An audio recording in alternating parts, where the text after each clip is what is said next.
Welcome to the Cultaholic Wrestling Podcast. If you like a lot of wrestling on your YouTube, join our cult. Hello and welcome to another scrummy, throbbing, jam-filled, licorice all sorts episode of the Cultaholic Classic.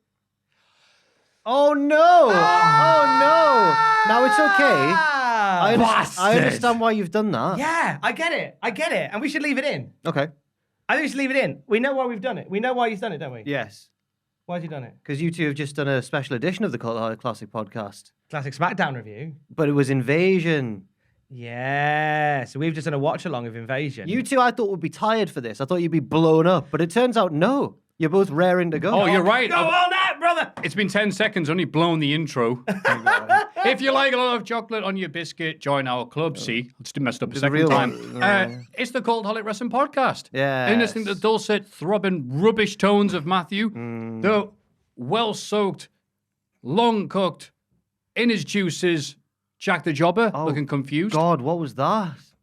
That was dirty. I didn't like it very much. Okay. I'll try it with this. And a big packet of prawn cocktails, Mr. Tom Campbell. It's what we want to happen. Oh, no. He's been ruining all my intros, Matthew, and now he's done it to yours as well. Oh, it was going swimmingly until he opened his mouth. There's a few people that will be saying that right now. Honestly, they say you can't do 4 hours of podcast and then do another 3.5 or however long this is going to be. And they were wrong. Ugh. We fine, mate. Tom, how the hell are you? Mate, I'm lovely. I had a lovely day with you watching Invasion 2001. You can hear it on the Cultaholic podcast feed tomorrow. When I'm not here, we've been wedding planning. Oh. Because I'm getting married. Oh, yeah. Yes. Hey, by God. I asked Alex Helena if she would be my wife, and she said yes. And started a war with the Greeks. We started a war. It's a marriage of convenience, so we can take out the Greeks. Agamemnon's coming to stop this from happening. As is Ajax to go, I'll clean your toilet. So I'm loving this Iliad banner straight away. Straight in there with the Iliad I'm banner. sorry, the wet. He's on NXT this week. Yeah. We're wedding planning, and we're in that bit now where we're quite far advanced. We've got a date in mind for the wedding itself. We've got what's her name? We've got her name is Annabelle.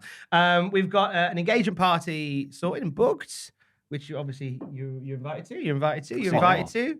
But then we're going through like the day of the ceremony. And we've had to do that really brutal thing where we've got a list of all the people that we like to be there. Oh, my God. And we've got, look, there's only a certain number of people we can bring. Yeah. So we It's who we want to bring. Yes! It's 9 pitches for Tom's wedding. And we've got a list now that genuinely contains, like, if you're orange, you're a maybe. If you're red, then you must be there.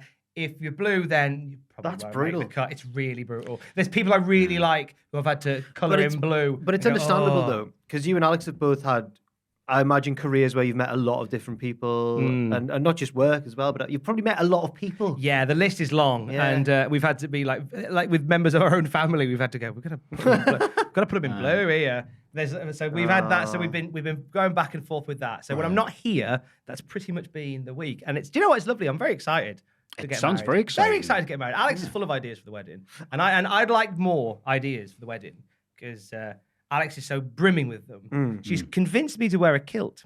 Oh, really? Because obviously Campbell being the surname. She's like, yeah. I'd like to do something where maybe, if you feel cool about it, wear a kilt for the day. And initially I was like, I don't know, it just feels like, my concern was it's a bit insincere because I've never quite owned the Campbell name in that regard. But the more I thought about it, the more I thought, you know what? It'd be nice and breezy on the day. Be air conditioned on the day. So I've come right round to the Is there a idea. Campbell tartan? There is a Campbell tartan. Is it yes. nice? Yeah, it's actually all right. Actually, nice. it's nice. I mean, I don't know how. I couldn't do a tier list of tartans, but I'd like to think it'd be in lovely at least. Boxes all over the place. all over Grids. the shop. But that's me anyway, sir. That's lovely because I've had the experience of going to 2 different weddings this year. It's been an amazing year. I've been like role playing in my head if I was in the situation where I'd have to decide, like you said, it's overbooked. We're beyond capacity. What will we do? Because we want to let people down, and I wouldn't want to be that person to tell someone I love you, but not as much as this person.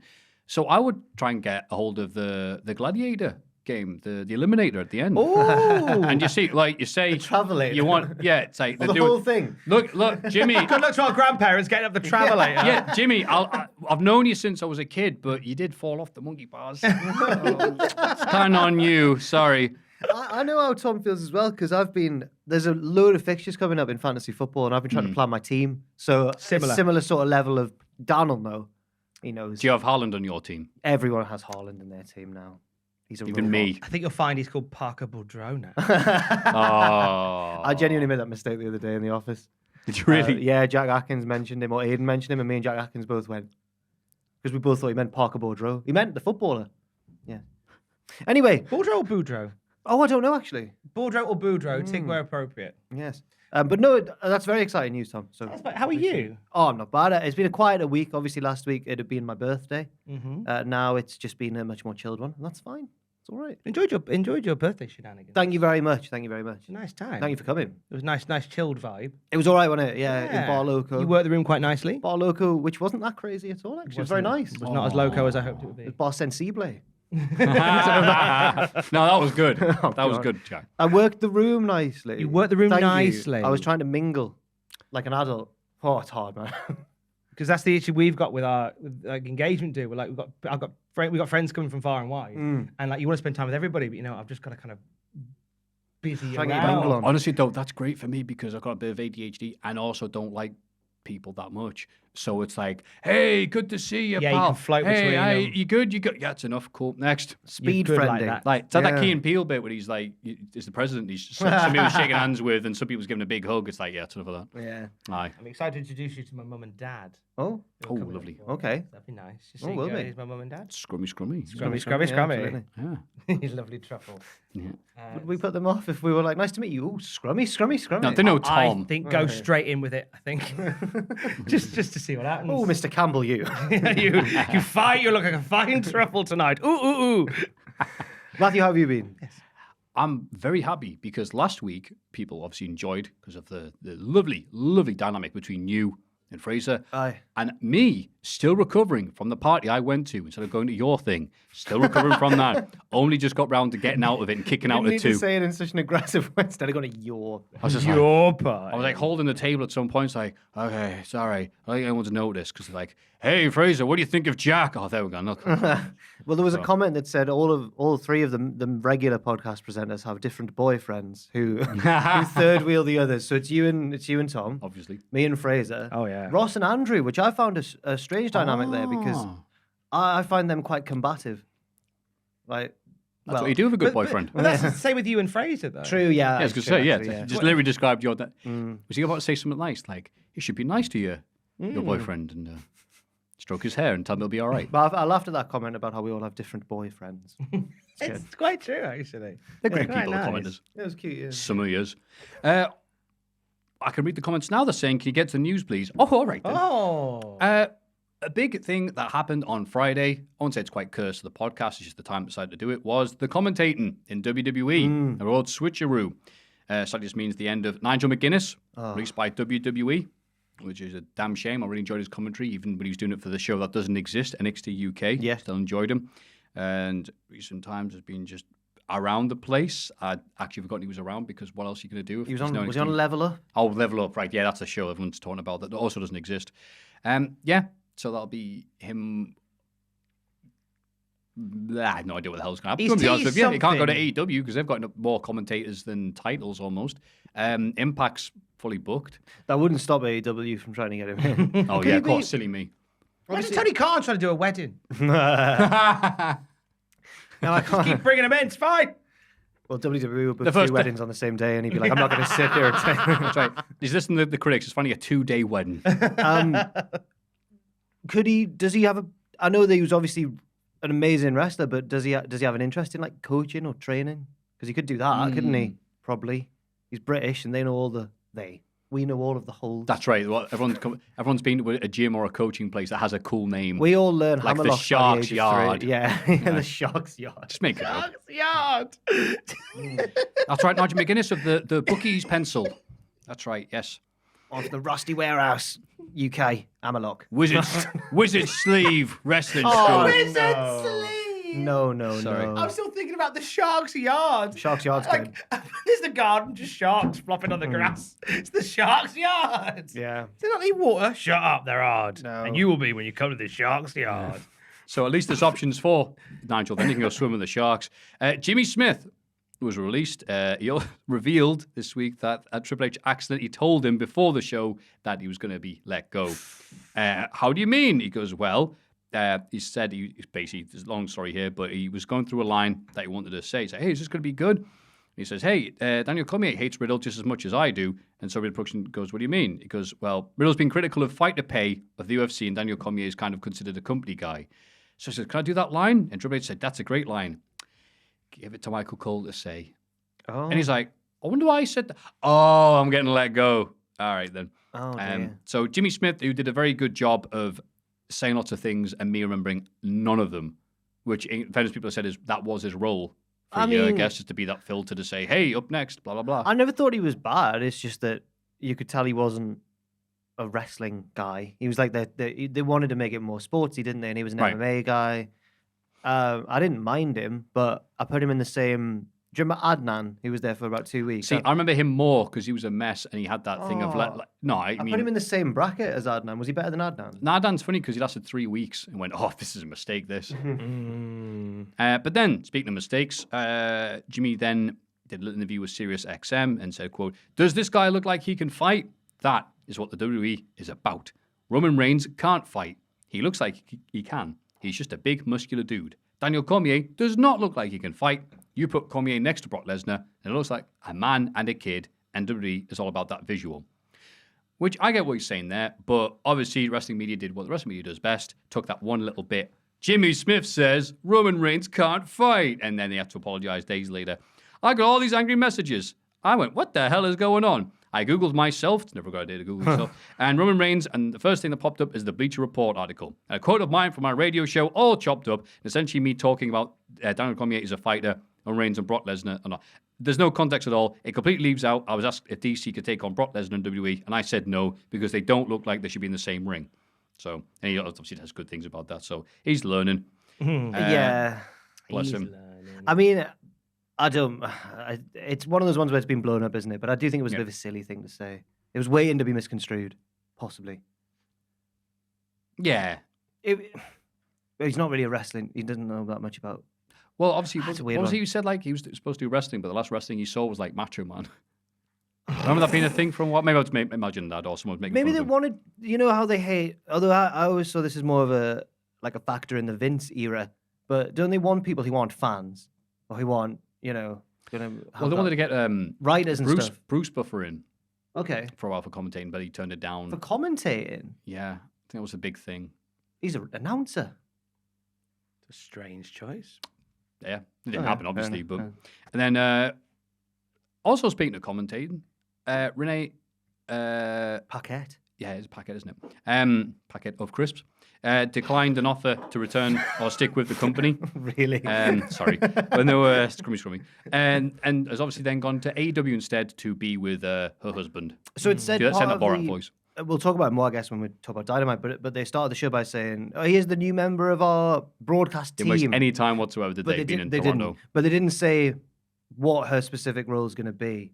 It looks like she's going to be a backstage interviewer, I guess, from what she did on this week's show. I feel like she could potentially be more than. I know. I agree. I think, like, you know, I mean, I know people might get angry for this. I'd give her another go on commentary. I feel like the commentary setup she had last time, I think, was a setup for failure. Was like a very Vince-controlled 3-person booth where Renee did not have the room for maneuver. And whenever she did speak, Vince went, "Don't speak, you'll spoil it." So I think maybe give her an opportunity with a bit of freedom, and I think you might be surprised. Have you ever done commentary where you've had a producer in your ear? Has it always just been... Yes. I think we did a 3... You don't have to name any names. If No. bad. It was because I Alright. believe it was G-Man that was in my ear. The I love legendary G-Man, G-Man. what a guy. Wow. For a 3CW event. And it was because we were doing it straight for... I've seen him for years. Straight for on demand. So he was just like counting down between video clips and stuff like that. So he wasn't telling you what to say. No. He was more just giving me like cues Like of a director, like fade yeah. to black in 3, 2. So like you just knew when your point was being wrapped up, when to wrap it. I'm Yeah, not he's sure. yelling more regional references, Tom. I mean, didn't you say he's now the voice of Noah? Noah's English language. Yeah. Good on G-Man. I love G-Man. You go, sir. Such an industry person to be talking, such a UK Right, person. like- Shout out G-Man. Two Yeah, people shout going, out yeah, G-Man. that's right. The Love legend. G-Man. G-Man is a wrestler as well, isn't he? Or was? He was, yes. Right, He's predominantly known for being the production. He's done so many dude for different so things. many, yeah, right. Good for him. Big up G-Man. Speaking of women in wrestling being changed positions, blah, blah, blah. Elektra Lopez thought she would be debuting on WWE main roster with Legado del Fantasma, who made their appearances on SmackDown. We're on that later on. She wasn't. Elektra Lopez was out. Zelina Vega was in. Not sure why that was. Mr. Melt says she thought she was, and everyone else thought it was under the impression. But they changed their mind. They did a Imperium. Yeah.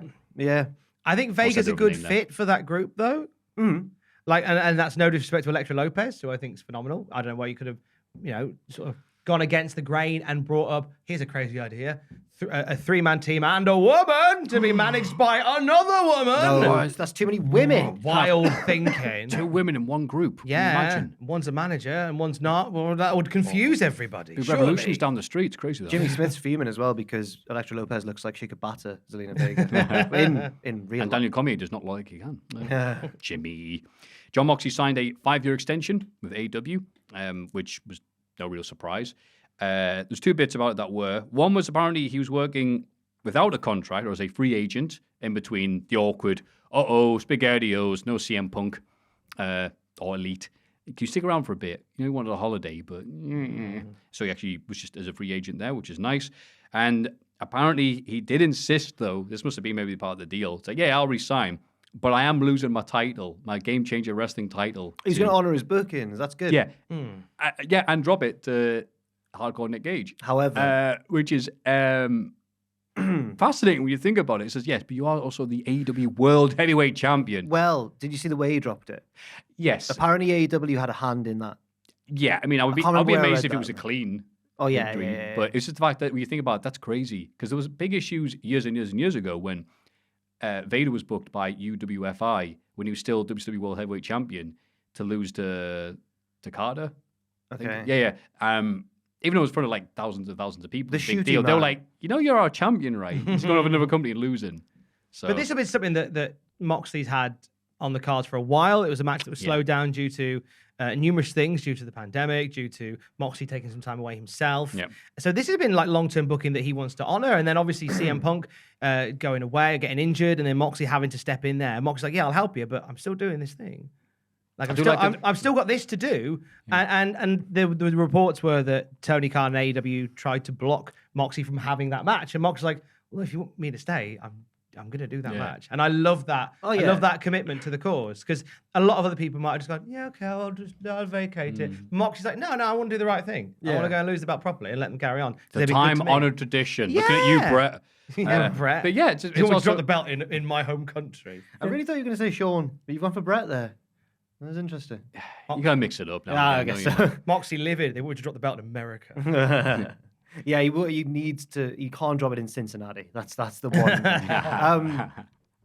It reminds me a little bit of when, and again, I don't know how true this is or whether I was just told it in a jokey way, but when we booked Kurt Angle versus Joe Hendry in WCPW earlier, I think Coffey had gone up to, or maybe it was after. I think our show happened. Angle beat Hendry. Then Angle went up to Glasgow and wrestled Joe Coffey, who beat him, and we were like, "Oh man, like we could have asked Angle if maybe we should have thought to ask him if he would have put Henry over." But Interesting, that. Yeah. Yeah. I'm not This sure, isn't I'm not one of sure these. how likely it actually was, though. I don't know. This is one of these secrets that you weren't supposed to reveal, is it? I hope not. Okay, good. Well, it's been Bit years. late now. It's been years now. Reason AEW booked Andrade El Idolo in a Mask vs. Career match last week. Do we talk about the reason for this last week? Yeah, I think the reason just came. This is one of the news section this week. Like, why did they book that and then unbook? Well, you know why it was unbooked, but apparently it was booked because of the online speculation that Andrade wanted out of AEW. So they wanted to capitalize on the publicity of him openly tweeting about the fact that he wanted out of AEW.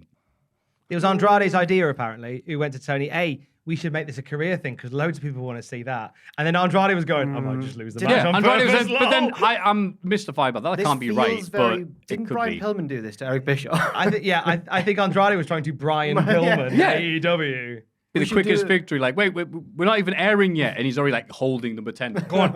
Let's make this dead realistic. Sign this thing to say I'm out of my contract.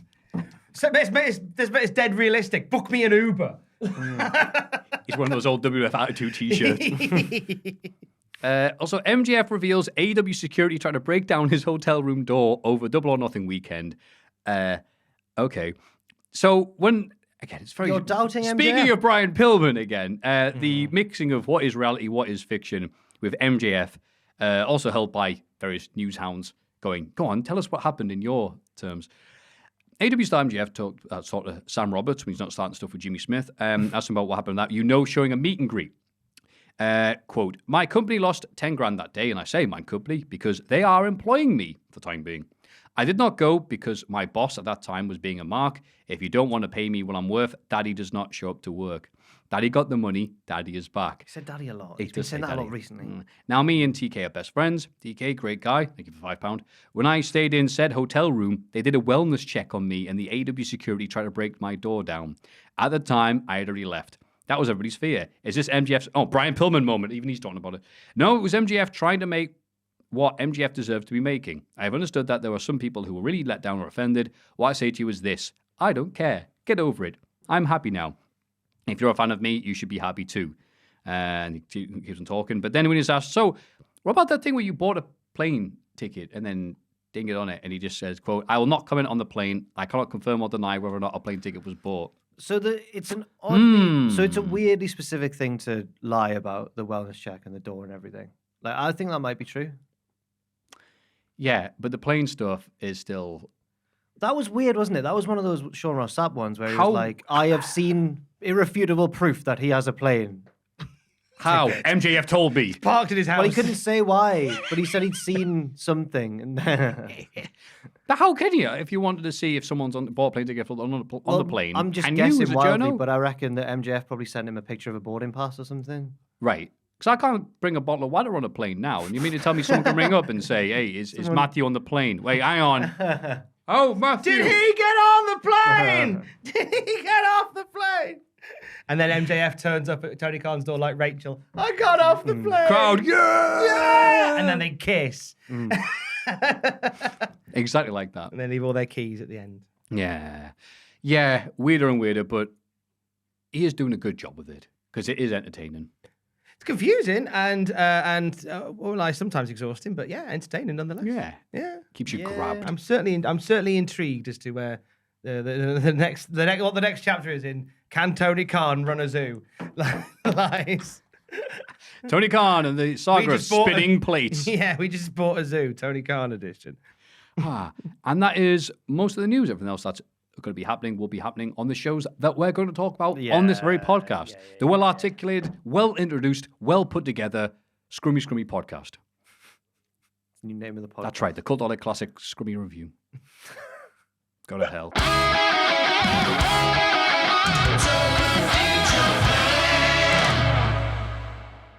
Richard went to a wrestling show at Sumo Hall. Quote, don't know if you caught any of it, but it was good. Tama is over, brother. Got the second cheapest ticket, but the view of the ring was still sick. Good venue. Good venue. Good venue. Oh. He also bought some new shoes. A pair of white Onitsuka Tiger GSM SDs. ONITSUKA. Onitsuka. Could you not afford high definition? Oh. That was Turbulent in Japan.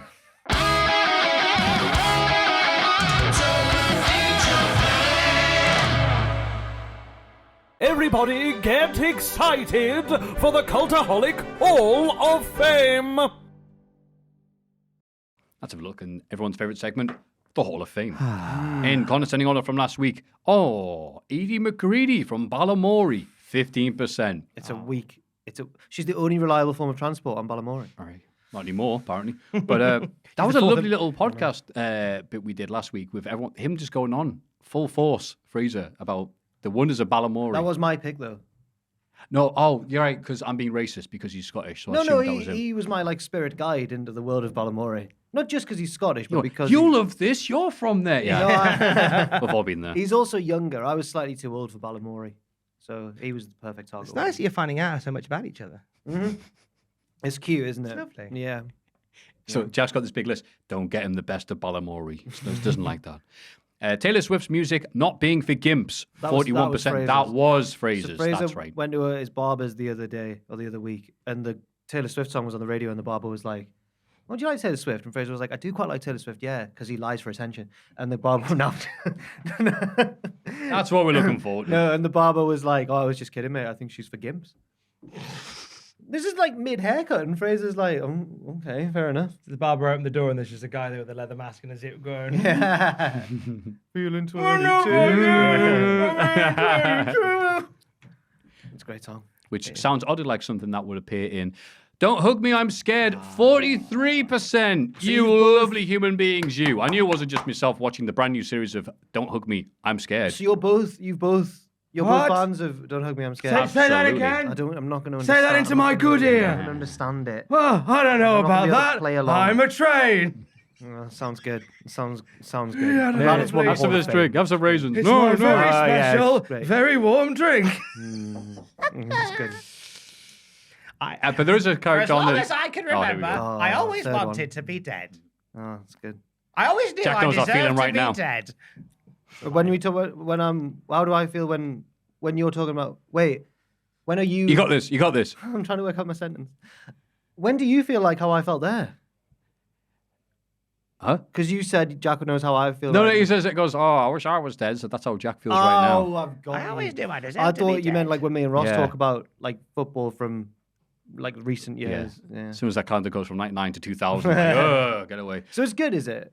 It's brilliant. I like it. brilliant. It's not for everybody, but apparently all the weirdos who watch this lovely podcast and listen to it every week It sounded are very, with us. It sounded very League of Gentlemen from the bits you were doing there. That's not far off. That type Bit of out there. surreal. Very, very surrealist, creepy, Filled with puppets. puppet-based horror comedy. It was a YouTube series, if you don't know, for many years. Only did like 6 episodes. They did like one a year, and it was appointment viewing. So Okay. then suddenly for Channel 4 to drop, was it like 6 episodes? It's like, what? 30 minutes each? What? right. And there's the concern that it's not going to be as good, or it's going Right. to like have to skip over some of the dark. Nope, deep in the dark, and it even gives us a little bit of delicious lore to Don't Hug Me, I'm Scared, which I really like. Gives us a little bit something for another season. I Right. think it's great. I'll have to check. I will have to actually check it out. Yeah. And, And it's English as well, I think. Yeah, well, a lot of American Don't Hug Me, I'm Scared fans were very cross because it was a Channel 4 exclusive. So Geo-locked. VPN. I'm a VPN. And this video was I'm a sponsored by World of computer. Tanks. So Hey. So that was that. Thank you very much for that. So What I was sent something, I was going to put the news section, but I forgot. One thing that is in the Hall of Fame, but I want to say thank you for sending it our way, is speaking of dodgy puppets, it's our lad Jack. Sorry, Puppet Jack. We got the two mixed up. Apparently, he's had a bit of fun at the wrestling show. This is a very quick clip. You can just play it. That's ye. That's ye. Apparently trying to bite Bianca Belair. That looks like his What sister. are you doing? that's ye. That's ye. That's ye having a good time. Well, I was tagged in. You're trying to bite Bianca Belair. I saw She's a- the EST. I saw a reply that was like, "Are we going to set Puppet Jack up with the girl puppet?" But Yeah, I mean, set Jack work. up with Jill. Jill. Oh, that's right. Is that not your split personality? No. All right. That's Jill, is it? Yeah, that's right. Yeah, Jill the you've been jobber. quiet this week, aren't you? That's Well, right. he's got to disguise himself if he goes to a wrestling show. He'll get mobbed. Everyone will recognize You're Puppet right. Jack. Like Pacini wearing that Rey Mysterio mask, so we couldn't tell. The only 8 That foot was tall Rey so Mysterio good. fan. Yeah. Oh my god! So we went to 5-star wrestling, and Pacini got drunk and really wanted to meet Rey Mysterio. we'd also met Rey before, by the way. Like, Yeah, but he it's didn't not- recognize Pacini had a mask on. Pacini got a mask at half time or during the interval. Rey made his entrance. Loads of 4-foot children and Adam all going, Rey. Ray did not choose Like, Adam to be one of big the cast people in a who sea he, of Enzos, just like, Yeah. "Ray, hello," you know. he didn't choose Adam to be one who he gives the inspiring like headbutt to. No, because he would have hit him in the knee. Yeah. And Ray doesn't like that, so famously. So, yeah, well done, Jack. Well done, you know. Yeah, Happy good that you for got Jack. around. So, you are not the Hall of Fame vote, though. As much as I like and appreciate you being sat front row and trying to get attention for yourself. Who likes those type of fans, my clip is the clip for the wrestling this week. Oh. Can you please air my Hall of Fame bit Oh. as I talk over it so we don't get struck by copyright? Even though it's Smash Wrestling and the approach is appreciated there. Yes. It says Smash This. Wrestling. They're Canadian, rather like Renee Packet of Crisps. So This is a dog. Oh, Wrestling look at Psycho him. Mike, the finest of Smash Wrestling. Look at him. What a lovely boy. And they're going, heel, heel. And he's going, no, I'm a face. Oh, fair play to Psycho Mike. Look at the bumping on Psycho Mike. Down boy. Oh. Down boy. Yeah, good dog. No, here's a treat.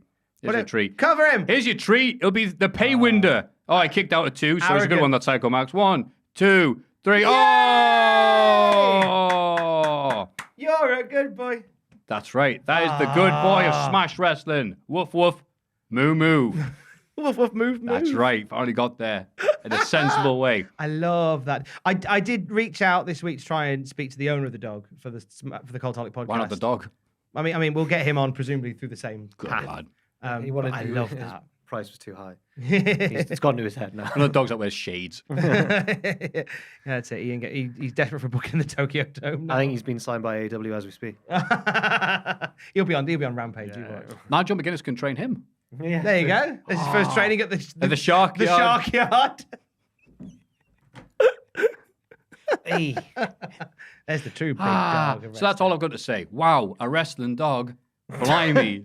Not much more to that. On Honestly. wrestling and animals doing funny stuff. That's all I need in life. I'm surprised it's taken until 2022 for someone to think of this idea. But it seemed to have worked. Yeah. Yeah. Well, Matilda didn't get any. Got the licks Well, in Matilda at, never picked up a win. Bulldog. Matilda. Oh, right. Yeah. I thought you meant... Oh, yeah. Well, Dan DeVito first directed. I thought you meant the little Sorry. girl in the Roald Dahl story. And then I thought you meant the house robot. Just imagine Matilda They could have a good match together. with her chainsaw tail. Matilda squared. Nah. So that is mine. The good dog. Fair enough. What a good dog. Mm. What a good dog. I think Tom's Who's next. Tom? It will be you, I guess, Yeah. playing the role of Fraser. Oh, okay. Now, I the other week you made an effort to put Chocky Muffins into the Cultaholic Hall of Fame. I tried to get ahead of the story. You did. And the general consensus in the upstairs office is that you didn't do the story the justice it deserved. Oh, is there a story? So I'm nominating Jack's nomination for Chocky Muffins for the Cultaholic Hall of Fame. Because again, you tried to get ahead of the story. Bless you. I was glad it didn't get in. So I came back from my holiday, and you I remember you were like, "So I'm gonna order something from Greg's," and you bless you, you went, "I'll have a sausage roll, I'll order this." And a Chocky muffin. I didn't say Chocky. I didn't let it be known. Let the record show that I did not say So Chocky. it's proper like cheeky Nando's. I didn't say Chocky, and I didn't do that. I bloody love a Chocky I didn't muffin. do this. And I went, "You love a Chocky muffin, don't you, Jack?" And you went, "Yeah, I love a Chocky I muffin." did not have relations with that. Hang on. So Tom's back. Oh, Yeah. hello, Jack. Oh, Tom. hey, Jack, how you doing? Yeah. Hello. I've not been at the wrestling. Stop it. No, do it properly. Go You on. smell like Bianca Belair. Stop it. What have you got for us? No. Well, I just saw that you're on your phone, on your computer there, ordering from Greg's. Don't you look at my history? Stick the bit, Tom. You're ruining the podcast. So you came. Am I talking to Puppy Jack as if he's Jack, or is Yes. Jack reenacting it? Yes. It's like Crime Watch. Can I go make a coffee while you do this, please? And What are you going to put in your coffee? You said Chocky muffins. I love a Chucky muffin, me. And that's exactly what you said. You said, and I said, you love a Chocky muffin, don't you? And then you went, yeah, I do, yeah. And I went, that'll be on your gravestone. That'll be Jack King. He loves the Chocky That sounds muffin. that sounds a bit threatening, to be honest with you. And then it just became like, what do you like about Chocky muffins so much, Jack? And then by about an hour in, when Ross has come in at this point, and Ew. we're all kind of Ross offering didn't really play ball. Ross admittedly was late to the disco. Yeah. Because he came in and just went, what are you talking about? I said, which one how much Jack loves? Jack loves a Chocky muffin, doesn't he, Ross? Jack loves a Chocky muffin, doesn't he? Yeah. He didn't really give much. Didn't get Yeah, it. Ross is a very strong-minded individual. He's like, I then found that. I found- also wasn't joining in. And then the meme game was That's what strong they in the want. work chat. And there was one, there's that meme of there's two women. and Slow news day. It was a real slow news. And she's holding her hair back and there's pouring milk into it. Yeah. It was like Jack the Jobber and Chocky Muffin. There was also one where I was. It was the day I went. It was the night I went to the Eagles game, the Newcastle Eagles game. And do you ever get out of a hot shower and you're just a bit tired? You think, I'm gonna have a little lie in bed for a little bit before I get ready. So I did that. And then Mr. Chutney, the cat, was just like lying on me. What's wrong? Why have you laughed at that? Mr. Chutney, the cat. Come on, that's funny. Mr. Butt. He John, God's sake. He was like lying on me, So I took a picture of him and sent it to the work chat and said, "Look, who's joining me." Aw. And then Tom put, I love it when they do that. But Like a little I said, there was a look at mirror Bill in the Clinton. background, and he'd photoshopped a chalky muffin, not into the main bit of the picture, just in the mirror. It was so. Well, the sad. Warrior in WCW. Yeah. Only I can see him. I've spent the last few days after that sort of quietly changing history. So whenever you'd send a picture in the chat, I'd find a reason to share it again with something completely different. But then there'd be like a little chalky muffin in somewhere. Yeah, they would. Yeah. And then I remember you mentioned it. Somebody had the Jeffrey Dahmer tattoo, and then you said, "Oh, somebody then like photoshopped a chalky muffin on it." And the bless Alex Winters who got the brunt of that. That was me that did that. Oh, really? That was me that did that one. It's, So I was excited when I heard that Chalky Muffin was going to be the nomination. And again, you told it as if like, I don't know what it is. I said I like Chalky Muffins, and that's that. well, yeah, I just quite like them. I never trying call to get them. ahead of the story. I always call them chocolate muffins. I Muffins. never call them chalky. So on that particular day, then This is the second when you went, time I in my love life. Chalky Muffins, me. I didn't say that. You said This is the- you said I couldn't go without a Chalky Muffin. This is the. Tom is just going full on Jeremy Paxman for the sake of Did a you bit on a threaten to eat the podcast. chalky muffin? Did I not come back, Jack, after from Tesco, and did I not say to you, "I'm sorry, Jack, they only have blueberry muffins," held and a you look meeting. really disappointed? Is that a thing? I told my spokesperson. Did you threaten to eat the chalky muffin? I didn't. eat Did the you look chalky muffin. disappointed No, when I but did you came back? threaten to? Eat the chalky muffin. Did you look disappointed when I came back from Tesco and said they didn't have any Chalky Muffins? Made a pledge. Why am I Michael Howard? Oh, finally, Matthew gets to be Jack. I get to be Michael Howard. Always dreamt of this role. Boyhood dream come true. Was he the one who had something of the night about him? Was it Thatcher who said that?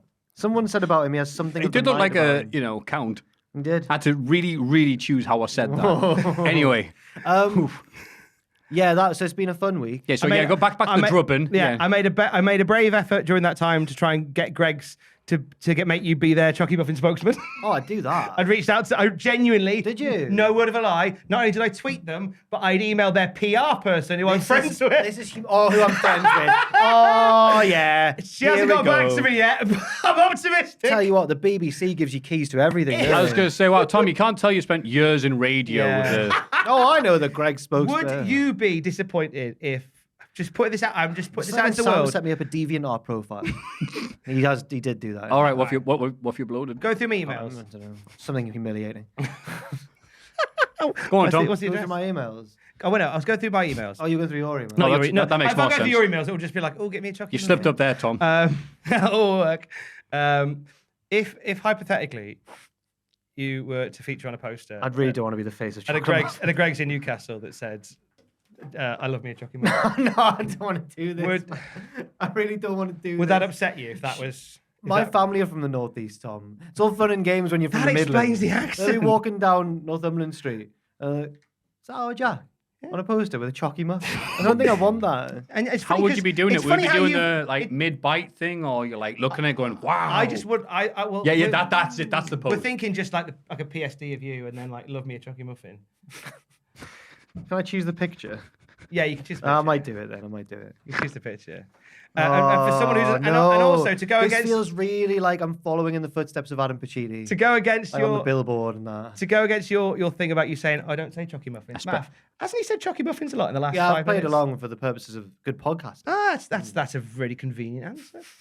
Jack's trying to do both things at the same time. It's either shrug it off and say it's okay, and also try and ignore it. And neither are working against the massive manipulator, Tom. But you are working hard. I really Jack. thought I'd done better than usual at trying to shrug this one Yeah. off, and it really hasn't paid off. If you hadn't tried to get ahead of the story, I wouldn't be here nominating. That's not true. I am nominating Jack's nomination for Chocky Muffins Okay. for Hall of Fame. Okay. Not Jack and Chocky Muffins, but your nomination Yeah, of yeah. Chocky Muffins. Yeah. It's a Hall of Fame inception. It's like Galaxy Brain. Yeah. Yeah. So there you go. Look at the So- big brain on Tom. Look at the Chocky Muffin on him. Okay. So that's my nomination. Jack, what are you nominating? I'm nominating. The nearest gun shop. Chocky Muffins. What? I'm nominating having an average opinion on Ted Lasso. Oh, because you finally Do te- watched oh. it. I've watched one season and a few episodes of season 2.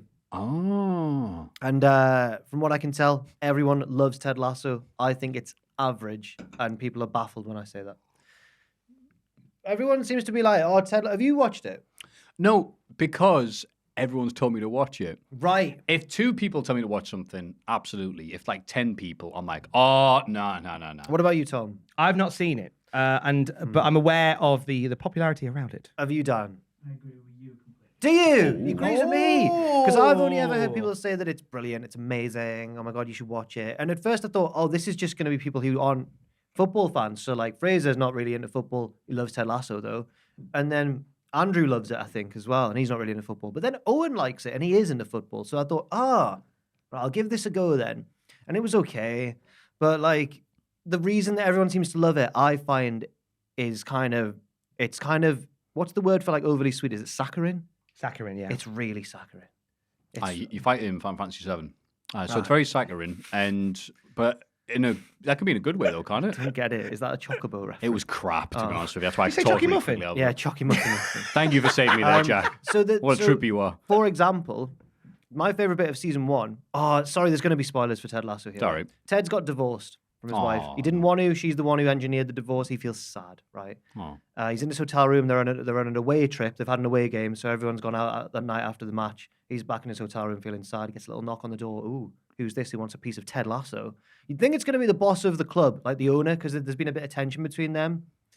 He opens the door. It's her mate, who's only just been introduced. You're like, oh, like it was a good twist. I was like, oh my God, he's going to, and he regretted it the next day, sleeping with this woman because he's just got divorced. He's jumping into it. He doesn't like, it's not what he's about. I was like, brilliant. He tells his mates in the coaching team, he's like, do I tell Rebecca, the boss of the club? They're like, no, God, no. And I'm like, excellent. In season 2, when she finds out, it's going to be once she's realized she likes Ted and it's going to cause conflict. And instead, it just turns out that she knows now and everyone just laughs about it. Like the show keeps on engineering potentially dramatic situations and then avoiding it because all the characters are really emotionally mature. And I don't think that makes for good television. I get you. I quite like that approach though, because It works once in a while. I think they overdo it. the amount of times where you watch a film and you go, there's a solution to this that's far easier than what you're doing here. We watched Sweet Home Alabama the other day, and it's the whole thing of... Sorry, is this a film or...? Yes, it's Reese Witherspoon, and she plays like a high-flying New York fashion designer who her partner asked her to marry I'm already her. done. So therefore, she's got to go back to Alabama where she grew up and get a divorce from her husband. And all the hijinks and then she realizes she loved the husband still all along, and it's all that stuff. But then it's all very cloak and dagger because she doesn't tell him. She doesn't tell the guy who asked her to marry him. I'm still married. Okay. He said, well, I'm just going to go home on my own to do something. And you find out with her. And you just kind of, Alex and I watched it and went, she could have just sort of clued him in. They could have avoided all of it. And just said, look, here's the thing. I love that you've asked me to marry me, but I'm already married. I haven't told you because this relationship's quite new. So I'm going to go home and sort that out. Yeah. And then let's revisit this. And he gone, okay, that's fair. But instead, this whole film happens because, okay. So I tell that story because in comparison to Ted Lasso, I quite like the fact that everybody goes, oh, that's an easily resolved situation. They do that, but they do it quite a lot. And the penultimate episode of season 1 is when everyone's getting their affairs in order before the last big game of the season. So there's been a lot of tension behind the scenes. And then the penultimate episode is just everyone sorting out their issues in a really sensible and adult way. Like, this isn't why I watch telly. Whereas Dream Team on Sky One, I was about to say Dream There Team. hasn't been a single affair in this program. You haven't had Linda Block running to like the club shop to take all the money out so she can afford to keep the club open. And I said no. And I said to Fraser, look, this episode, this penultimate episode, is where it jumped the shark for me. This is where it started to believe its own hype, and it made a whole episode which is just everything that people say it's good for, but it was too much. It's like suicide dives in wrestling. Like, it was just too many. And then Fraser looked up the episode that I was on about, and the title of the episode is All Apologies. And the episode is All Apologies. And I was just like, well, it makes sense. So what if BoJack Horseman didn't have any drug issues? I've never was a nice seen it, stable but I've heard it's good. Oh, if I asked you to watch it, would you watch it? Or would you do a Ted Lasso and only do it after I bug you and kick you under the table? Maybe. Okay, watch it. I've watched episode 1 about 5 times over The the years. first few episodes are rubbish, and apparently supposed to be, but which one of these weird approaches to a series. Because I said that about Brooklyn 999. Brooklyn Brooklyn 999. That's why I watched it, because I had a VPN on, so it changed it. Brooklyn 999 is just saying like Teesside somewhere. Linda's Farm doing the anyway. So Here, thank you, Terry. man. Can't being make a up for the other robbery. things. The other howlers have done this episode. I'm bloody sick of that Jake Peralta. We have to get the best Chicago pizza in all of the UK. West Yorkshire. Yeah, the first season of that I thought was very naff. It And grew people into its own, didn't it? Oh, second season onwards, it's all right. But like the first season, I'm like, ooh, this is the big thing people have been talking about. So I get it because they had a big song about it, Don't Believe the Hype. If so many people tell you to watch it, you're like, well, it can't meet my lofty expectations now. So There's also a character who's been introduced in the second season who I'm just not vibing with currently. Ooh. She's the one who Ted slept with. Her name's Fraser. No, she's this woman who Ted slept with. She's her daughter. She's like a teenager, and she's just right about everything. You don't want that. Is her name Clarissa? No, but she is the arrogance of youth personified. Like, Oh, you hate that. The adults are all like, "What are we gonna do?" And then she goes, "Well, just do this and this and that and this and this." And they go, "All right," and they do it, and it works. I'm Okay. I enjoy some bits of Ted Lasso, but it's not as amazing as everyone says. So my nomination is having an average opinion of Ted Lasso. That's an interesting take. And I like that using this like Cornet 97, using this as your soapbox. But at the same time, I know people are going to look at that and go, okay, do I vote for this because I like Ted Lasso or do I like it because I have an average opinion? I think for those... I'm encouraged that Dan immediately went yes, because there are people like me out there. And you hope vote for that. they're going to vote more passionately than a dog wrestling Oh no, you're gonna win. and You're gonna win this. and Tom's nomination Tom of Jack's basically- nomination of Chucky Muffin. Oh, that might Tom win as bullying well. Jack on using all his money to buy a billboard that says I don't like Chucky Muffin. I'm coming third. but that's fine. But I think the premise to say, right, in terms of voting, if you agree with Jack and Ted Lasso is average, that's where your vote goes. I really want a Greg's. There we Yeah. go. I've actually been craving a Greg's since we've started talking about it. I want a vanilla latte and maybe a dessert of some type. Oh, look at that tease. What kind of dessert? I don't know, a yum Speak into my good ear. That's Jack looking at someone's title and then looking back going, yeah, me and you, right? Ooh, next week maybe. So your three picks, and your three picks alone, if you go to patreon.com/Cultaholic, are... Jack's nomination of Chucky Muffins for the Hall of Fame. Thank you. Having an average opinion on Ted Lasso. Yes. And, ooh, pick a name. That wrestling dog. No. The Smash Wrestling Dogs. No. People are going to say, I don't want to smash a dog. That's horrible. That dog that won a wrestling match. There we go. That That's dog a nice that simple won a title. wrestling match. That's like a Channel 4 documentary name, isn't it? The boy whose face fell off and the dog that won a wrestling match. Those are your Are picks the and your two picks alone. connected? Now, the lawyer told us not to bring that up, Tom. Thank you very much. Happy voting. This is This Week in the Wrestling. It's this bloody week in the wrestling. This week in wrestling. How dare you breathe in? Should we all breathe in at the same time then? 3, 2, 1. The week in wrestling. Thank you. Whilst we're doing this, by the way, I'm just going to if you're watching on the video, multitasking because the Cultaholic Classic Nitro review goes up in about an hour from now. So I'm just setting that to upload. Whilst we do this one. So have a quick look at your screen. The art of the multitask. Bug Jack about Chuck. All right. Okay, Chucky cool. Murph. What? Okay. This week in the wrestling, though, what a week. Yeah, absolutely. A long week. SmackDown. The Wade Federation. That's right. As Triple H welcomes us to the season premiere of SmackDown. You know, that thing that the really focuses on, even though it never stops airing throughout the entire year. The new commentator for SmackDown is Mr. Wade Barrett himself. Yeah. Oh, that's nice, because obviously we actually realised we missed out that other thing about the new updated commentary team, but we obviously get them on to there. One thing I liked about... Sorry, go on. Is Wade Barrett on SmackDown, Booker T on NXT, and on Raw, It's Kevin Patrick and Corey Graves. I forgot. He's such a lovely, dependable, but what's his name? Oh, yeah, him, Kevin Patrick. I'm Gets bullied on the forgettable. pre-shows by JBL and Booker T. Same, That's yeah. what he's known for. Well, he's He's too busy alright. not managing Baron Corbin right now, isn't he? JBL.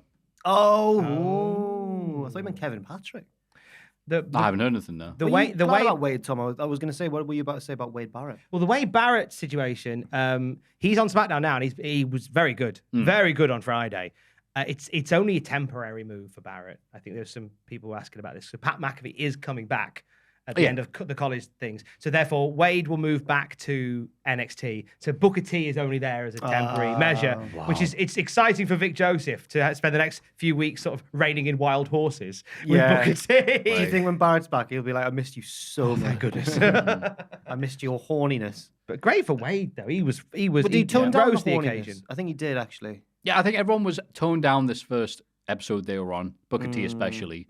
So there was no excuses to be horny uncontrollably. Well, but like I Fraser- said, it is week 1. Fraser scoffed at his desk at one point this week. I went, "What's wrong?" And he went, "Booker just said shucky ducky quack quack after a suplex or something like that." Or something. As expected. He should always say it before. Yeah. Yeah, Booker T went, wow, shucky ducky quack quack, and Wade went, whoa, look at a set of them. I know we don't do like a move of the week thing without Ross here, but I want to give a little nod to the move, a Triple H move at the start of the show where he's on the mic and he's like, "You thought things were over, and then they just begin." And then they start to like do a soft focus pan to the crowd, and the last little frame of Triple H you see is he's got his mic in his hand. He goes, "Boop." Like to show the QR code, like he's realized he's got it the wrong way around. He just goes, "Boop." Logan tries to stir up trouble in the group by implying that Jey Uso is the real tribal chief. Roman doesn't like this, but Sami Zayn plays peacekeeper and calms him down. Those 3 lines did a very good job of summarizing a very messy opening bit. Long where, one. I don't know, Logan Paul came out to boos, which is to be expected in front of the most charismatic heel stable since, I don't know, the 4 Horsemen. And I think at one point when he came out and they actually piped in Logan sucks chants because they didn't chant Logan sucks any other time. And then Roman said, "Don't worry, kid, they used to chant that at me as well. And now I'm the greatest of all time." And then they stopped. I'm like, did they pipe that in just so he could say that? And I'm like, you know what, that's fine. It didn't help Logan Paul at all, any of these bits. And they tried their absolute best. Roman said that. Sammy tried speaking, they just cheered, so I can't remember what he heard because you had to cover the mic so it could actually be heard. Paul Heyman tried to bring up some interesting people. That was weird. I don't know. And I thought he was doing that to guarantee boos, but no one gave the slightest soft poo about any of the names he was saying about. So I'd only heard of 1.5 of them. I knew like they were just like, Ben "Oh, I Shapiro. don't agree with them." But that was like, but then none of the crowd went, "Oh," like anything. It was Why just did like he it was do just that? it was like, "Huh." It was just a confused quiet that followed that. So I thought that was them trying to go like all out, go on, boo us. And then Logan Paul tried to go, "Aha, Jey Uso thinks he's the tribal chief." And it was almost like, no, they did that like 2 years ago, mate. Established. They're all right now. Spilled my And it's like, coffee on myself. I did see that. You're right. Yeah. You made a mess of yourself, you naughty boy. No. No chalky muffin for Jack you. really hates it when people summarize him as being this cheeky wee chappy and stuff when he's in his 20s and he spills coffee on himself to interrupt the weekend wrestling and go, "I spilled coffee over myself, mum." You're not a cheeky wee chappy in your 20s. I was hoping we'd move on from that. Yeah, So we let that mistake pass. of course.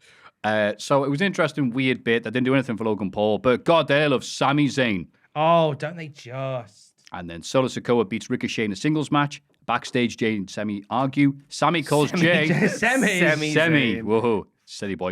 Is this the SmackDown naughty film that you were this is watching? Wade Barrett, right? Sami Zayn. Sammy calls Jay a hothead, and Roman agrees. That says Jay is Sammy's responsibility now because he can't be bothered. The Usos and Sammy run the New Day, who mock Jay for being under Zayn's control, setting up a match later on. Yeah, I had to really try and It's a lot condense of that stuff there. because Well a done. lot of stuff happened. Good notes. Thank you. But, It was quite yeah, there was a lot to sort of take in. It's an interesting one that they're dancing with here with Logan Paul versus Roman Reigns, where like Logan Paul he gets booed everywhere. Like he will always be booed. He was, like I said, he was cheered. In the interest of fairness, because Logan Paul fans will message me if I say anything incorrect. Logan Paul was cheered. Both of them. He's actually very popular. He's massively popular. There's many things they've done very well with him. Like I said, the SummerSlam match, stuff they've done with The Miz, and stuff like that has been right. Like I said, but a lot of people just flat out don't like the idea of him. So every little bit, him saying I'm the table, whatever, yay, I appreciate that, if nothing else. But again, Logan Paul, he is what he is. And right now, what he's doing is starting on Bad Bunny, one of the most popular singers in the world right now. So I don't think that's also doing himself no favors whatsoever. So there's only so much he can do. But it's all right. It's in Saudi Arabia. They don't make any noise whatsoever anyway because they're sat in their big seats, looking at their phones. It's one of them where like I think any other. if it was another show headlined by Logan Paul versus Roman Reigns, then I think there'd be more of a kerfuffle than there is. I agree. I think because it's a crown jewel where it is a bit wacky. Yeah. It's somewhat forgiven as like a curiosity. It's got that feel of like they're kind of trying to create that sort of big fight feel that you have at events in like Abu Dhabi and in Dubai and stuff like that, where you have like these unbelievable contests go down between like major names, and I think they're trying to create that kind of buzz. Yeah. Floyd Mayweather versus his trainer one time from 10 years ago. There's been other bloody things hell like was. that, hasn't there? You There know has been a lot of where them. I'm going. Of course. I finished the editing of the podcast. That was quick, bloody hell. Cultaholic Classic Nitro review on the podcast feed. Me and Sam Driver watch old episodes of Monday Nitro every week. Wow, what a crazy idea. Little plug. Yeah. And then Hit Row make their entrance, but are attacked by Legado del Fantasma, who come out with masks on for some reason, then immediately take them off. We as knew if it was could be there. Yeah. And then new manager, Zelina Vega, which is a shame for her, but a good thing for this team. They've outgrown NXT for ages now.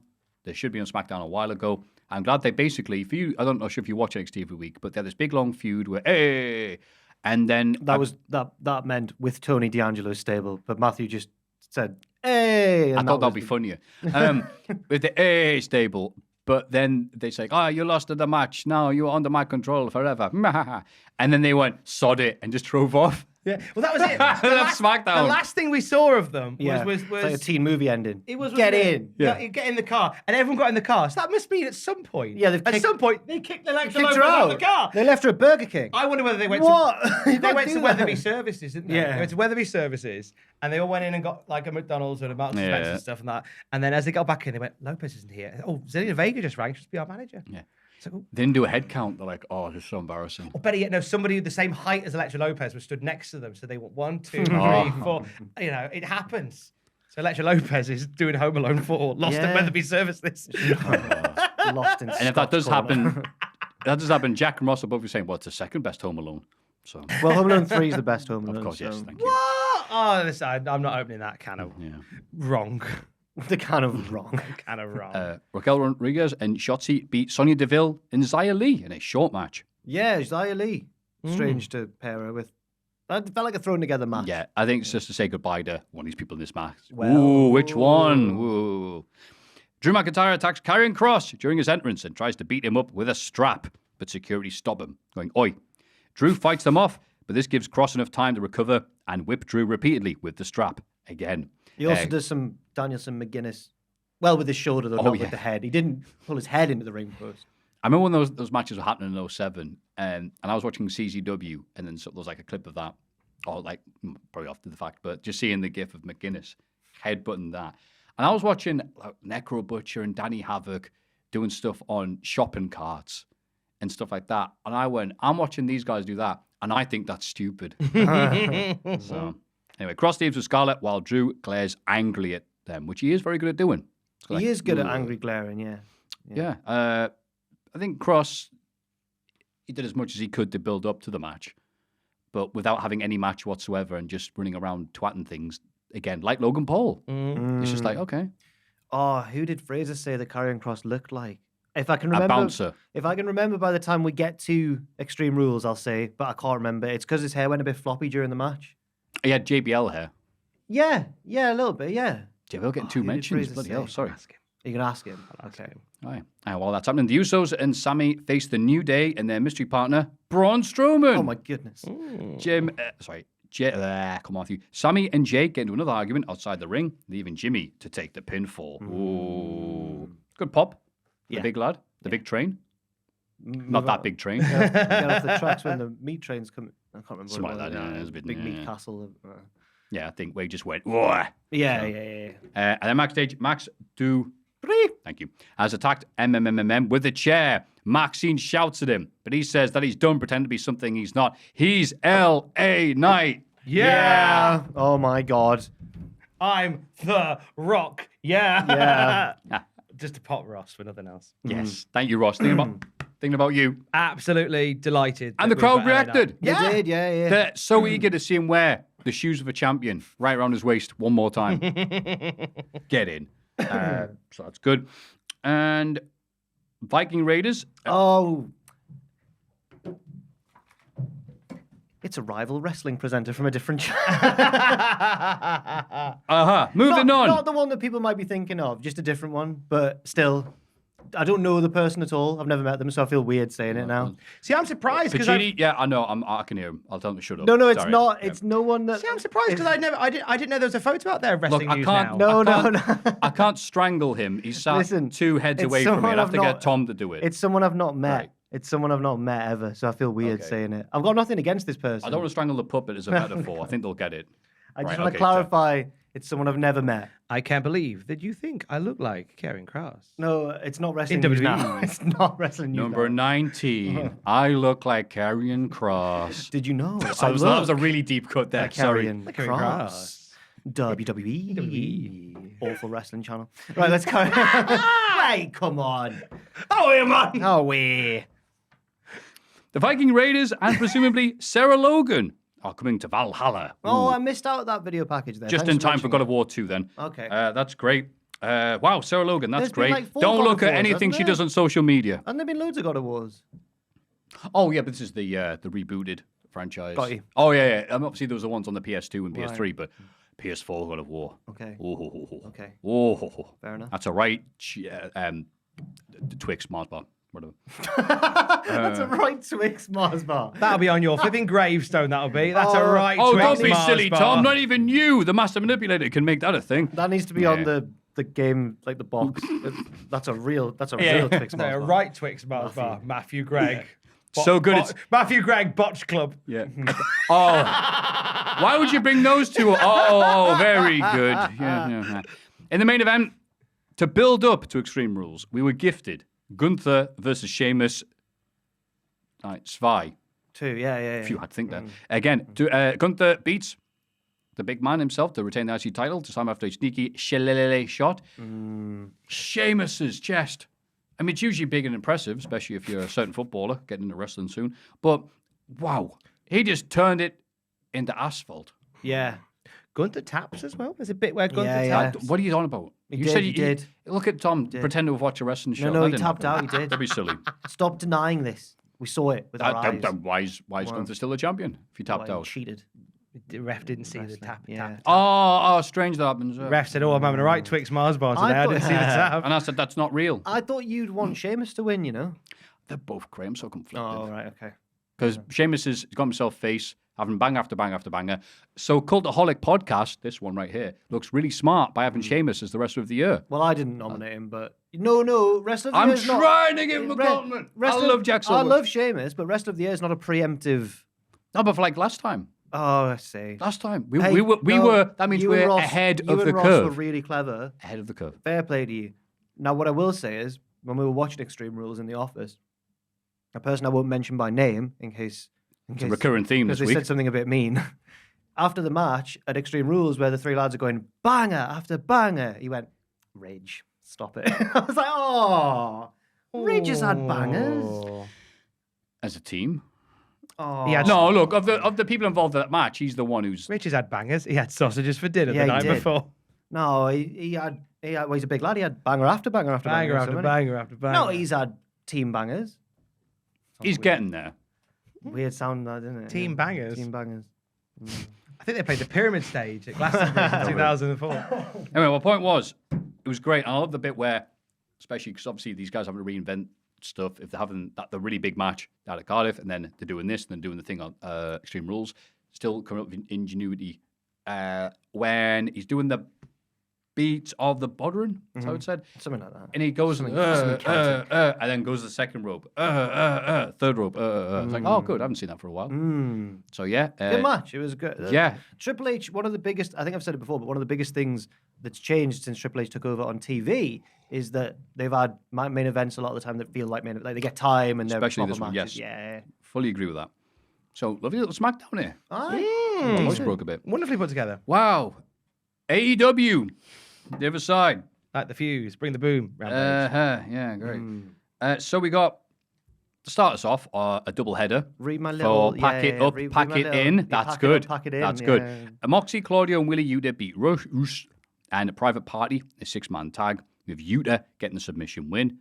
I was rather surprised and nicely surprised at that to see how good Private Party looked with Roosh. Yes. They've been rejuvenated, I'd say, But with now Big Man Roosh. we'll never see that pairing again I know, because they're turning face now. So, but it's fine.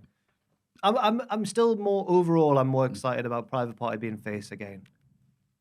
You're right. They've been rejuvenated. Slightly. Looked a lot better here than they had for a while. Yeah. Everyone played their parts well, but it was just like, oh, okay, well done, PP. I'd written you off. PP. Sad. Sorry.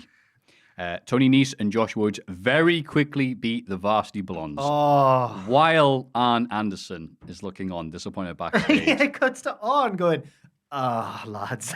There wasn't much else they could do here because then after the match, He's Smart going to be in Mark their garden Sterling burning their suits. explains that his team are now called the Varsity Athletes and he'll sue the Blondes if they use the word varsity again. And then the Acclaimed and Billy Gunn interrupt and scissor each other. Yeah. Look, nice knowing you, lads. Mate, I like the Varsity Blondes, man, together as a team. I know that some people don't like one of the members, but as a team, I find them exciting. Everybody. They're fun. They're fresh baby faces. One of them had a daddy was brilliant as well. Oh, what did Garrison's dad do? Don't know, right? But Pellman's dad, obviously, was class. Pellman Jr. also. I like them as a team. I like how shamelessly 80s and cheesy they are. But now the roster's so big, they never get Right. Yeah. So They've you been don't pushed see aside a for the new payoff to toys. this. Yeah, you don't see a payoff to them This getting was the- it. Oh, they've got it. Yeah, This was the No, build-up no, and the I payoff. them No, losing I the- agree with Tom. I think they'll win it back. them, Maybe. them losing the varsity. They can't just be the blondes, can they? College blondes, Yeah, we're the sports blondes. the wrestling blondes, We're the Hollywood blondes. No one's done that. Oh, that's a good there we go. idea. Yes. You're a genius, Tom. Thanks, mate. But the only thing was missing from this was them being put in a big box that said to OVW. No. It wasn't. Yes. Tay Mello and Anna Jay beat Sky Blue and Madison Rain. This was an okay match. So I thought that they were going to use this to elevate Sky Blue after the build-up to this last week. Where don't laugh. No, They I'm went- laughing because I actually agree. Like, 'cause yeah, they- why? they Yeah, had you that think whole thing so, backstage right? where they went, Yeah. Sky Blue, you're really boring, and she went, well, at least I can wrestle. And I was like, oh, and then she took the Yeah. fall. And then the team of no, it's not right. TJAS. TJ. Oh, that doesn't roll off the tongue at all, does it? Bloody hell. I'll just call them Tay and Jay. Yeah. They went, yeah, we're this, we're that, he, and then they won. Look how brilliant we are. Yeah, We yeah. just Well, won. this, well, that. Whenever now we talk about a Tay and J promo, let's just say that. With word this, for with word. that, the arm he- movement. This with that. Tay and J. Tay and J. With this, with that, Tay and Jay. Wow, a new bit in the podcast. Yeah. That's a right Twix Mars bar of it. In the main event, Death Triangle retains the Trios title. That's right, they do exist. Over the Dark Order, but only after Roosh interferes and gives Sneaky Pack the Timekeeper's hammer to use. He's like, hey, use this. Oh, cheers, Paul. That's how he beat Kip Sabian as well when Kip Sabian tried to poison him. That's right. No one ever got on board with my theory. it- Tom doesn't know about Oh, I want to hear the theory. Do you remember the award-winning Sabian Pac came versus back- Kip Sabian match? when Kip where- Sabian came back, and it was like he's finally back. And in the match, Pac was like, the story was that Kip Sabian was getting under his skin, and Pac was like confused and like, how do I beat this guy? And then eventually he did beat him. But halfway through, for some reason, I think I was tired that day. I just went, he's poisoned him. Because there's a bit where Pac's tried to he's put on a submission, and then Kip's broken away, and then Pac goes like he breathes weird. I'm like, he's got Oh. poison on his attire, and he just didn't. His spores. Yeah, and or maybe like his hair Sweats poison. He's like Butterfree now, but it didn't happen. Actually, he'd be more of a Venomoth, I think. Yeah. Kip Sabian. Andrade wishes he was butter-free of this AEW contract. To a bigger house. Yeah. So in the main event, yes, they were able to overcome the poison, I guess. But then he stayed in the ring, did Pac? I was going to say, before going to that, Death Triangle sorry. versus Dark Order, I thought it was a good match. I'm in two minds if they're going to... I'm trying to say this in a way that makes me not sound like a dick, so I'm honestly not trying to be. But if they Okay. bring up Brody Lee, and obviously we'll win this as a tribute to Brody, you would think and hope that they would only do that if they're going to win. Yeah, it was a using bit that as a uncomfortable, I wasn't it? know, obviously, the dark world and everything like that. I know, I appreciate guess it. this- But you think just it's a bit exploitative. This was Except supposed I'll to rag be on the- Ray doing Eddie Guerrero spots every bloody match. So And it's it like, was a shame, especially because It was meant to be 10 and thingy. and I assume the 10 would have lost that as well. I don't know. No, I think 10 would have beat Andrade and probably sent him packing. Yeah, Andrade would have made sure. He would have Yeah. beat him up and made him. Yeah, Yeah. he's grabbing his fists and punching himself. He's in Come the on. sharpshooter going, ring the bell. But I think it's a shame, especially because when they did the Brody Lee Celebration of Life episode, that was universally praised. Everyone yeah, loved yeah. that, and it was handled really well. It's what apparently brought like Daniel Bryan or Bryan Danielson and CM Punk, made them realize, oh, this is a good company. We should go there. Oh, right. I And didn't know that. mess everything. No, I'm joking. Yeah. I'm just saying, like, if they're going to bring it up, it's like just for a random title shot on I know, Rampage. It's yeah. like, I think it okay, was like- lads, like you may not, they probably mean it very sincerely, but it's also storyline wrestling. So Yeah, I know. it's like, oh, well. It was a good match though. Hungy's got to get one of these shock pins on somebody, right? Because I was absolutely buying that he was going to pin Kenny Omega several times at the Who was pay-per-view that? match. Who? Hungy. Hungy. Big Johnny Hungy. John. Yeah. Hungy. Sorry. Johnny Yes. Hungy. He Am should. I saying that yeah. right? I thought you said Yeah, hunky. Johnny Hungy. That's I not, knew, it's I not knew often, who you meant. it's not often to say something right on the show. I so- thought you said hunky, which he is. That wouldn't have been wrong as well. Yeah. To be fair. Yeah. Yeah. I'm not correcting myself there. Oof, look at him. No, it was a fun match, but I agree. Could you not have done like it wouldn't have been as high a profile as 10 versus Andrade? Could you not have done 10 versus Rouge? Yeah. And they're just gone like, hey, look, Andrade's not having this, but you know what? I'm stand up for my mate Andrade. I'm going to beat you and take that mask, and I'm going to burn it and throw it in a It's- ditch. And It's pros and cons, isn't it? Because if this hadn't happened, people would now be going, are these trio titles ever going to get defended? So it's almost like there's too much stuff. Yeah. Too many stuff. Yeah, too many Too stuff. many stuff. Too many. So, Tom yeah. brought that up on the news the other. That's the second Too Many Cooks reference I've heard this week. Too many Cooks references. Yes, too many Cooks. Then he stays in the ring. Warpack as we switch over to AEW Battle of the Belts 4. Return of the Pack. Very good. I wish they could have done something there with Pac in the ring going, oh, not God. And now, Battle of the Belts. What is that now? Hurry, Corbin! I thought that was taped. Oh, all right then. If the lady wants a baby, I'm the cock of the north. And he's just... Anyway, tied after his first match of the night, Pac again resorts to using the ring bell. This time to retain the All Atlantic title against Trent Barrett. Yeah, sorry. Yeah, so two titles, two belts. Pac, as they I call like the match. Trent got Barretted. Barretted. Barrett doesn't work, does it? Oh, Barretted. Nah, I No. battered. Should have gone with that. Trent got battered in this match, and it was good, but the story there is, Pac's tired after that match. This thrilling 6-man tag. And he did a cheat again. But he still wrestled like the physical fitness freak that he is. It's hard to not be really good when you're really good. Right, Trent should have been wiping the floor with him, and Pac's making a brave comeback, but you're like, oh, so you're a face, but you cheated like a heel, but you're doing double duty, and that's a face move. Also, you're fitter than a butcher's dog. Yeah. Woof, woof. And you're doing brainbusters through tables and stuff. It's a bit all over the place, isn't it? And again, we love Pac here. Oh, yeah. We unashamedly love Pac. He's the he gets the honorary award, Pac of the Year award every year. The Cultaholic Awards coming soon. But it's like, all right, so is the purpose of this just to have a good match? If that's all you wanted, that's all you got. But what are we doing here? We're cheering the babyface brave. If we wanted that, which was Seth Rollins. I don't know.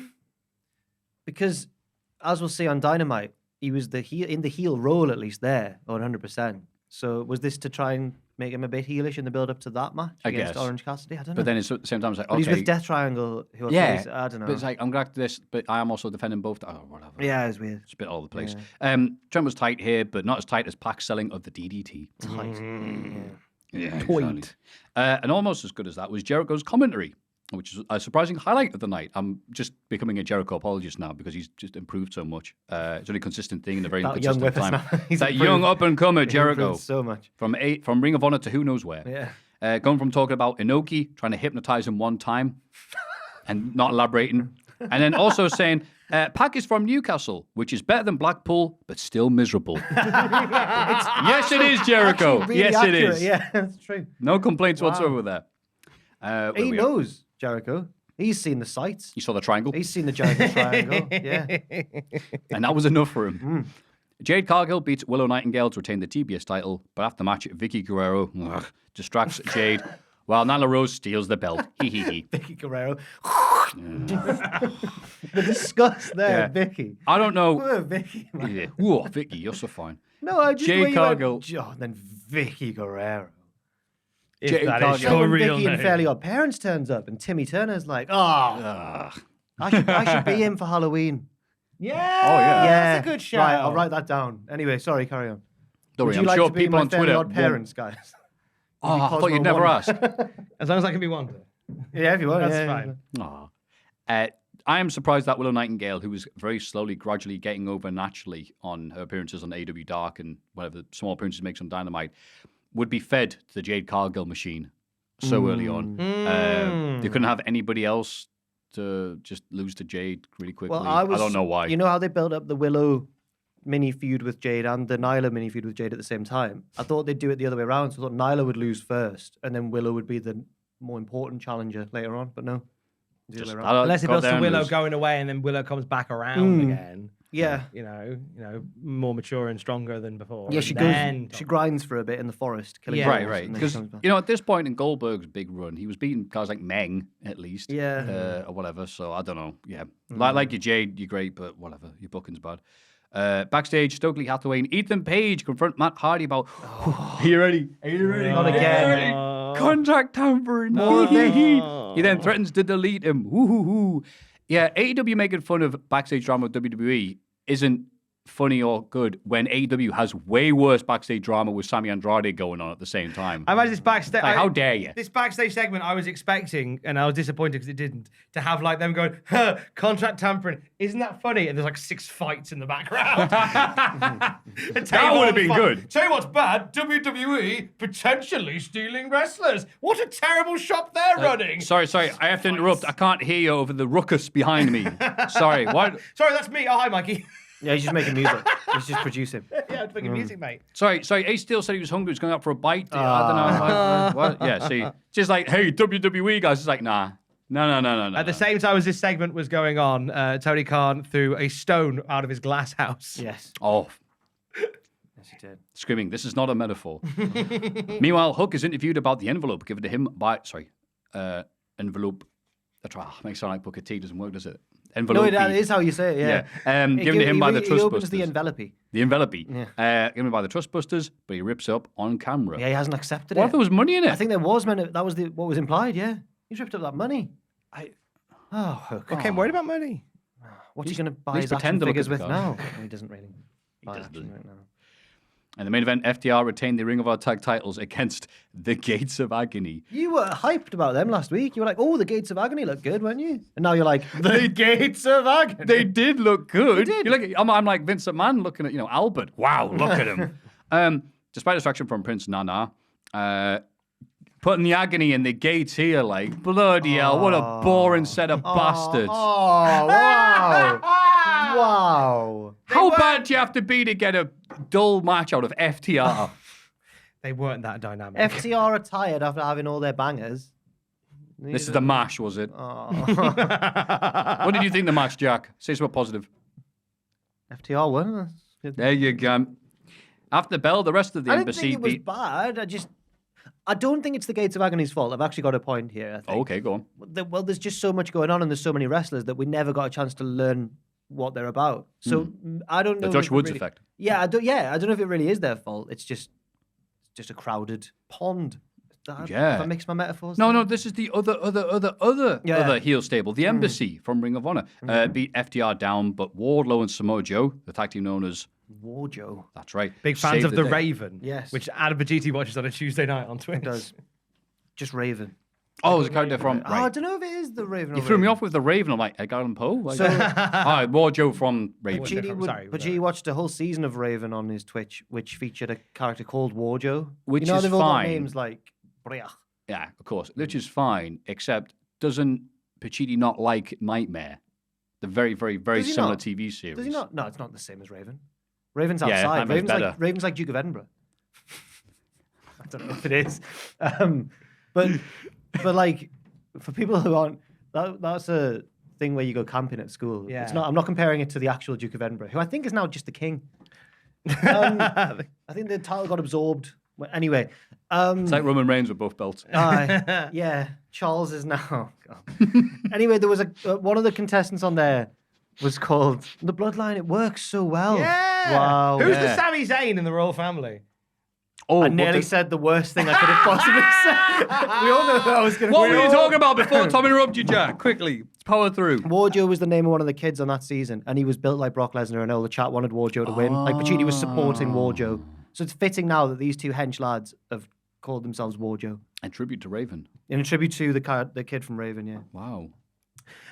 Why didn't AEW, part of my memory here, in case I missed something really obvious, you had Rampage for an hour and then Battle of the Belts for an hour. Mm-hmm. Would it not have been a more interesting selling point to go a 2-hour Rampage?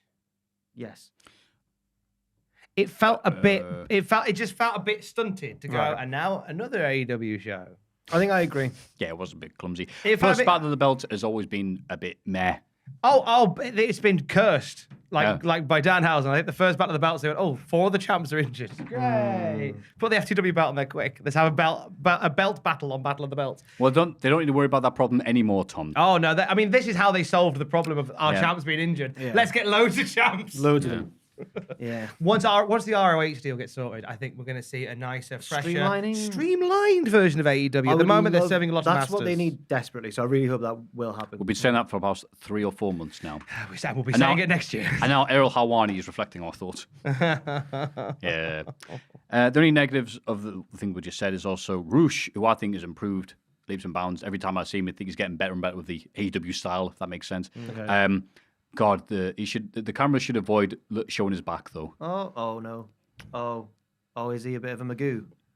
Okay. Don't take my word for it. Looks a bit like a constellation. No.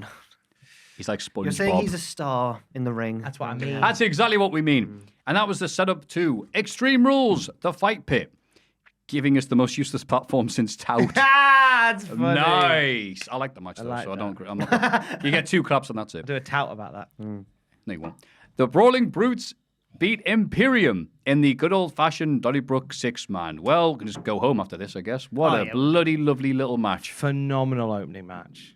It was so good. I was all right with the horrible stereotyping of, the good old-fashioned Donnybrook. Yeah. That's what they call it. Our there. They had the set with the barrels and all that. But, I mean, it did what wrestling matches should do. I think it's quite a big compliment you can pay to a wrestling match, was that I didn't remember that it's not real. I was like, they're really going for it. Oh, yeah. Yeah, it's class. No, beautiful. Yeah, again, use the scenery, battled each other, did tags and everything else like that. And, importantly, actually got a victory over The Imperium. announce table spot, I was like, Jesus Christ. Yeah, it was good. Big bad lads doing daft things to one another. One slight drawback, but it didn't really ruin my enjoyment of it, was that when Sheamus lost on SmackDown, I was like, well, he's going to get his win back in the tag match. Yeah, you know what? In hindsight, that's really obvious. But you know what? As we learn through Extreme Rules, the really obvious things that happen aren't always necessarily bad. Right, when Hangman Page won the belt, it's a big example. Yeah, exactly. Just because something's really obvious, because this is where you tip your toe slightly in Vince Russo territory. That's what here WCW did wrong, wasn't it, during the latter days? Yeah. This is a really obvious result that will make a happy conclusion. Let's choose something completely different. Yeah, we shouldn't have Goldberg win. We should have him turn heel instead. Yeah, you don't want. Yeah, I don't mind when the obvious thing is a happy conclusion that we're going towards. Yeah, something even though he got the I think that's in predictions. I think I said Sheamus will lose his IC title match, but they'll win. at the pay-per-view, and that's fair. And it was a great match. I thought that maybe Butch would get the pinfall, but I liked the way they did it with the Imperium getting taken out one by one, and in the end, I think it was just Eichner or Vinci, and they dragged him up, and Sheamus hit the thing, and it was great. Loved it. Well done, yeah. Vinny, I came. Yeah. Gross. Then Ronda Rousey chokes out Liv Morgan to become the SmackDown Women's Champion. But Liv smiles as she passes out underneath her backside. So who's the real winner here? No, I didn't say the backside bit. That makes me sound pervy now. It does, doesn't it? Just said it's pretty bad, that. I just said Liv smiles as she passes out. So who's the real winner here? Which was sarcastic because we're meant to go, ooh, but she smiled. But now you've made it sound like she was smiling because she was under Ronda's bottom. That's all I saw on meme websites was that picture, so don't worry. You're right. It's me being rude. Jack is a saint. Thank you. St. Bernard. What? The dog? I don't know where I was going with that. I I can't remember what I was going to say now. This was a match. I'm like a speed bump on this podcast, aren't I? No. No, you're more of a A bollard. chicane. Have a chicane Yeah. and or a bollard. You're water hazard in golf. We can see you, but we're trying to stay out of you. No. You're getting me anytime, mate. Promises. Podcast boyfriend. So we all knew Liv was losing this. There was not a Oh, I chance. don't know if we Open did all hell. know that Liv was losing. I did. Okay. Now, look at me being smart, but I was like, no, the Braun Brutes might lose We to all- Imperium. we all They're said really that- good in German. We all did say on podcasts in the build that Ronda should really be winning, but I think that me and Ross were wrongly, it turns out, making the point that it's a weird stipulation. There could be some shenanigans where Liv wins, but you can't beat Ronda 3 times, and she didn't.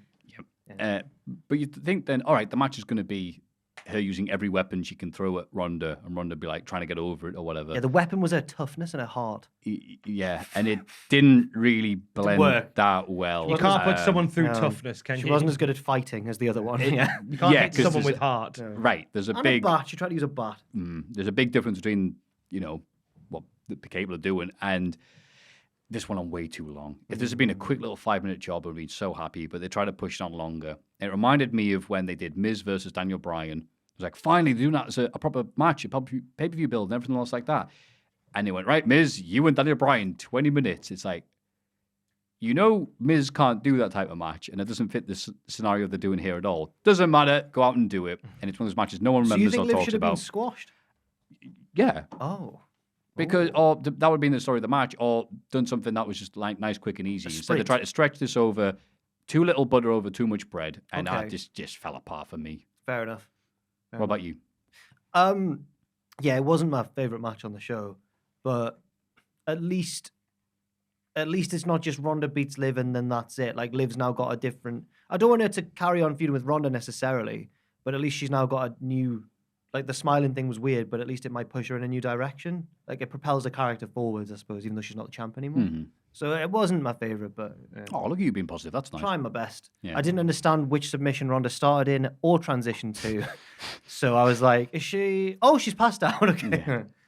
But anyway, Yeah. Karen Cross beats Drew McIntyre in their strap match after Scarlett pepper sprays Drew. I did not enjoy this one. Nah. I enjoyed the lads hitting each other with the strap. It was good. Strap matches suck. Why didn't Scarlett just do that at the start?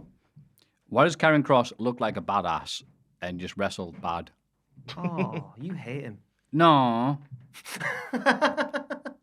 Hey, it's me, a lad. All right, cool. You know all that cool stuff you used to do? Oh, Yeah, spooky you're not lad. doing any of that now. Spooky lad with girlfriend.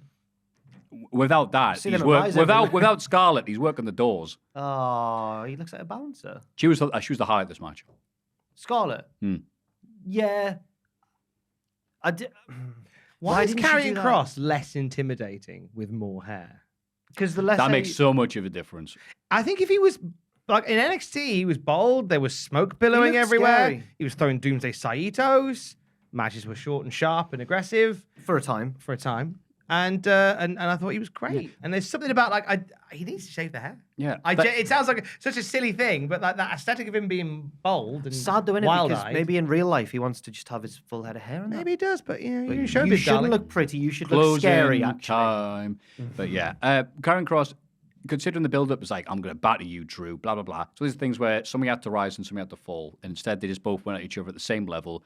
Karen Cross has been promised this match for maybe months now, and he had to have War Lass well, help he him. flew to Wales to stare at him. Yeah. That was. Yeah, and if it wasn't for pepper spray, you would have lost. I know. Yeah. And you're like, well, are you a badass or do you need help? It's like, you pick one. Yeah. Yo, do we? Listen. I shouldn't have ended the conversation that way. Do we think that maybe Drew will be blinded for a while? Because he No. was really selling that. Was he on Raw? No, he wasn't on Raw. So tonight, will he turn up and be Oh, like it's a SmackDown show, Nydia isn't it? and be like, I still can't see for now? Oh, okay, that'll be interesting. Maybe.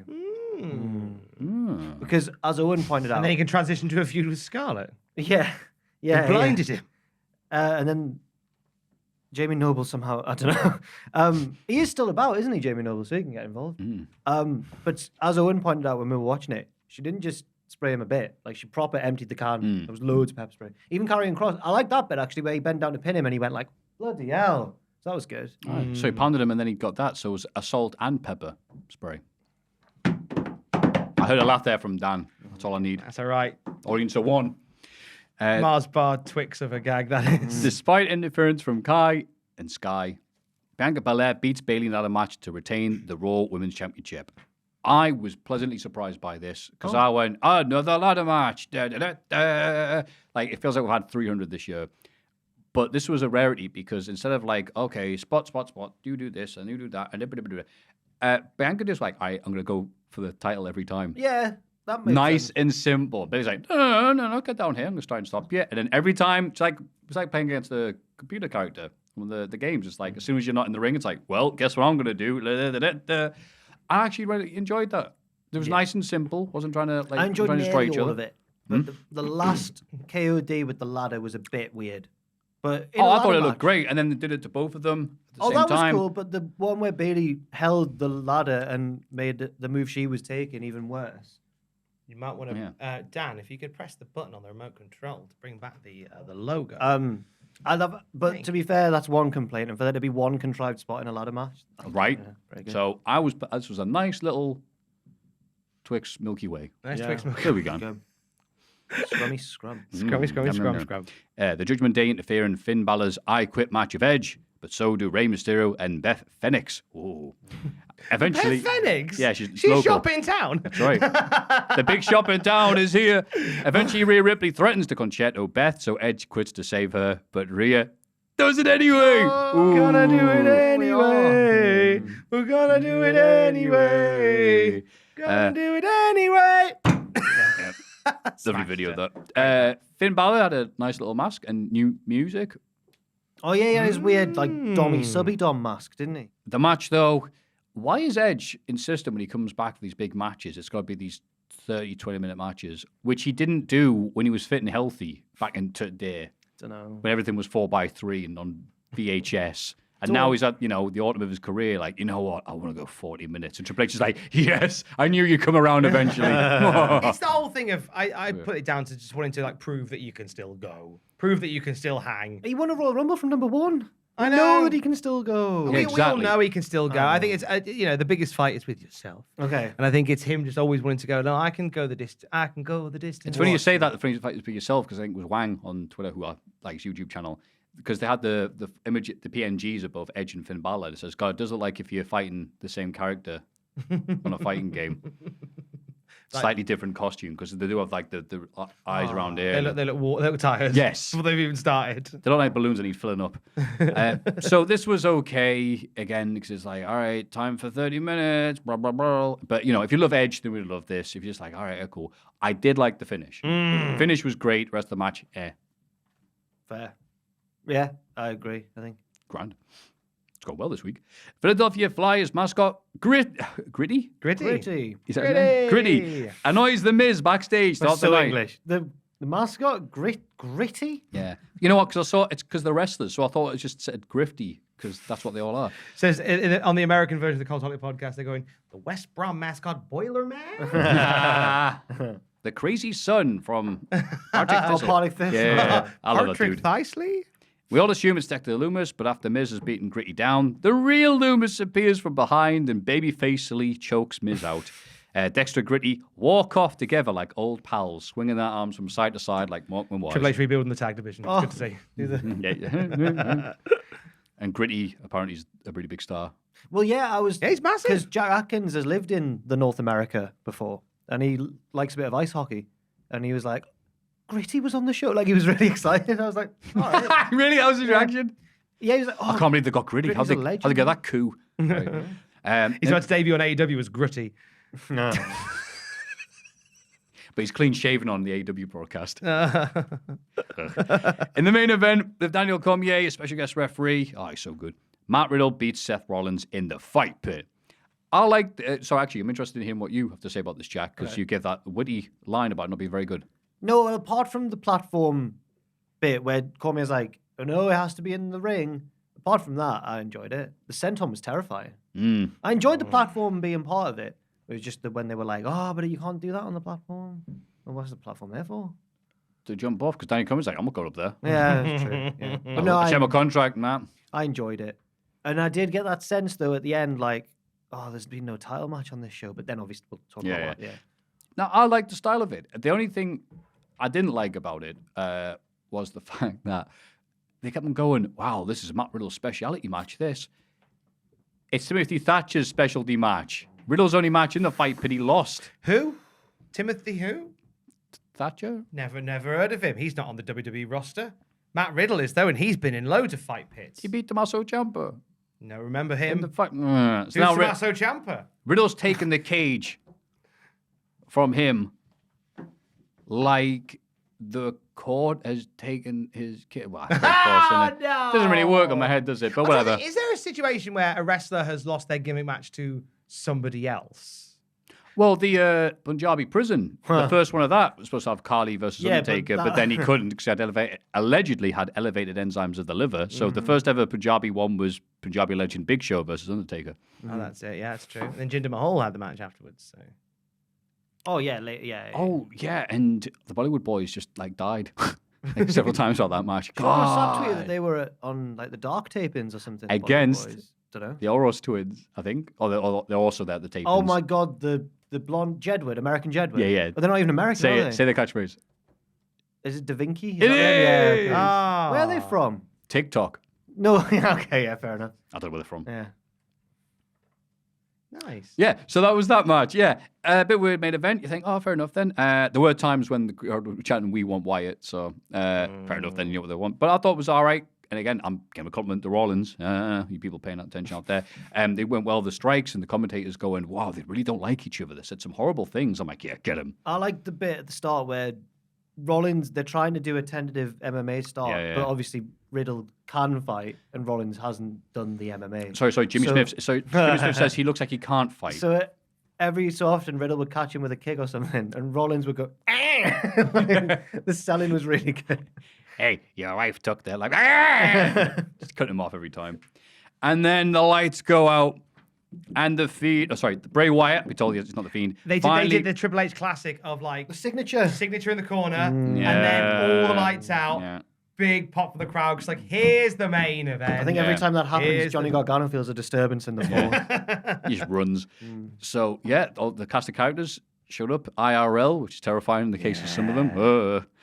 But and the pop for the feet, Bray Wyatt was ridiculous. Oh my God! Because I've forgotten. I've not been doing the QR code stuff because I was under the impression that if you scan the QR code, didn't know where it's from, that could be a bad idea because you don't know where it's coming from. It could be any bloody thing. .exe. Oh, whiterabbit.exe. No, my phone's dead.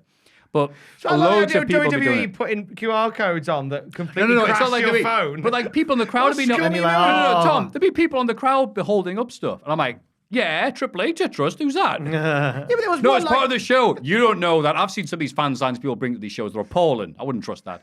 I'm trying to scan this one that says Snoopy Tennis better than virtual soccer. Dreamcast 2 not happening. Don't trust him. So, but people, I'm obviously the minority. People, I forgot, he's been away for so long. People love The Fiend. The Fiend has Bray Wyatt has so many great fans and so passionate. I'm just waiting him to come back and just do whatever. And this was Bray Wyatt showed up and doing whatever. We did a pictures video, me and Tom, with Andrew, which has actually been really well received, to be fair, in the comments, because I was worried that we'd because it was all, normally when we do pictures, it's like of a whole card, so we can pick and choose different matches, a bit more variety, but this was like 9 pictures all on The Fiend, all on Bray Wyatt. Yeah. But actually everyone... You got 9 pictures out of that? Oh, wow. Well, Tom and Andrew, to be fair, really got creative. Well done. And I used it. Well, for my third pitch, I used an AI to write it. But that's ridiculous. I'll never work in Cultaholic. Yeah. So I think it's everyone. It's got the and the fact everyone was so positive about it made me realize, everyone is buzzing about the Fiend. It's got the Bray Wyatt's got the same qualities as new Hall of Fame inductee. Don't hug me, I'm scared. In which case, there's so much to it, and there's so much, and people are enjoying the process of reading into it and learning more and kind of telling the story and trying to put the pieces together. And I've loved watching that. Like, there's been some wild fan theories in the run-up to this. Some rubbish ones, but some really good ones. But regardless of the quality of them, the fact that everybody is so locked in and getting so creative about it, I think that's excellent. And like, Don't Hold Me, I'm Scared, where you're kind of coming up with your own, like, why are these 3 puppets doing these things? Like, the story of Bray Wyatt has barely been told on WWE TV, but like everybody's got their thoughts on it and they're excited about it. And yeah, roll on SmackDown. And speaking of crazy theories, the rumor is that Bo Dallas is coming in. What? Oh yeah, I've heard Really? that, yeah. Oh, And he loves a good crazy theory. Oh, and Liv's crazy now because she passed out and smiled. She's with Bo. I don't think they'll do that in time. There's- Is that an IRL thing? I think they're together. Oh, I didn't know that. I think I think Ross, who follows a lot of wrestlers on Instagram to monitor their pets, monitors. Oh, a weird word, I shouldn't that's a have. cover story. No, he does. If you say like I'm just so and so, he joking. goes, "They've got a lovely dog." I'm like, "Oh." He does. But I think he told me that Bo and Liv are together and live on a farm. Because you got to Bo live. Oh my goodness! Hey. That's Mixed Match Challenge 3 coming back. So yeah, a mixed bag of a pay-per-view. I was left underwhelmed. I thought at the overall it time. was it was a strong pay-per-view. I was going to say, I watched it at the time and thought, oh, yeah, it's all over the place. But looking back at it, it's like, no, there was some good bits there. thought it I'm was being alright. very negative. Yeah, I think I would have. Like I said, I had that feeling towards the end where it was a bit like, "Oh, is that it? There should have been a big." But then the Wyatt thing happened. I was like, "Fair enough." Oh, if I didn't have that, it's like, no. I love the idea you watching Matt Riddle go to the back going, "Oh, that's the end. Oh, that's was a all shame." sad. Yeah. And worse, me and Pachita sat there going, "Right, here we go. No, Any honestly, minute now, and action." we watched it right, and bloody it was because now the pay-per-views are on a Saturday, right? We get more drunk people outside partying, and having fun. Oh, I hate Because that. we're in quite a studenty area, right? And I tell you what, someone had a wee outside our office door. Is it Bray Wyatt? Yeah, And Pachita went, that was my review of Carrying Cross. and the car park's on a bit of a slope, so the wee had gone down the hill, and He went wee all the way I down. went to the toilet at one Hang point on. in between matches, right? But to get to the toilet, I have to walk past the front door of the office. Mm-hmm. There were two lads out there, maybe rolling a cigarette, maybe doing something else. There was some shuffling of the hands going on. And then one of them went, "Mate, will you come and see the Pet Shop Boys with me?" I'm like, "Oh my God." I don't know why. So an hour later, you're there. It's a sin blasting out, going, "Don't know why I agreed. I'm just. I wish I could just be. I wish I could just tell these people no." Bloody West End boys and East End girls. Or whichever way around. I don't know. So what's that, Jack got on to do, Instagram. what's that got to do with you being annoyed that you thought They that was were, the end they of were, the they were pay-per-view? chatting absolute bollocks. No, I'm just saying I wish they'd move pay-per-views back to a Sunday night. Oh, right, yeah. When it's No. quieter. No, I'm of the opinion. I love the opinion on a Saturday. Fair enough. I mean, Absolutely. I agree with Jack, again, for selfish reasons, because Because we get the next day off. I tend to do radio on a Sunday. Oh, Tom doesn't get the next And day off. and I had a radio show on Radio Newcastle. Sorry for boring you. Sorry. At 10 a.m. And I got out of the office. I think I got home at 6:30. And I think I had 90 minutes of sleep on the Oh my sofa. God. And went, I need to go to work. So I went and did it and did the show. And then I came back and I said to Alex, I said, I think I'm just going to stay awake the rest of the day, just so then my sleep pattern's all back to normal. I'm surprised. I was like, normally I feel a bit grumpy, and bless Alex, I love her to death. She'll sometimes get the brunt of me. Believe it or not, sometimes I'm a bit grumpy, and if I'm hungry or if I'm tired, It's a lie. a bit grumpy and a little bit snappy. Sometimes I can be. And I said, you know what? I feel all right actually. I thought I'd be grumpy. I thought I'd be snappy. I'm all right. We're gonna make some tea and we'll have a nice tea. Anyway, 9:30 at night, I'm just sick violently in the toilet. I go, oh, I'm not well. I should have had a nap. And then again later in the night, and I was like, yeah, I've burned my candle completely down here, and my body is now rejecting. So this is the why 37 hours being then awake. Tom did take the next day off work, thankfully. I was normally I'd push through it. So when he came in, the next time I saw him after that, when he'd taken the day off, I was like, "Are you sure it's not COVID?" And you hadn't told me the full story. You were like, "I'm pretty sure it's not COVID." And I was like, a bit paranoid. I was like, have you done a test? But now that I've heard that, I'm like, oh, it sounds like it was not COVID. Oh no, I was burned out. I'm very overtired and probably just a bit poorly from that. I did a test. Be and I careful. was Look negative. after yourself. Man. I should do. But that's why I want them back on a Sunday. On a Sunday. That'd make my life much easier. Save Tom's bowels. Save my bowels. But not bowels, stomach. Wrong I end. was sick out of the top Sorry, end. Not the bottom end. Before we move on from weekend, I know it's a girthy podcast as it is. We should probably just to save a little bit of grief. We should probably give a little nod to Bound for Glory, which is Okay. on the Friday. Oh, absolutely. Very yeah. quick. We can sum it up dead Oh, quick. no. Sum it up dead quick, right? Okay. Oh, I'll go on. Go on then. Dead Go ahead. quick. Kazarian and Mike Bailey had a banger. That was good fun. Kazarian beat Bailey. Kazarian beat Bailey. That's a bad decision. Call your shot gauntlet, say his name and he appears. I believe in Joe Hendry. Joe Hendry in number 2 at the Call Your Shot gauntlet. Mexico. He's the guy who's going to win it. Oh, wait, no, it's Bully Ray. Bully Ray wins the tournament. He's going to face Josh Alexander. Eddie Owens and Josh Alexander had a banger in the main event. Yeah. Josh Alexander had his nose broken. Oh. Blood everywhere. Has a square up with Bully Ray later in the night, and that's Next feud's with Bully Ray. Yeah. Now, I Dirty Dango turned haven't- up. To be fair, I haven't watched it. I imagine the action was good, but I enjoyed Victory Road very much, so it would take a little bit to top Victory Road, which was the smaller one, but seemed to be the bigger. I was weird anyway, but yeah. It was a tough order to be on such a busy weekend of wrestling to do Bound for Glory, and I feel not gonna like sit here and as it take has this. here, kind of got lost in the shuffle. Had it been on its own day, on another weekend, probably might have got a bit more time. The Impact Wrestling 2022 story, lost in the shuffle. Lost in the shuffle. Can I go for a wee after this little bit? One little thing, and we can all go for a wee. Bobby Fish, his triumphant return in his hometown. Oh, they're so happy to see him. The crowd chanted CM Punk. That happened at Bound for Glory too. That was his mum and dad. They are 9,000 years old. Monday Night Raw, the bloodline is fine. Ooh. Do you remember when Bullet Club is fine was a thing? No. Okay. I know what you mean. Cool. But the club is fine. In Gorilla, Shawn Michaels, X-Pac, and Road Dogg are all messing about. What are they like, man? They're all effing and blinding and crazy. doing stuff they shouldn't be. Oh, It's a chicken, but it's a willy. But Triple H is all grown up now, like Tommy Pickles, and tries get them to be sensible boys. Oh, what are they like? Oh. This is like Triple H working a late shift at Tesco and his mates turn up just to be naughty. Yeah. I can't be like, I'm on shift. Come and mate. smoke a spliff with us round the corner. I can't. I'm managing I've got close up tonight. Used to be cool. No, I'm still cool. I'm just the cool manager now. I'll meet you in the pub at 5. Be cool. Kevin Patrick is announced as the new play-by-play for Raw. Good for him. Afterwards, the Bloodline get the show started properly. Roman has an issue with Jey Uso's hot-headed behavior recently, after that one segment with Logan Paul. But Sammy steps in to deal with it and tells Jey he hasn't been acting very Usy recently. He asks why Jey can't be a fun guy like Jimmy or Solo. Jey is furious. But Matt Riddle interrupts and kills it. I want another shot at Roman. It was funny because Wasn't the stipulation that Riddle would never get another Riddle shot? said and brought that up and reminded, hey, I know the stipulation was I could never get a title shot against you if I lost, and then I lost. But come on, dude. And Roman was like, nah. Yeah. Then he tried to get Usi over, and it didn't work. He challenges another member of the Bloodline instead, and Jey pressures Sammy into accepting because he's, was honorary Usos. He says, handle your business. Yeah. Sami Zayn is ungodly over. Oh my god. When he tells him he's not being a fun guy like Jimmy or Solo Sikoa. He's like, Jimmy's cool, Solo's quite intense, but he's still fun. Yeah. It's brilliant. Johnny Gargano beats Austin Theory in a singles match. I was expecting there to be like more of either of these guys maybe later on in the show, but it was just Theory losing again.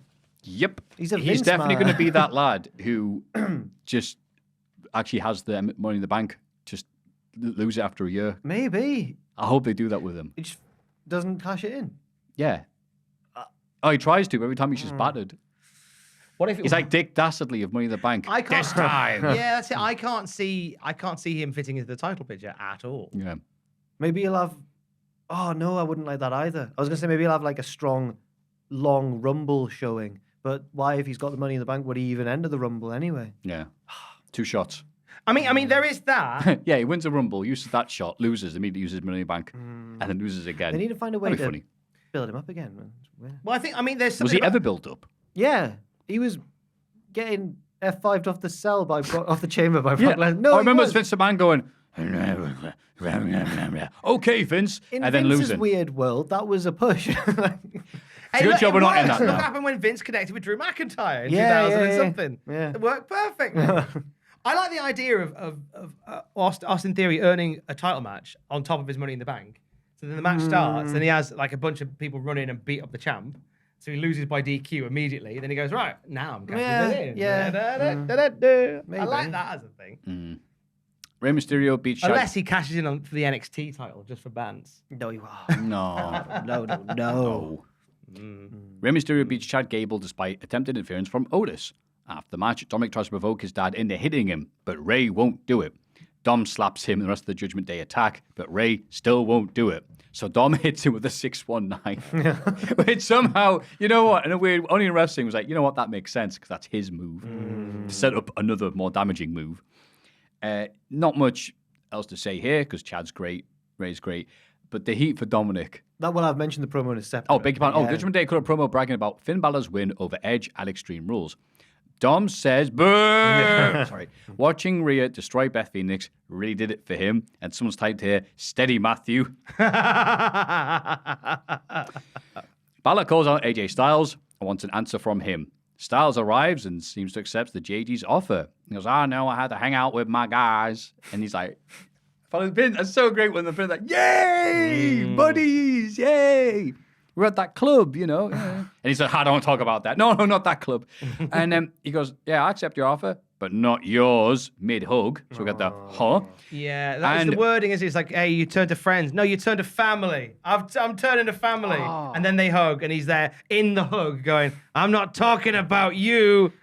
And then looks heartbroken and shocked. And then 5 minutes after that, Gallows and Anderson make it into the ring. Yeah, Balor's got to be frozen. He's like, like, holding on the hug. Like, I was talking about my worst friend. No, I shouldn't say that. No. Anderson once got to the final of a G1 climax, so you know, they're good. We try not to talk about that. Anderson's the only guy on the WWE roster currently holding a New Japan Pro Wrestling Championship. And Gallows? No, just Anderson. It's the never openweight. He's never openweight. Yeah, he's the never heavyweight, which is, they call it that because he said he'd never, ever, ever, ever go back to WWE. We are not returning. Yo, document it. I'm saying never. Oh my God, unless you know I need a second pull. Like when I went to Saudi Arabia after they lied to us, ? Deleted this week, but not quick enough. Oh, dear. Hope you enjoy that second pull, pal. I love that everyone's talking about how great Impact Wrestling is and all the great talent they have there. So Triple H goes and poach.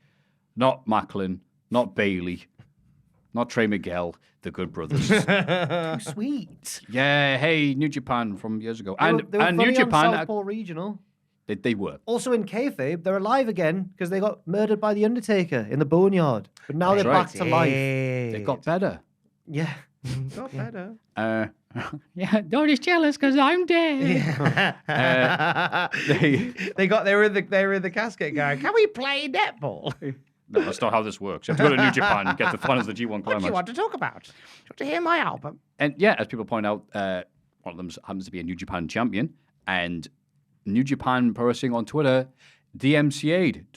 Beg your pardon. No, they retweeted the WWE. Wow. That forbidden other door. The forbidden conservatory, the forbidden extension is there.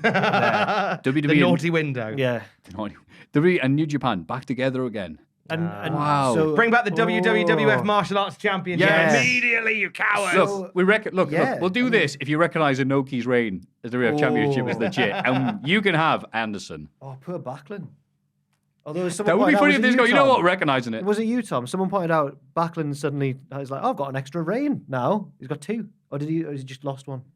Oh, no. He would have lost one. No, he lost one. No. Because he got it back. Well, he never treated like the title never changed hands in Japan. But as I recommend, if you read Dave Meltzer's amazing recap of Inoki's life, and it was only like a snapshot of it, and it went on for like Lord of the Rings. Or you watch the craziest Antonio Inoki stories on the Cultaholic YouTube channel. Mein Gott, what a great idea. This issue with that was that it was going to be held up so they could go back. Inoki was going to... Very long story because I'm probably going to get messed bits up, but it was supposed to have a match that didn't really happen because they tried to screw him basically. When Inoki went over and back went to wrestle Inoki in Japan, but then they were like, okay, you do this finish and you can go back to F and have it. But they kind of deliberately messed it up. So I was like, wow, look at that. That was kind of changed to be a counter over here. No. And they're like, no, wait a minute. No, that's what was said. So that was like, when Backlund would never have let that happen. He was a shooter. Right. So when Backlund came over and they did the title held up thing, just did it with Greg Valentine and just said, because of what happened with that match they had a few weeks early instead of sort out like that. So it was a very nice bit of poo-housery from Inoki, which is why we loved him. So anyway, that was all more interesting to talk about Gallows and Anderson. Any other thoughts here, Jack? No. Didn't think so. In a sit-down interview, Damage Katal say that Bayley's going to get revenge for her loss at Extreme Rules by buttering Candice LeRae. Damage Catal. He says this. He thinks it's Oh, funny. Catal. Yeah, Says it sorry. wrong though, doesn't he? So No one likes it. I like it. Thank you, Tom. Don't do that. Instead, Me and Ross haven't laughed at that for a month now, and now you've spoiled it. yeah. I'm hoping for the Family Guy thing where it gets annoying and you go back to it, it's funny again. Like the frog. When Peter Griffin kills the frog by accident, and then he has to get out of the window. Oh, yeah. I hate when Jack just derails things with references only 3 people understand. It's a really negative part of the podcast. Damage Control beat her down afterwards after Candice surprisingly wins. Belair tries to make the save but gets beaten down as well. I'm only joking, Jack, by the way. You okay? I was thinking about what to say about this match. Sorry. It was Okay. I've got, it's all right. I've got resting. I've got resting sad Tommy, face. shoot, man. No. I've got resting sad face. The Buff Bagwell, as we call it. The Buff Bagwell. I don't know what to think of this because I like on one hand that Candice won, but I'm also is Bailey's push over now? I don't understand what's going on. Yeah, it's a nice way of getting her to do something else. I mean, pretty much sorted with Belair now, right? I was surprised though because I thought Belair was going to win. No, say again. I thought Bailey was going to. Very similar names. Yeah. Right, Bailey was going to win at thing, and she didn't. It's like, oh, okay. I thought it was your time to shine, but guess not. She's got this stable of returning friends and everything. I thought, oh wow. And then I thought there's a certain blue-haired person who could come back and feud with Bailey for the belt, and everyone would go, wow. The meanie. Yeah. The blue meanie who's come back. What the world has been demanding. Yay! It's like Sasha's music and everything, but instead of that, it's... Oh my God. Imagine. Phenomenal. And even better, he's fat again. Yay!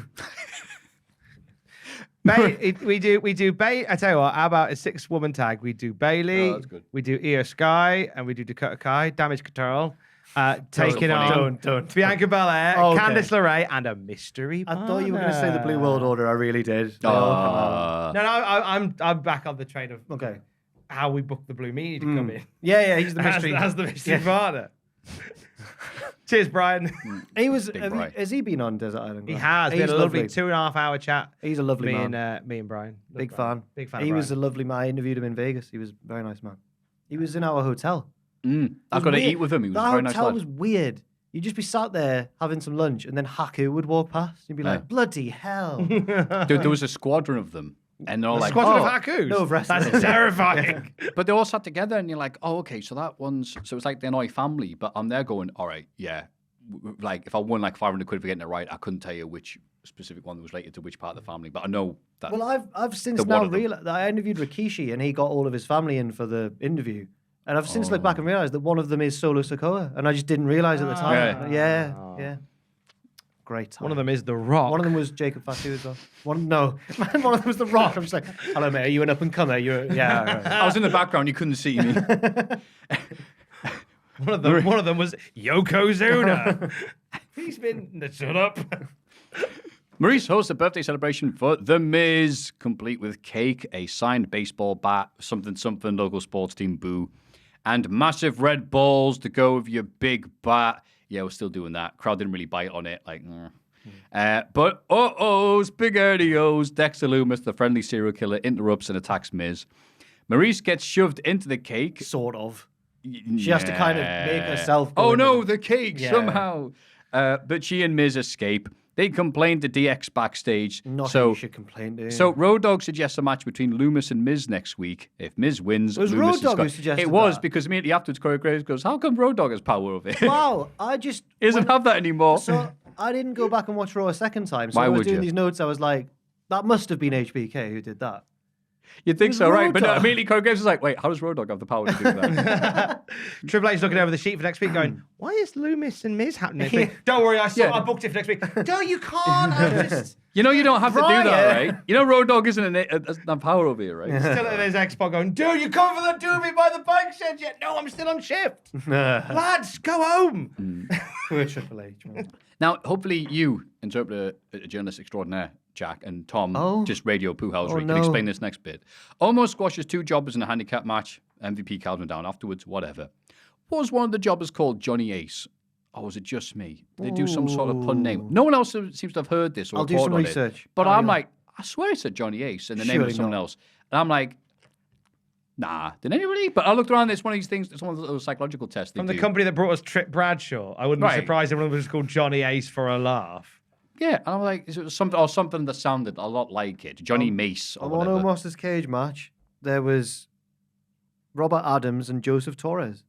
Joseph Torres. Maybe it's just me. I'm sorry. Johnny Tace. Johnny Tace. Maybe you said. Yeah. Okay. Yeah. There we go. That's why no one's talking about it because I misheard. What a Twix Mars bar of a situation you've caused there. Myth busted. Bobby Lashley cuts a promo before his US title defense against Seth Rollins. He lists people he's beaten in the past, but is cut off by dun dun dun dun dun. Lesnar beats up Lashley and then leaves. Paige Craig's just like, oh, Lash, whatever. Like He says, hello, Brooklyn. Hello, Bobby. I'm Brock Lesnar. Yeah. More people should do that mid. Like, oh, you're going to wait for me to say up my entire speech, my soliloquy. We've talked about him way too much this year, but CM Punk was one of the best at that. When he was like, no, stop. It was with Jeff Hardy when he like accidentally cheated to beat him, and then the next week he's like, Jeff, honestly, bang. Yeah, it was so good. That was great. Yeah. From the bottom of my heart, bang. Yeah. Lesnar beats up Lashley and leaves. Seth arrives and provokes Bobby into going ahead with their match because he goes, come on, you big... He's like, whatever, I'm hurt. Whatever. I thought you were a soldier. And it's like, oh... No, you can't do that in America. I love Marine Corps. And he's up and he's for it. He immediately runs into a pedigree and kicks out. That would be a hell of a finish. But they have a nice little match here with Seth being... what was he being? Is he a bad guy or? Yeah, he's a heel. He is. Yeah. Why were the crowd cheering for him? Oh my god. Are you saying boo every or- week we get more and more. I'm getting some tweets now. People saying maybe Maffew does have a point. He's getting cheered a No, lot. they're not. Surely not. He's doing cool babyface moves. Were you saying boo or boo? He sang his own theme at one point this week. It might have been after this match, but when he's gloating backstage or before it. Yeah. Seth arrives. Afterwards, Lashley wants revenge against Lesnar next week. I like tidy little title changes like this, which managed to avoid a rematch by going with a third person. Like, right now, I want revenge against you. Yeah. I'm not mad at you. I'm mad at the system. I mean, I'm mad at Brock Lesnar. Brock Lesnar, yeah. And I like that. There was I think of news that came up like, why did Brock Lesnar return this week? Yeah. Money. We get a spooky message from Bray Wyatt saying, revel in what you are. And also, there's the Mad Max Fury Road thing of who destroyed the world, we did. Now, I think Tom pointed out that he said that line, revel in who you are, 6 times. Revel in who you are. Yeah, because even the commentator said, revel in what you are. What does that mean? I really want some revels. Oh my God. I knew it. I knew it as soon as it came. Oh, whatever. In the main event, Matt Riddle beats Sami Zayn after Jey Uso prevents Jimmy from interfering. Oh, no. The Bloodline's not going to like that. Good acting from Jimmy and Jay. Because when Sammy lost and Jay pretended to look sad, it was really funny where he's like, oh it's a shame. And then DX closed the show. It didn't really do anything. Yeah. It was just, look, it's the season premiere. Look, DX, please show up. It's like when Austin did one of his anniversary ones and then started telling a story about him and Briscoe in South Africa and then went, I can't actually talk about that. And everyone went, what You'll was have that? to listen to my podcast. Yeah. He's getting his adverts in. I did like X-Pac immediately getting the opportunity to say, yeah, shouts to China. Yes. And it's like, yeah. X-Pac, right. I know you know him more than we do, us mere mortals, but seems like a sound man. And I liked, there was one time when DX came back on a Raw and Bayley was there healing it up and they all laughed at it. No, it wasn't. It was the Outsiders and X-Pac.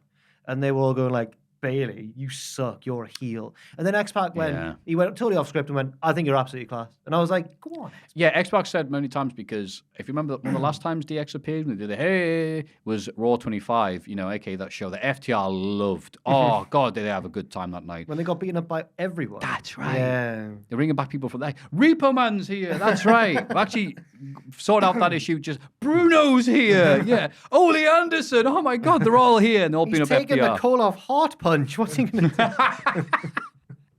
So, yeah. There's always been it's been that weird thing we've said for years. Why do they have all the old people come in and beat up the new guys when the old people aren't here next week? They are. At this time, it was just DX kept away from everybody else, as it should be. Good. That's fair, yeah. And then all they did, it was a slight thing. It was, well, my partner isn't here. He's playing with Office equipment. Or Corey whatever. Graves said, because they had Corey said, I Road Dogg did wonder- the yeah, whole. yeah. Road Dogg took the mic to the crowd, so the crowd could go, that's really good. That's right. And Cody Rhodes, Corey Graves, not Cody Rhodes, he wasn't there. Corey Graves. No, he showed up to be on the FTR as Corey well. Graves said, that guy's playing with office equipment at the moment. Talk about scissoring. Yeah, this is it. I just drank it from your cup. Sorry about that. But is it funny how like they go? Lads. The thing is, they go. You should have stopped him from doing that. It's no different to us kissing. It's fine. Okay. But it's what's funny is how like they'll go like, thing is the legends interacting with the young guys. If the legends beat up the young guys, then it looks bad because the young guys will be here next week. The legends won't, and they go, okay, well the solution is clear. We won't interact with anybody. Yeah. You could interact with the young guys and Put get them beaten over. up. I mean, Yeah. no, we'll interact. They with could have had nobody. I thought the Bloodline or Judgment Day were gonna I get thought the better Wyatt of was DX. gonna Wyatt and Co were gonna obliterate DX. That'd have been amazing. What a season premiere start to Raw. Let's get ready to lights out, lights up. Everyone's dead. You should have. I mean, And all yeah. the puppets are standing over him. But then when they do like the 30th anniversary of Raw, who's going to show up and go, we got Bruno. 2 words for you, help me. You know. Bruno. Well, News member DX, Bruno Oh. Sammartino. Look at the notes of stuff I may have missed. One little thing I'd like was Rhea Ripley having a tribute armband to Beth, That was nice. that was implying hilarious. she's dead. Yeah, that was great. Aye. Moving on from the whatever that was to the Sublime. NXT White and Gold. Ooh, the fate of Chase U hangs in the balance. There's no pun there. There isn't. I'm really invested. Oh wow! Yeah. Right.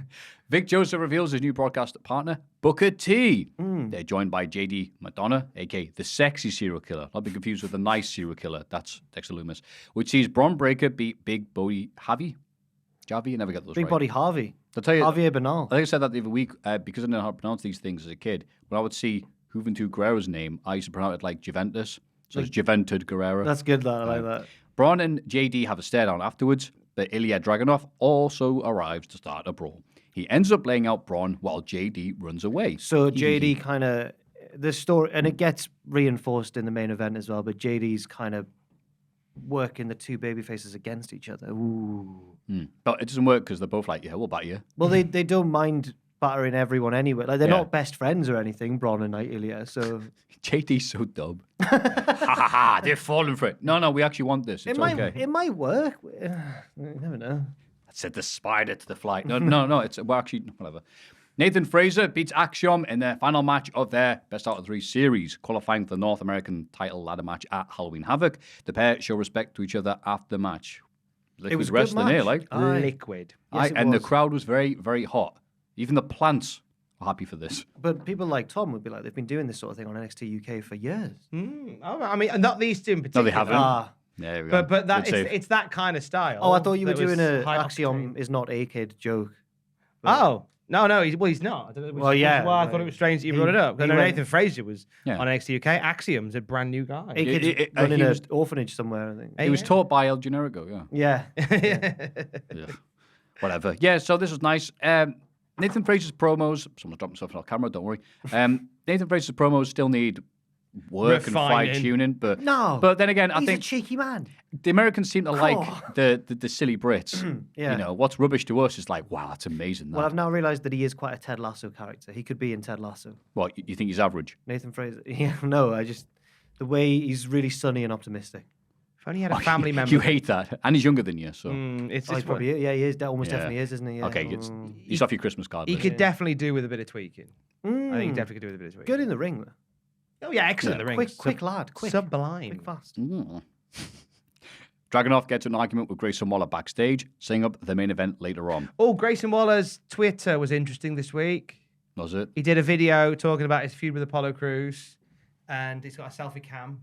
And as he leans forward, you see a Bray Wyatt lantern in the bottom left-hand corner. I genuinely thought you were going to say a Chucky muffin. No, that was on the other side. But on the bottom left side, there was a Vegemite muffin. the old Bray Wyatt lantern, the one that the Fiend had, that was Bray Wyatt's heed. That was in the corner, and just for a shot, and then he pulls it back, and it's gone. So there is now speculation that Grayson Waller is on his way up to be maybe Mercy the Buzzard. No, I thought it'd be Apollo Crews. He's the one with the supernatural thing going on. Well, there's enough. There's various. There's going to be 6 maybe. Wyatt's sick. See, when they appeared, I thought it was made just an introduction. I didn't think, wow, they were going to get a Pigman wrestler. No, we're gonna get No, the they're- Wyatt Six. They're like the sons of the Patriots, the Lally Oh, well done, you nerd. But they'll all be. How do you know about the wrestlers. Lalilulala? I used to like Metal Gear Solid. Oh, okay, it's a bit of a deep cut. Well done. Commander, let's talk about Godzilla. I appreciate you, Jobber Man. Go on, pal. But they'll all be wrestlers on the roster. That is a theory that is out there that will become. So Grayson Waller potentially Mercy the Buzzard, Baron Corbin potentially Rambling Rabbit. Oh, I thought you were gonna say Joe- Grayson would be Rambling Rabbit. Joe- Yeah, wait, I don't want Gacy. Baron Corbin to be rabid. Joe Gacy potentially Husker's Big Fired. Boy. Sorry. Fired. Liv Morgan potentially being Abby the Witch. Bo Dallas being the Fiend. One thing Good, as it always has been, you As mean. it always has. One been. thing I That's was- the thing. Okay. One thing I like about the Justin Firefly Free. Funhouse that I hope we get back. For some reason, Mercy the Buzzard's voice was like a really weird radio effect on it, where it was like, it was really good. It was Bray Wyatt doing the voice with like a radio effect over the top of it. Wait, is he going to be doing the promos for everybody? Right, hold your mic there. It's me, Mercy the Buzzard. Hi. The other one, there's It's like Kai and Ty. There's another character potentially. There was a thing that was in the news today about WWE trademarking. There's some trademarks that have come out that have made people go, "Oh, this could be interesting." I saw this So one. potentially a new Firefly puppet because they've trademarked this week Uncle Harper. WWE have, which okay. seems like a beautiful little reference to Brody Lee. Yeah, and it seems like a very fitting puppet for a Firefly Funhouse. That would be cool. It's Uncle Harper. Mm. I think it's quite nice. I I hope that turns out all right. I really Yeah. thought that the trademark was going to be something really obvious when you were like, people are speculating, and I thought it was going to be like, they've trademarked evil Grayson Waller. You're like, Grayson Waller, the Bray Wyatt friend. yeah. That'd be hilarious. Where we are. Valentina Ferraz asks Sanga to be in her corner tonight, and he goes, "What's talking to me? Oh, hello." He accepts. Valentina Ferraz definitely has a career in being a backstage interviewer. Well, he's massive as well. Yeah. Yeah. She faces Indy Hartwell, but midway through the match, no one's caring about. Veer arrives again and takes Sanga away with him. I'm glad they're color coordinated. One of them's wearing blue, one of them's wearing red. Okay. This distracts Valentina, and Indy get the win with a superplex. Nice. I saw that getting ridiculed online, and I saw that as I well. disagree. Sometimes when a move wins a match, it's good. When it's not a super finisher, you know? It's a patented move. It's a Well, suplex once. from high up. If Of she course does it's it every gonna match, hurt. I'll be so happy. That's a patented, which as a kid, I always got into like, wait, hang on. You see loads of people doing leg drops. How come Hulk Hogan's leg drop is better? It's like, because he's trained himself. mastered it, yeah. He's mastered that. So I like to see if, wow, a superplex is good. Yeah, I've mastered it. I like it. Cowboy Bob Orton gave me the arm cast of destiny. I think it was good. I was fine with it. Yeah. Indy said she was going to win, and then she did. Like Babe Ruth. She pointed at that turnbuckle to do, wow, well, look at you. Oh, I'm into my baseball now. Huh? Go Cubs, go. We call it rounders round here. Yeah, I do. That's right, yeah. Cora Jade is annoyed when she finds out Roxanne Perez has been invited to SmackDown to pick an opponent for Cora in the Pick Your Poison match where you pick your opponent's opponent. However, later she reveals that Rhea Ripley has invited her to Raw to pick one for Perez. So she's going to Raw. Roxanne's going to SmackDown. A lot more crossover with Raw and SmackDown with NXT because Braun Breaker was shown at Extreme Rules. Time to play the game. Yeah. They're doing more of it next week. I think Dynamite's up against NXT next week, so they want to. This is why all the main roster Load ones. it are- up. Yeah. Next Because week. of the Oh, baseball. because of the baseball. 'Cause of the rounders. Dynamite's now on Tuesday next week.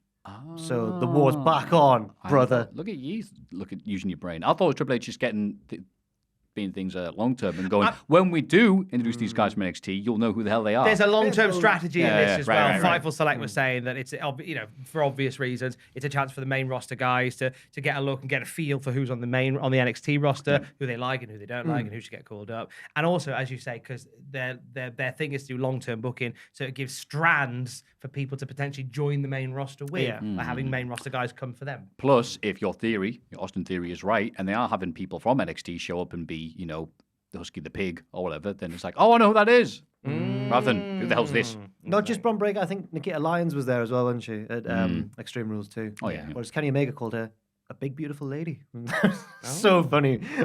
Did you not see Kenny that? Omega. Kenny Omega, yeah. Someone mentioned like Nikita Lyons to him in an interview or something, and he went, I can see why she's popular. Everyone on Twitter. It was about how like Whenever she Why would does- that be brought It's up like to whenever Kenny she does Omega? like a sexy pin or whatever, Twitter goes wild. Do you remember when she made her debut and everyone on Yeah, Twitter yeah, was yeah. like trending?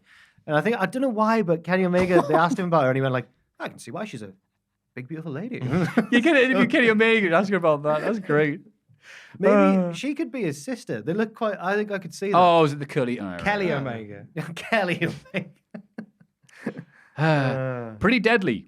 I dressed like filthy Americans. Did I put that? Yes. Oh my God. Sorry, I'll just say I said it. And are keen to see who will become #1 contenders for their tag team titles. Ooh.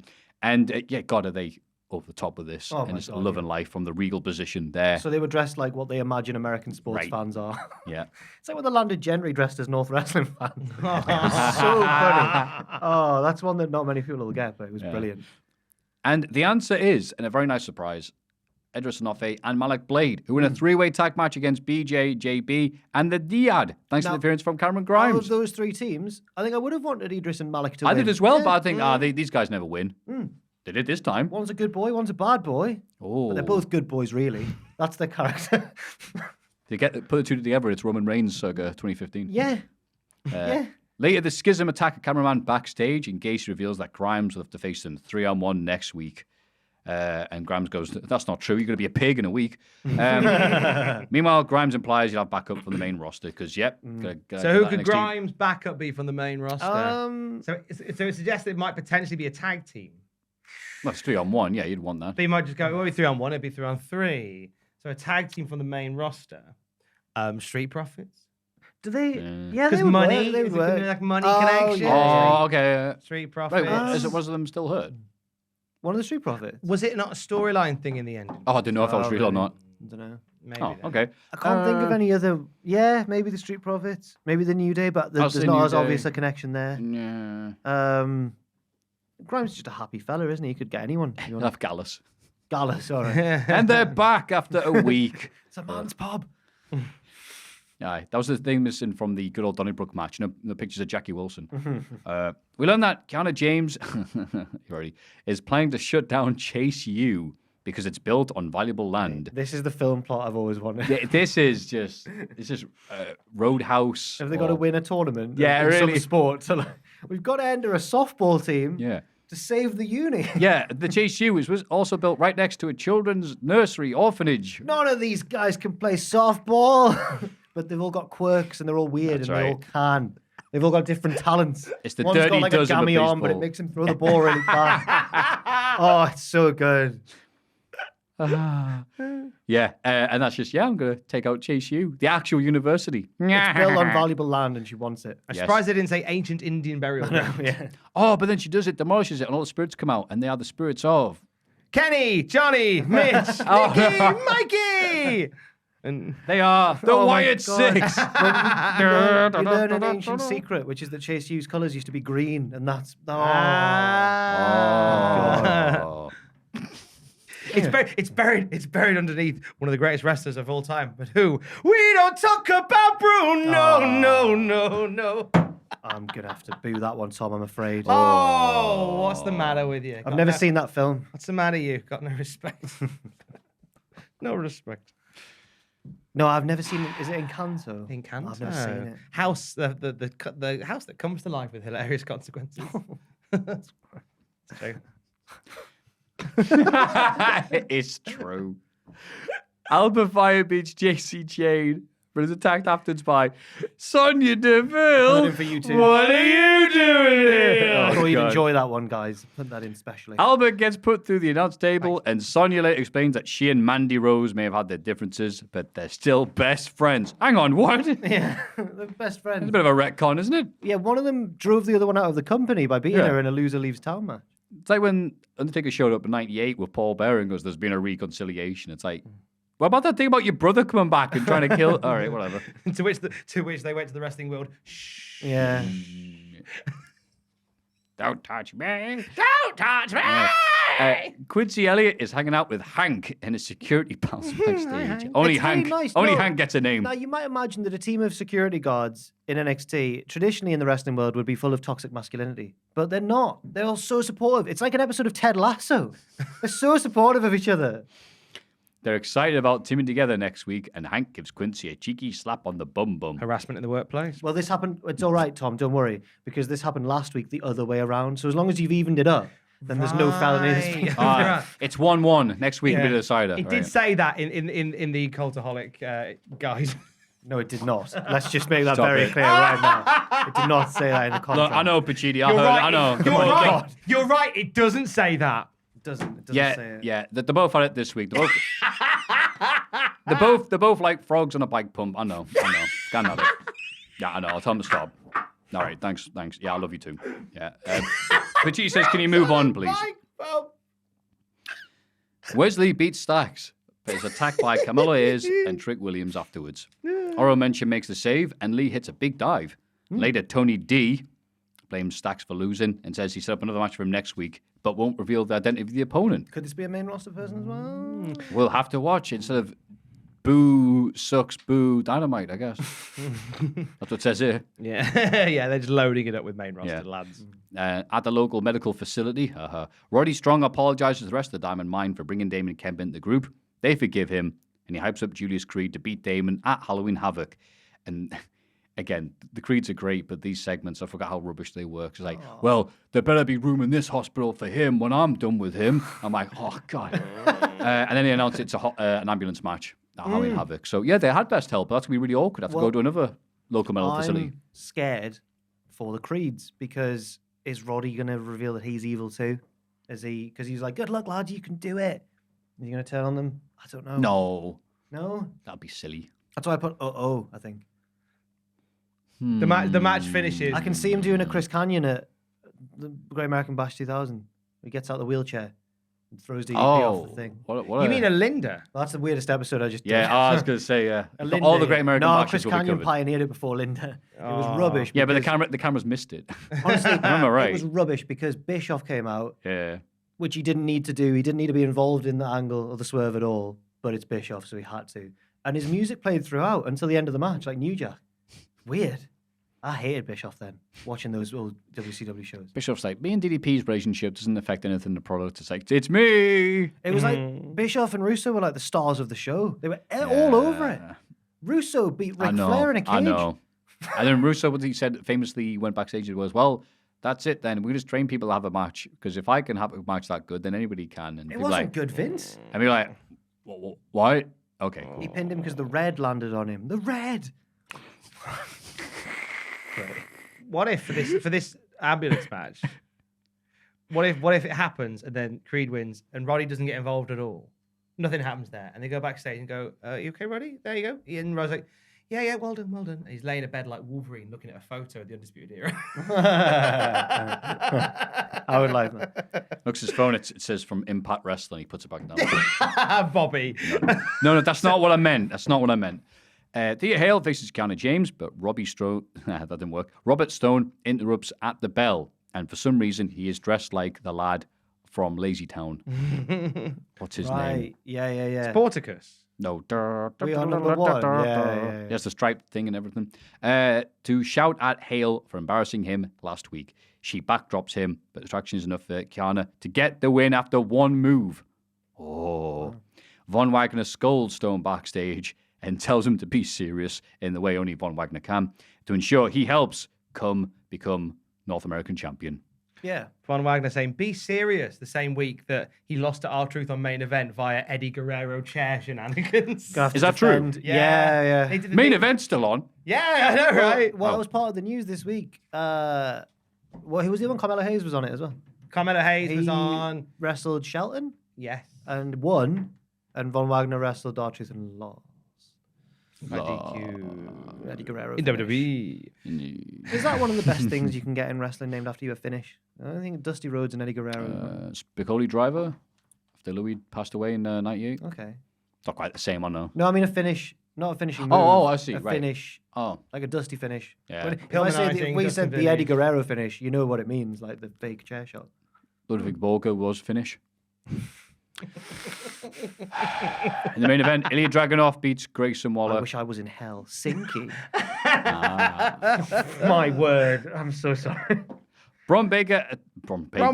It's all falling apart now. like a cheap suit's falling apart.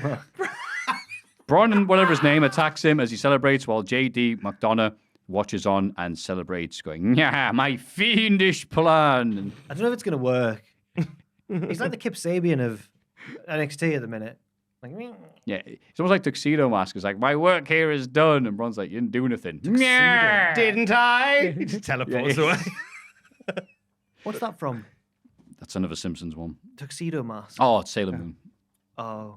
Yeah, right. Yeah, moving on. AEW Dynamite. This is a man's saloon. Renee, packet of crisps, welcomes us all to Dynamite and introduces fellow hometown hero Christian Cage. And it's such a weird, yay, Renee! Here's Christian. Boo! Oh, wait, he's from here. Yay! Yeah, they realized that. Christian brings out Luchasaurus to face Jungle Boy. Finally, some resolution. That's good because his name's Rezo. Whatever. Lucian. For this, it's like fantastic. Well, and How can we Copeland? and if the crowd are chanting Edge is better and all this other stuff at him, while these two have a banger. Oh, yeah. Probably the best Luchasaurus singles match. Not many of them. One thing that I was really aware of in this match was whenever Luchasaurus took a big move, when a big guy takes a big move and his legs go, oh, whoa, I'm like, God, he's huge bloke. Right. Jungle Boy can do it. He can beat him. I got really invested. And then didn't beat him. He didn't, no, but he did do some beautiful moves. Like, say, he gave him that reverse Frank and he went head over what? And it's like, oh, here we go. No. And then Luchasaurus like, rawr. The sunset bomb into the table. Yep. Was good. Yeah, What a lovely, lovely match. Oh, aye. This is what we were hoping Great for. opener. Great choice of opener. Yeah. Wow. AEW. Is it back? Let's see. Nah. Backstage, Stokely Hathaway reveals to Matt Hardy that he bought out Private Party's contract. Shut up about the contract. So now they belong to the firm. People love contracts. Oh, no, I don't love the contract banter. Is this because when writers like Stephen King, he gets characterized and criticized by not now. You can take it if you need to. No. Okay. For like writing hope about it's the not things important. that he knows. Okay. About like that's why so many characters of his are writers. So he visits hotels because he stays at a lot of them. It's all in Maine because he's from Maine. Exactly. So do you think this is why Tony Khan's writing all these storylines about contracts and signing? Because that's all he does. And that's all he knows. Yes, Do you you remember write that- about what you know, don't you? Do you remember the series of? I was the right age to read these because I was a young child when they were all. Do you remember the Cherub series by Robert Muchamore? The Cherub kids books. Bloody hell. Yeah. I had- down a duvet. So they were similar to the Anthony Horowitz, Alex Rider series. Yeah. It was like little teenage kid being a spy or whatever. And there was one Cherub one where randomly a whole section of the plot was about like admin issues with one of the bosses at the spy camp that he right. lived in. And then eventually it was proven that the guy had acted unfairly and tried to dismiss the lad. I was like, this has to be something that's like a grievance that the author has in real life because it was boring. With bollocks. That's what this is reminding me of. Yeah. If any other Cherub aficionados out there Wow. remember that. What It was blast from from the past. I feel like it was from like the fourth or fifth one. In the one with the front of that book was an outline of a body like they draw on pavement. Yeah. And his hand was a document also written. So yeah, Ethan Page challenges Isaiah Cassidy to a match on Rampage. If Zaya wins, Private Party are free from what? But if Ethan wins, Well, Matt Hardy free also has to join the group. Yeah. So one team gets set up via contract and stuff. It's like, we'll just beat you. You're rubbish. It's not worth doing paperwork. I'll just batter you. Well, no, Isaiah looked a bit concerned when he learned that Matt would have to join as well. Matt's like, no, you can do this. You've got this. So I hope he wins. So are they doing this because it's like, okay, Andrade's a bit on the ropes right now, so we just get everything away from that Clear out one the thing stable. to go to the other heel stable where people are signing people. Well, we're getting the HFO back. Well, Matt Hardy and Private Party. I don't think. But I don't know if I wrote it down. I feel like I feel like I didn't remember to write it down in there. But the Butcher and the Blade cut a promo at one point, and it was weird hearing them speak. I don't think have they spoken before on TV. I don't think they get much promo time. No. They're normally the silent, scary ones. Yeah, they're just already in the ring. They cut a promo. I was like, whoa. They had tough voices. No, you're right. Imagine if they had beautiful voices. We are the Butcher and the Blade. Donald and Tell David you Butcher. what, we're gonna come after you, Matt Hardy. Butcher and Blady Stott. Butcher, Blade Stott. Every time I die, it's my band that I'm not in anymore. Butcher, man. Butcher. I can't wait to beat FTR. You can't draw me in with the Vic and Or Bob. as we call them, Frater. For the tag team championships of the world. Thank you. Matt Hardy's dressed as Graham Lister. More like scissors. You work shy fob. Reeves. Oh, yeah. QT Marshall cuts a promo on Warjo, who easily wins a tag match against T, and Nick Comoroto, who I think is at least changing up his style. So he's no longer, crazy man. Now he's sophisticated crazy man. Anyway, he loses.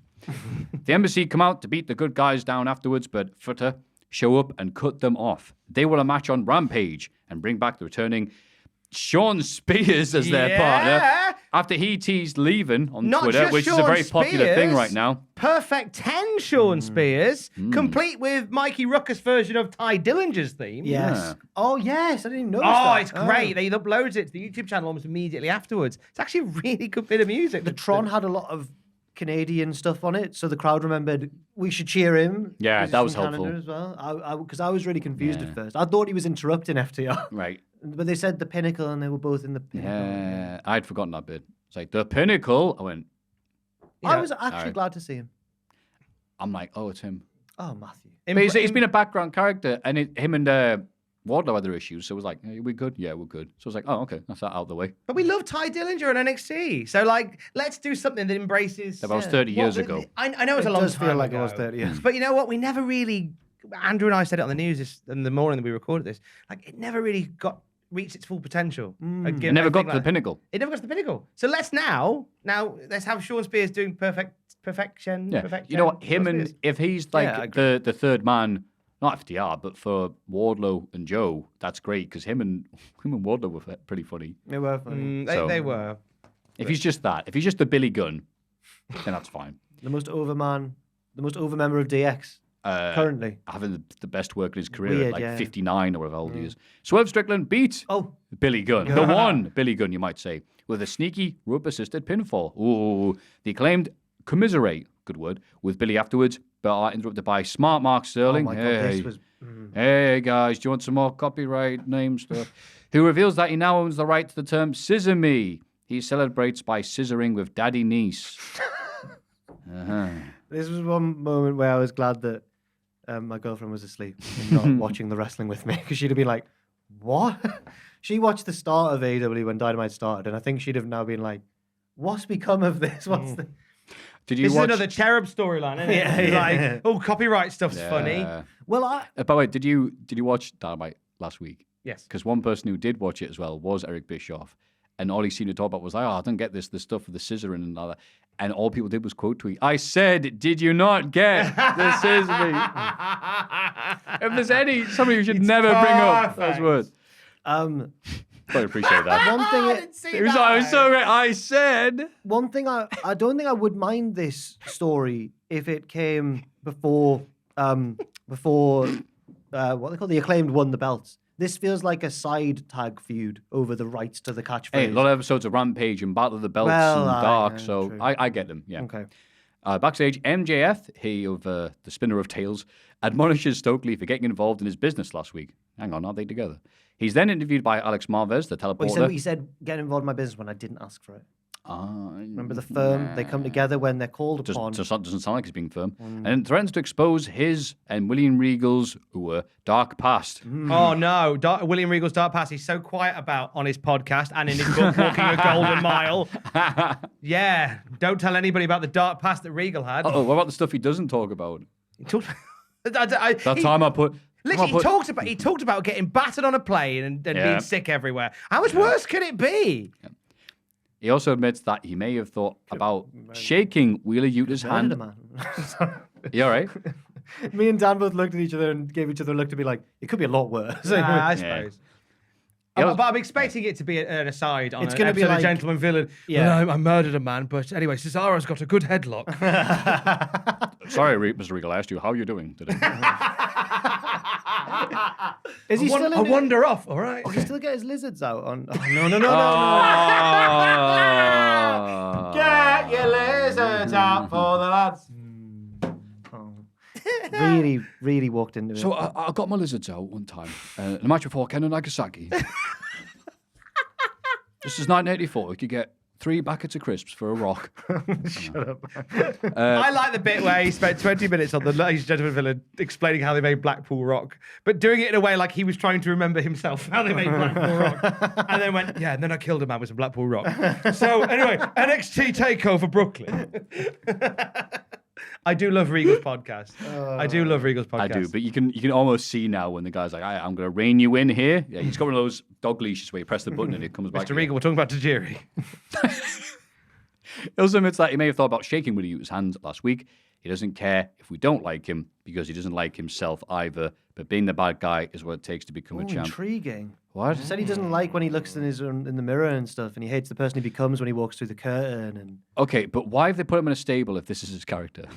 oh, His stable's 2 weeks old. I think the stable was like an excuse. I don't know. This company. Why did he admit that he thought about shaking Wheeler's hand? Too many nuances going on with one character. You suck and Regal does drugs and this place sucks and I hate you all. Yeah, I'll shake your hand. There's so many characters. Many characters that are too one-dimensional because they get no time to establish themselves. But then MJF's got like 10 different character traits going on in the same promo. It's weird. John Moxley cuts a promo about how hard it is being champion. Yeah, especially for Game Changer. But he loves it. This brings out a fired-up Hangman Page. It's all being champion. Oh, love it. I love it. Who demands respect from Moxley and resents him being seen as a kid by him. Oh, Hangman. MJF is shown watching from a private box. Yeah, not enough of that in the last few shows. And the crowd chants for him. Great. But Hangman says at least he had the guts to confront Moxley face to face. I actually got annoyed when they showed MJF because Moxley and Hangman were killing it. They were doing really well. Again, they did this the last few weeks, and the crowd were distracted because of it. And Daniel they've gone, you Bryan know what? matches We're with gonna, Bryan we're gonna keep on doing this. This is a good idea. It was really bad timing because Hangman was watching this live, and I had Twitter open on my laptop as well. I was like, I could see people live tweeting as it was happening, like Hangman's promo. This is amazing. This is amazing. And then, oh, it's MJF, and I was like, no. Yeah. I think Hangman Page is at a level that we all want him to be post winning the title. Yeah. He's at that thing now. That's what we wanted from him months ago, man. where he's got that respect and delivery and sex appeal to Oh be God, basically yes, at he's the a top end. handsome man. Oh, he comes out and he's just like, oh, he's dressed normally. If I dress like that, I'd look like I've just been disturbed by the postman. I saw He does it. That was a And I'm tweet I like, saw. oh. That was a tweet I saw as well. Someone had put, men, why don't you dress like Hangman Page? Yeah. I couldn't pull off that. Yeah, it's whenever I go to the shops to buy stuff, you might appreciate this, and you see like sexy man wearing stuff. It's like, oh, hoodie, 12 quid. I'm like, I'll buy that. And then you go home and wear it and goes, oh, it's because that guy was good looking. Yeah. That's why that hoodie looked good. I hate buying clothes. How much is he? hate buying- Chris Jericho prepares to use the title belt in his Ring of Honor World Championship match against Brian Danielson. But Garcia runs out to stop him, only to cost Brian the match anyway. I can't believe Chris Jericho would win the big blow-off match. Just kidding. Seem upset by this. I didn't know what to think of it because I didn't want this match to happen anyway. But now Garcia's gone back to. What did you? I don't know what I think of it. What did I you enjoyed guys their think? work, Jericho and Danielson and Magic. Yeah. I thought this was the time. No. Here's the try. Not have the title change hands. The course is just have Garcia like leave and join Blackpool Combat Club, or Prince Nana's group, or Matt Hardy's group, or whatever, Alex Marvez's group. Do whatever the hell he wants to do. But instead, it was like, okay, you're sticking with him. That doesn't make any sense, the build-up, but okay. Guess I'll drag this out for a bit longer. Maybe he'll be the one to take the belt from Jericho. It's a shame because there's two things going on at the same time. There's Ring of Honor champion Jericho, who I'm interested in seeing batter all the other previous Ring of Honor champs. And then there's obviously Garcia, ex-Jericho. Well, he's now the pure champion as well, so... Yeah. Would they unify the belts? They had They already can done unify it. them by putting them in a big skip, as far as I'm Oh, concerned. no. Not the Ring of Honor World Championship. The prestigious Ring of Yes. Blah, blah, blah. Oh, No one Maffew. cares. Ring of Honor's dead. Hatred of Philadelphia knows no bounds. I think it was based on But match was lovely. Again, Jericho having good matches. Still, all right. Yeah. Keep on improving, Jericho. How dare you? He's working. Shocking.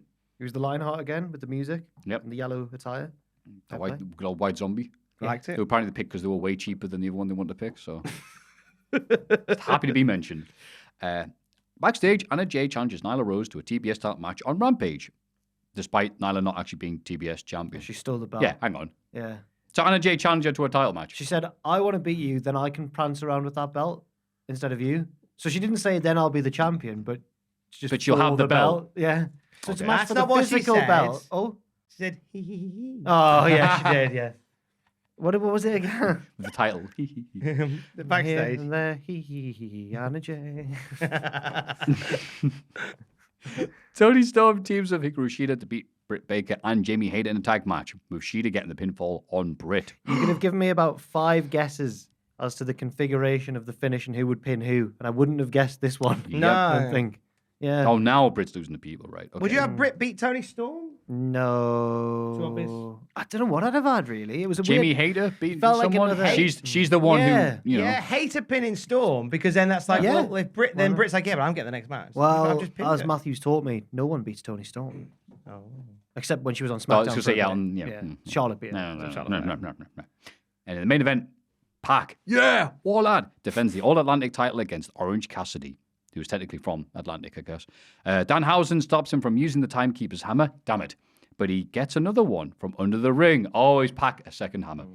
Orange Cassidy gets control of the hammer and thinks about using it, but instead wins clean to become the new champ. Whoa! I love their chemistry together. Oh. Yeah. I mean, it's Pac. Duh. You can beat Trent Beretta and a table, the Dark Order and Roosh and Hammers and everything. Such a good lad. Orange Cassidy is really over. Almost as over as Danhausen, by God. But I wanted Pac to have that title. That means nothing for like a year. Yeah. So Orange Cassidy might as well do something with it. Yeah, I kind of like the idea of Pac as like, and he did it a little bit, like taking the All Atlantic title and taking it across the Atlantic and defending it in other places, other countries. I On like AEW that. Dark, yeah. I like that as a belt concept anyway. And if Orange Cassidy can continue that idea, then that's great, because you know what? There's no room for any more belts in AEW. Why not have one that travels the world? Yeah. A bit like the that old Fraggle from Fraggle Rock. Or the What's his WCW name? Internet Championship. I know what Fraggle Rock is, never watched it. Guys, come on. Yes, you do, you coward. Talk about Fraggle Rock. I know the themes. I was like, make the ragga ray. Traveling Matt. Matt. Traveling Matt. Is that what it goes? Yeah, dance your cares away. Bap, bap, Worries for another day. Let the music play. bap, bap, Down at Fraggle Rock. bap, bap. That's the one. Uh, Traveling Matt, the Traveling Matt belt. I think this happened because Pac was asked by Tony Khan, do you want to keep on defending 2 titles on AEW Rampage? And he got the microphone and went, no. Be me, pal. And he goes, all right, Orange Cassidy's beaten you. He's like, fine. I enjoyed the finish and stretch. Mm. For someone who doesn't know wrestling and doesn't know that the Orange Punch is one of his signature moves, it looked like Orange went, I could use this Timekeeper's hammer, or I could just punch him Yeah. loads of time. I He know did, about like, that. 2 big Superman punches. Pac sold the second one amazingly. He went like, He's just selling anything, isn't he? yeah, Guy's good. he's really good. He's not the champion anymore. Sad. But Orange Cassidy's been really over. This is almost a title for people like him. It's like, no, we still want you to be over, but you're going to win sod all, generally speaking. So here's a title that you'll keep for a few weeks.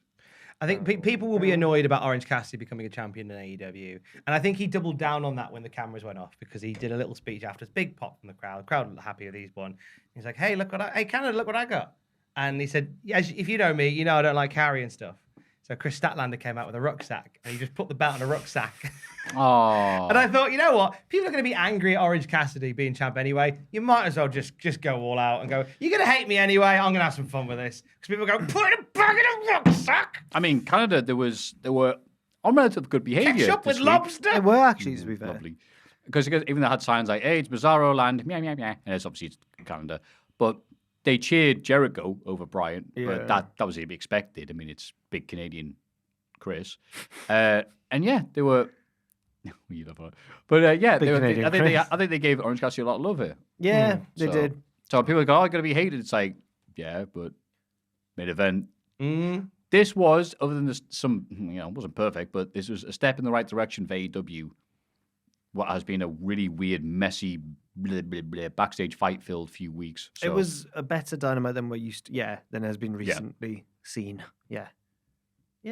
There's still some overarching issues within AEW, but there was the in-ring match quality is never one to be on the whole sniffed at. There's a few duffers this week, but on the whole, damn you, Gates of Agony. And just to compound the issues with AEW, as you mentioned in the start of this podcast, Ariel Helwani then went, Tony Khan's weird.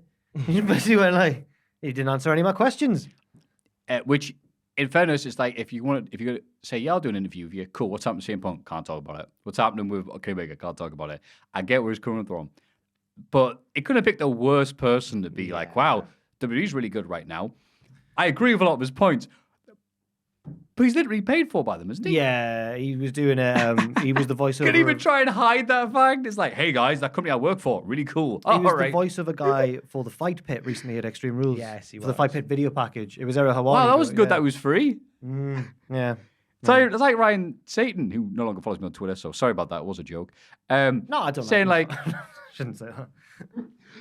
like, wow, WWE's really good right now. Wow, really? The company, wow. So, yeah, but at the same time, yeah, they are right. Yeah. Oh, well. What a week of wrestling, though. It certainly was. More of that next week. Let's have a rummage in our mailbags. Let's have a little look in the mailbag. Shout out to Jack. Oh, shout out to Jack. Shout out to that, Jack. Right, shout out to that Jack was too soft-hearted to delete. Yeah. Congratulations, David from Quincy, Massachusetts, for marrying the Michaels to his Janetti this week. That was his words in the email. Oh. And I couldn't fit the question in, but I wanted to give them a shout out as well. That's nice. And also, vote for Adam Jonesio's dog, Rufus. Rowley? Rowley? I'll spell it. Rowley. farmholidays.co.uk/rough reviewer vote. Could we maybe, Dan, if I send you that link to the vote, could you pop, because I think there's too many Yeah, it's not dashes in gonna it be and in a stuff. We'll just URL pop that up on audio-wise. screen. Yeah. Cool. So vote for his dog. Basically, Jonesio was Can you saying, zoom in on the dog? we know Jonesio from Twitch and Click. stuff. He's an active member of the Click the community. zoom in button. And he said, Yay. Lovely boy. I'm trying to actually plug the dog. Was he in the good? So You monster. basically, Jonesio was saying that the dog's been entered, Rufus has been entered into a contest, but some of the other dogs have like big social media followings, so he's using us to back Rufus. Oh, I hope not the Smash Wrestling dogs, isn't it? No, I don't think. No, if he is, then good luck, Rufus. Should have been Woofus. Oh. No, it's fine. Now we're fantasy booking your dog. Rufus is a good name. Yeah, go on, Good Rufus. dog. Go on, Rufus. Go on, Rufus. Good boy. So yeah, we'll pop the link. Vote for Rufus. Hey. Yeah. I'm Woof, woof, woof, vote. I'm assuming for Adam Jonesio's own greedy game. I think he'll win a prize. I'm sure Exactly. I hope Rufus wins something. And, Well, he and said also, that- Tom, that dog was in the goodies. He said that if the dog wins a holiday. But it sounds like It's a holiday. Jonesio would also be going. To where, like, Euro Disney or? No, like, no, no. The holiday is going to be to like a family member's house because they're off to Disneyland. You're going Same to way that spend- Pablo went on a holiday to Halifax recently. Sorry for laughing. Thank you, Adam Jones. Yo, good luck to your dog. Yes. Woof, woof, woof, woof. Number 1. Hi, all. Long-time listener, first-time emailer. As someone that was raised with a wrestling mad grandma, I was brought up watching all the VHS tape that she collected over the years from the 80s to the 2000s. I have fond memories of her convincing my parents to let me stay up for my first WrestleMania, which is WrestleMania XX, and falling in love with the wacky world of wrestling, one match at a time. After she passed away, I was lucky enough to receive all of the tapes that she had collected, which resulted in me still owning a VHS player to this very day. As you can imagine, there are some very random matches that I've stumbled across after spending hours watching what felt like very obscure 90s WF pay-per-view. So based on that, my question for you is, what is the most obscure match that you've stumbled across in your time watching wrestling that you have then watched the entirety of and absolutely loved? My answer is Macho Man Randy Savage versus Crush at WrestleMania 10 in a Falls Count Anywhere match where after getting pinned, the loser had 60 seconds to try and recover and return to the match before they lost. Thanks for all your hard work and entertainment, Josh from Sheffield. Thank you very much for the questions, Thank Josh. you, That's a lovely memory to share, Josh. pal. Appreciate you making us a part of that. Obscure matches, so not obvious matches. then, So I guess. Ooh, I don't okay. know what promotion mine was for or when it was from, so it is quite obscure. But I did watch it all and I did enjoy it, even though I had no idea what was going on for a lot of it. It was I think it was like a joint show put on by 3 different Japanese promotions, and I've looked since, and I think it's been taken down from Dailymotion or YouTube or wherever it was. And it was a 103-man battle royal or Royal Rumble or something. So it was like a really, really long Royal Rumble. Oh, those ones that DDT does at the end of the year. Maybe, yeah. It was Yeah. one of them. But it looked like the footage was from like the 2000s. It looked a bit older than... It looked like it was from like maybe 15 years okay. ago or so. And it was like... It was also on New Year's Eve, so... Oh, yeah, that'll be it. The, They just do the match. clock in hit like, midnight during the match, so everyone stopped and like... One guy came out, it was that guy who does the parody of Shawn Michaels in Japan. So he came out and did that and then went... Like behind him, like there was the fireworks going up as he was posing. And I remember watching, just thinking, this is brilliant. The guy who's number 1 lasts all the way into like the final 4 and then gets eliminated. I was like, no, I was really invested. It was great. And if anybody knows what I'm talking about or where it's from, or please do link in the, because it was great. I just can't remember where or who or when. Lovely. Yes. I can't think of any proper ones. So I'll say Eddie Kingston versus Shane Storm. Now, it's from Chikara, and I'm like... Shane Storm's the one who wore the big stupid thing. Yeah. The big yellow hair and the big mustache. It was indie name. Yeah. And he wore a big stupid thing. Yeah, Chikara. And the thing was, Eddie Kingston was just like mad and like the old veteran. This is like 06, 07. So I was like, all right. He's been old since he came out the womb. And it's a match I'd heard about, but I'm like, all right, Shane Storm, I like the look of him. And he looked better than he wrestled sometimes because, also like lots of lucha stuff. So I'm like, all right, let's see how this match works. And that's a match Eddie Kingston absolutely annihilates Shane with spinning back fist. And so his nose is like that. It's roaming all over the place, as Jerry Lawler would say. And the red is seeping through his mask and all this. And he's just beating the hell out of each other. And they're smacking each other daft. And it cuts to the 30 or so people in the crowd, half of which are kids. God. There's like 3 people look like me, and the rest are old people. And it's like, oh, this is great. This. It's like, I'd heard like, oh, yeah, you should watch this Eddie Kingston match on the Indies. Yeah, great. And he's like, oh, yeah, he's just going to kill a dude. It's like, beautiful. Family And I think I did some gifts of it ages ago, and Eddie Kingston was like, well, you're just showing the bit so I'm hurting him. He hurt me. I'm like, yeah, hit you once, Eddie. So, yeah. What about yourself? It's an FWA show from 2002. It was a show that was aired on Bravo. I had to look it up then because I was on my phone just then just to check what the show was. British Revival, The Search for the King of England.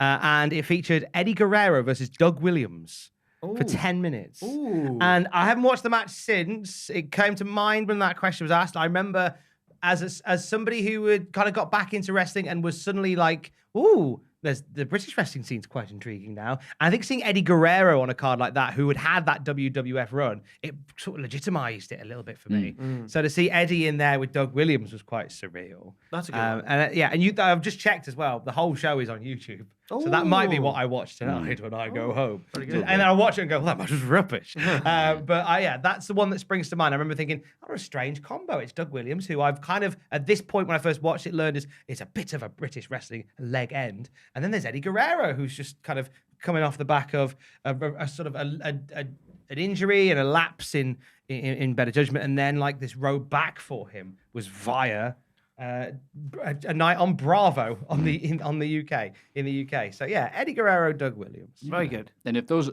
answers were too obscure for you, the Fish Market Brawl in TNA. Oh, yes, also on where YouTube. Bully Ray gets fish hooked. That's the one, yes.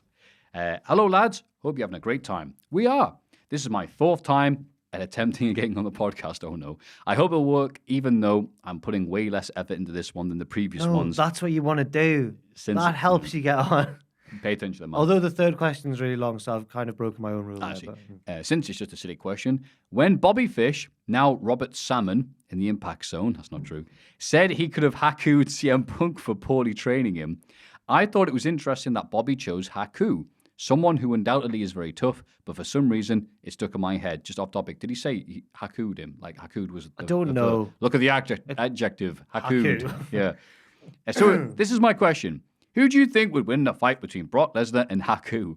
And who do you think is the toughest person to ever be in a wrestling locker room? Have a lovely time, you scrumpy scrumps. Rami, originally from Algeria, now residing in France. Thank you very much. Oh, thank you very much, Rami. Well, it depends. Thank you. It depends. Are they in their physical prime? Yeah, heyday or not? Because obviously, let's say heyday. Because otherwise, Brock's younger, isn't he? Yeah, Haku heyday, Lesnar heyday. I could Lesnar. I might say Haku. I've never seen Haku have a fight. I've seen Lesnar have several, and he won most of them. No, that's the thing. They tried to get Meng Haku in UFC, so WWE thing, but he declined it. I think his answer was because the lack of money they were paying at the time. Lesnar looks faster. And does Haku have a background in wrestling? Because what I've learned from... I don't know his skills, that's a thing. From what MMA I've watched, seems like the solidest foundation to have is an amateur wrestling background, and then you can learn to box and the other things. Right. Well, here's my thing is, all the reports of Lesnar fighting are the UFC. Mostly the Jitlo contest. They were, as far as I know. He lost to Frank Mir in the first match he had with him because he was a rookie, didn't know what he was doing. And Frank Mir went, I'll snap your ankle. Yeah. And Lesnar went, oh, no. And then you could just see the UFC go, we've lost a lot of money with that. And then, but yeah, Brock has won matches and titles and stuff. He was the and heavyweight Ultimate Fight. champion. All of Haku's stories are what they call fish stories. Because you know when you say you go fishing, you call, I caught a fish that was yay big, right? This big. And there all seems to be against, policemen. He pulled a man's tongue and eyes out of his skull. Right. And a guy at a bar who go, hey, you, wrestling's fake. And, Jimmy Jack Funk one time. That's it. There's not any. It's always these people. Oh, JBL. I don't want to JBL, legit tough guy, only fights people smaller than I'm himself. sure that- Cultaholic only picks on tough enough rookies. None of these guys going against the Steve Blackmans or Kurt Angles for some reason. It's Or weird. the Joey that, isn't it? Styleses of the world. Hey. So I would say Brock Lesnar actually going there and doing it properly. Well, he beat like Frank Mir and Yeah. other people. Did he beat Randy Couture? I don't know. I can't remember. He's one of the things where I know the answer of, but now I'm thrown off, gonna- so I'm I'm not gonna going to get his say. record. Okay. He's won matches. I think Brock Lesnar would probably beat Haku. Haku would land lots of very impactful punches. So the history books would say that Haku beat Brock Lesnar. Stories would be Oh told. yeah. I'm sure this is on backstage. Yeah. Everyone's like, oh, people had differing opinions on who won the fight. The Rashomon of wrestling. I'm trying to find Yes. his record. Well, legit happened, didn't it, with Batista, Booker T? There were mixed Oh. reports. Some people said that Batista got the better of them. People said Booker, and people were like, what are you on about? Like, Yeah. no one could agree. There was no judges at ringside to score it. Brock's had less MMA matches than I thought. In terms of the toughest backstage, was that the other part of the The question? toughest ever to be in a wrestling In a locker wrestling- room. Surely, Finley's got to be up there. He loves it. He loves a fight. He loves to fight. I didn't think so, because I was he's tough, and he that bloody story about going to a man and say, you think wrestling's fake, do you? And just snapping his fingers in front of him. Oh. And That's also not the what story. wrestling is, Fitley. And also the story Dan the B7 told is very, very brief run. He was in the Rumble 99, I think. That was Rumble he was in. And he told the story in one of his interviews. Was he early 98? Well, he was in a Rumble one time. And obviously didn't do much. But he said the thought entered his head midway through the Rumble. What would happen if I just didn't want to go over? And I started throwing people out. What could anybody in this match do to me? Which I thought was an interesting thing. Whoa. What's up? So I was looking at Brock Lesnar's MMA record, and his first win came against a man in a K1 thing called Kim Min-soo. Oh, I remember, that was that outdoor show. Kim Min-soo has a 3-7 MMA record. It's not the best. Yeah, it was But his first match. One of the three that he beat was Sean O'Hare. Oh, gosh. Anyway, Lesnar beat him, Yeah. lost to Frank Mir, beat a man called Heath Herring, beat Randy Couture, Heath Herring. beat Heath Frank- Herring, you mean Bobby Fish? Yes, in the Impact Zone. Oh, shoot, he scores. Beat Randy Couture, beat Frank Mir in the rematch at UFC That's right. 100 when That's Bisping got right. sadly absolutely annihilated by Oh, Dan Henderson. Beat Shane Carwin, lost to Cain Velasquez, my best friend. that's him. Oh no. You and Kane on top of a I bus. forgot what he Oh, did. I'm like, no. why is he getting upset? Oh, yeah. I'm all right with Kane. He's fine. He could have done well. He could have been the other bloke in the story. Lost to Alistair Overeem, and then there was an overturned no contest against, and I'll be careful Oh, of saying course. this, against Mark Hunt. Well done. Yeah. Right. Anyway, Brock, I think I'm going to... So Sounded Jimmer like you were wins. going to say. No. Greetings and salutations. Can we say Les Kellett as well for toughest in a locker room? Yeah. Oh, if Regal's anything to go by. God, he Chuck sounds Les like- Kellett in there as He well. sounds scarier than Freddy Krueger. The way he's oh, God. Long time listener, first time emailer. Matt Riddle. Another fighter. There's been loads, hasn't there? Yeah, I mean, yeah, you know. I was just trying to think of people who I was around when we did WCPW, who I was like, oh, they could defeat me in second, which was everyone, but who could defeat me the quickest? And Matt Riddle was one of them where I was like, oh, he could just batter me. Who do you think would defeat you the slowest?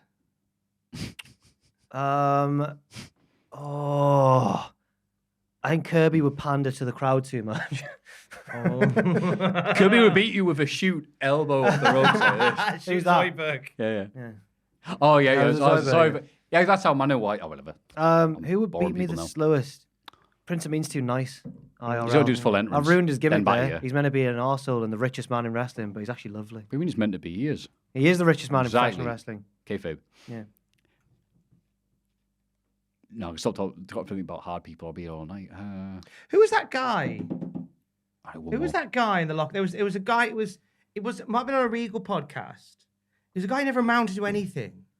His name was something like Eddie Muff, And he talked about him in like it was no I can't remember. I might have got the name wrong. It might have been Imagining Regal go, my old friend Eddie Muff. it might have been One of the doctors of the James Bond films. Was it Eddie Reed? Or was it Eddie Muff? And it was a guy who was in the Blackpool. It was a guy in a Blackpool locker room he had maybe like 3 matches professionally, and there was a group of guys that came in, right, and sized him up and was just like, "Oh, wrestling's fake" and all this. And then the story is that Regal tells, I think the 3rd or 4th episode of the podcast, where this Eddie Muff guy just absolutely batters these guys, ties them up in knots, breaks them in half, and it's said in history that they got a right chocky muffin. No. It wasn't even a good pun. It's actually a bad pun. You know, Jack, that common surname Muff. It's half 5 p.m. Work should be over now. I know, right? Sad. That made me sad. Wow, the soup in our face because we just got Campbell. Yeah, showed you lot. Yeah. Blah blah blah. Blah It's blah made me blah. sad, Tom. It's made me sad. I'm shooting Cowboys. I'm going to a birthday party after this. You're going to be no fun. I need to go home. I'm wearing trackies. I need to change my jeans. Tracky bottoms. Tracky bees. Tracky bees.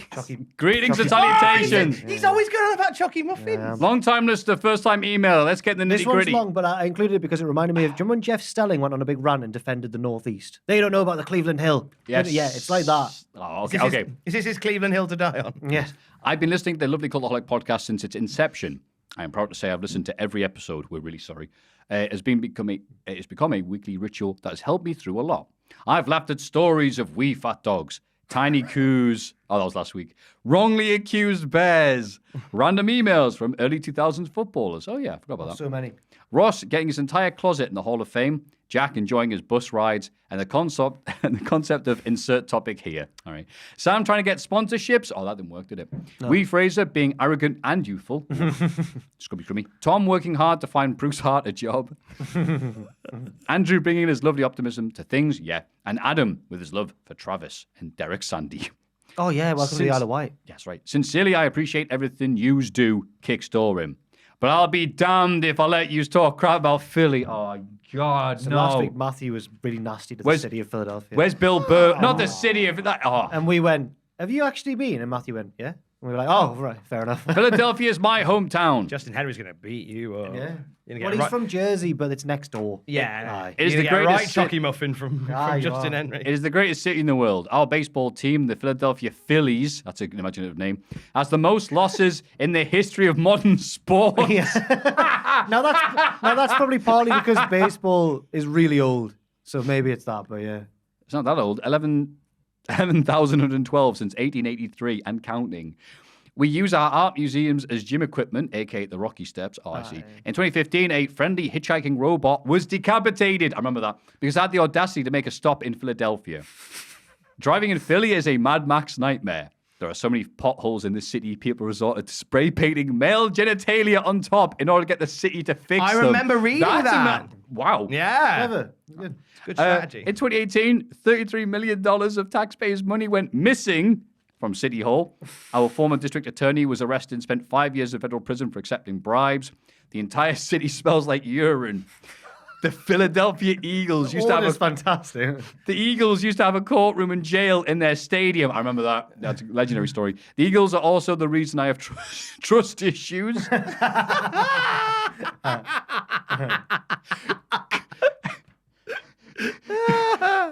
Gritty, the Philadelphia Flyers mascot, has been accused of punching a child. Gritty man. The child probably deserved it. And was acquitted. He later gloated about it on his Twitter. What a hero. We have been voted America's unhappiest, rudest, and most depressing city to live in. We were America's first capital, but they stripped us of that and gave it to Washington, D.C. And also, Maffew Berry's voice, New York City, is around the corner and steals all the limelight. Then those New Yorkers get priced out of New York City, come down to Philly, and buy up all the real estate, causing our prices and cost of living to rise. We can't relate to that at all, mate. Which makes us even more angry and depressed. The concrete summers are stupid hot, and the winters are like Snoopy tennis.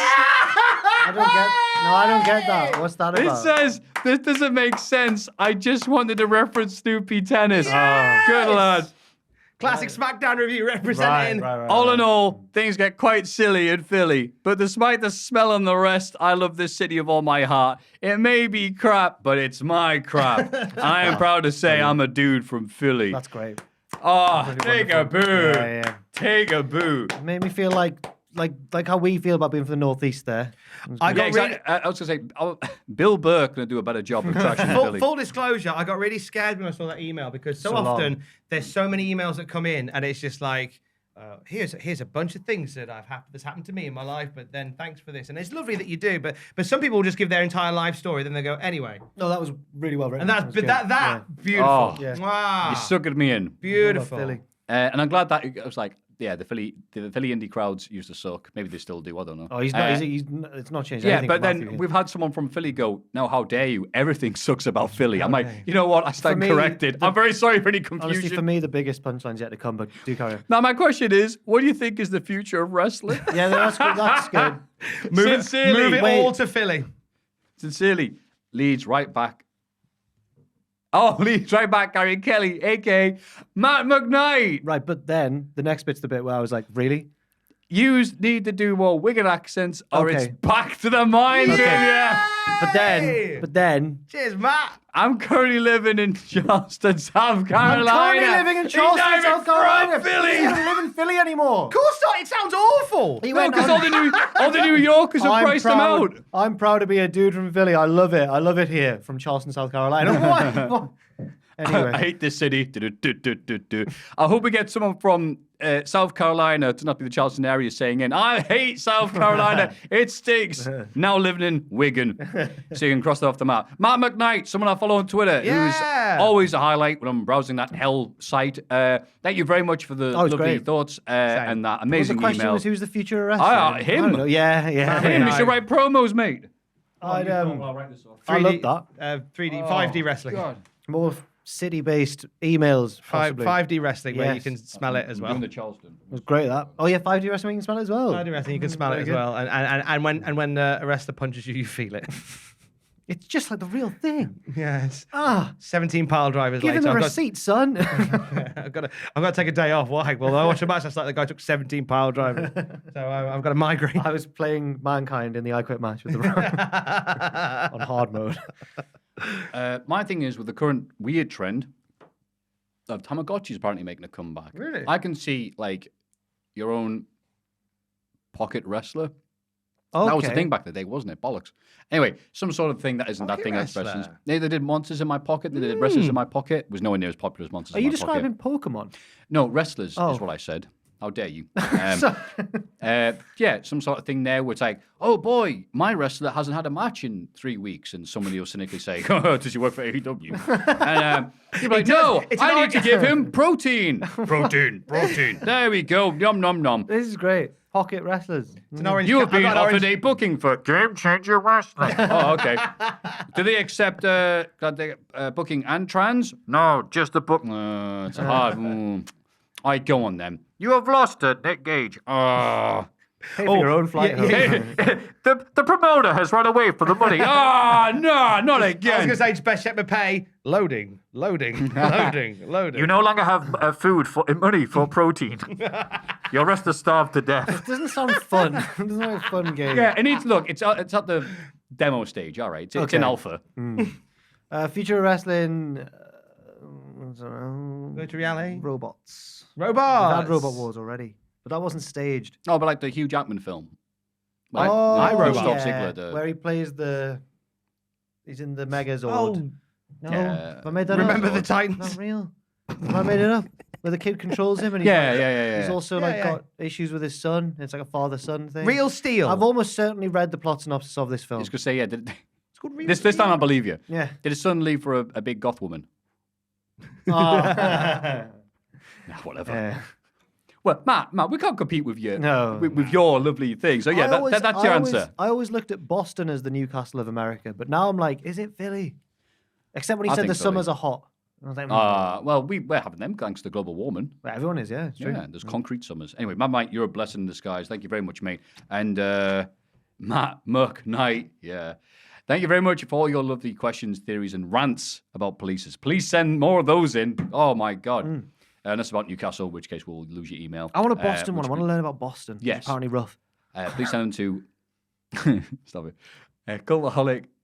No, what's email? Mailbag at Cultaholic.com. Well Sorry. done, mate.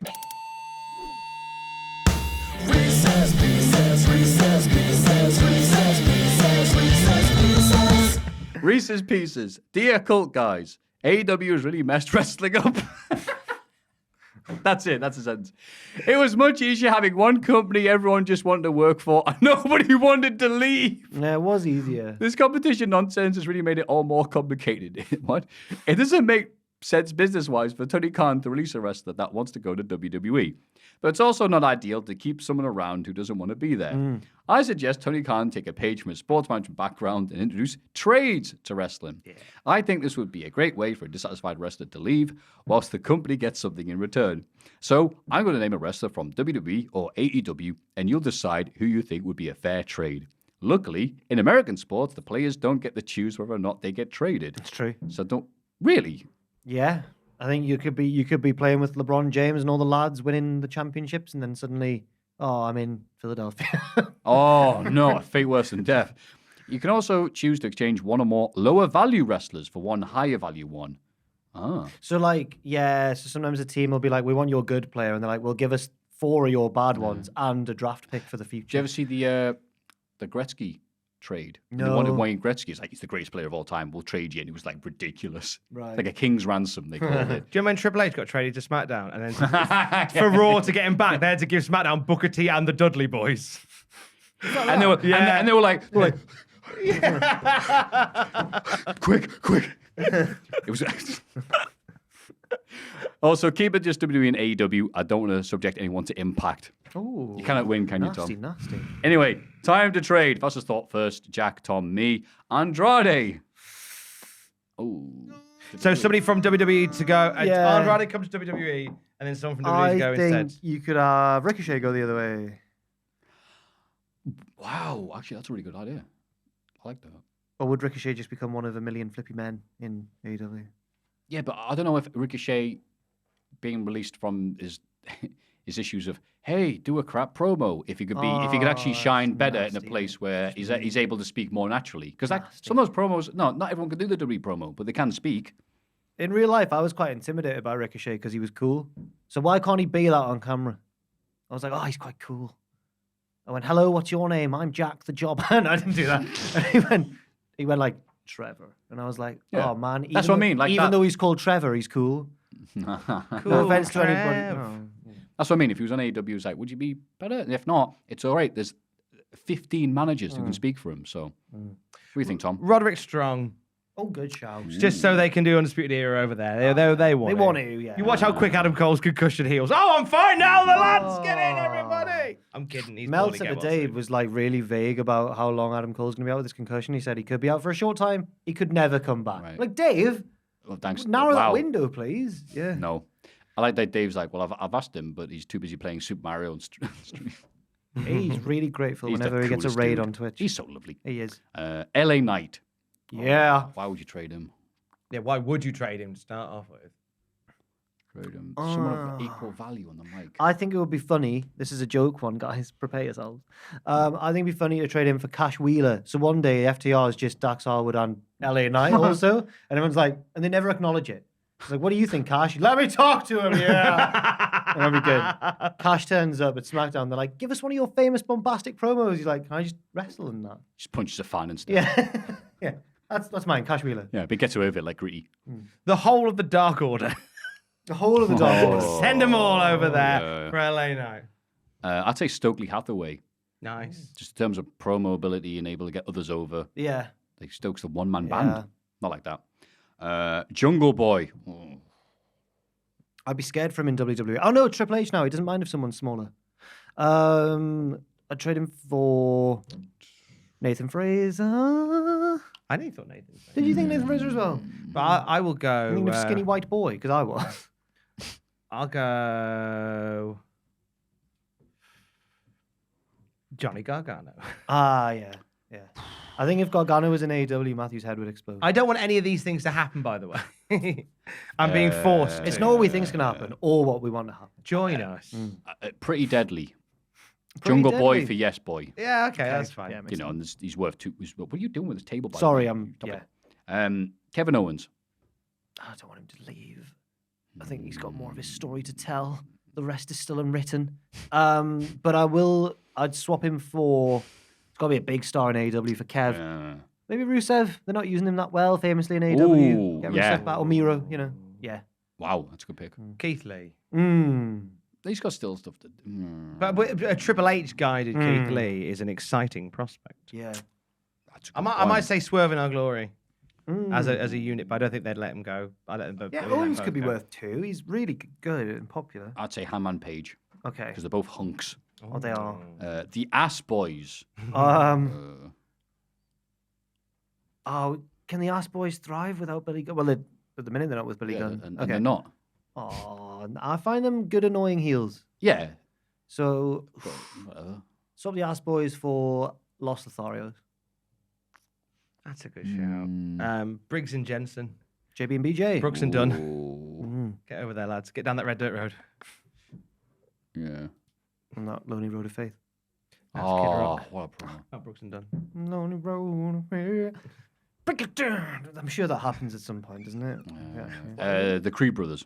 Oh, nice. That's a good shout. That's a good shout. Imagine them versus FTR. I see. There we go. That's what I'm thinking of. Oh. Sasha Banks. Wait, she's not with anybody right now. Well, yeah. We draft- Should oh, we she's assume a free with agent. Should we assume she's with WWE for the purposes?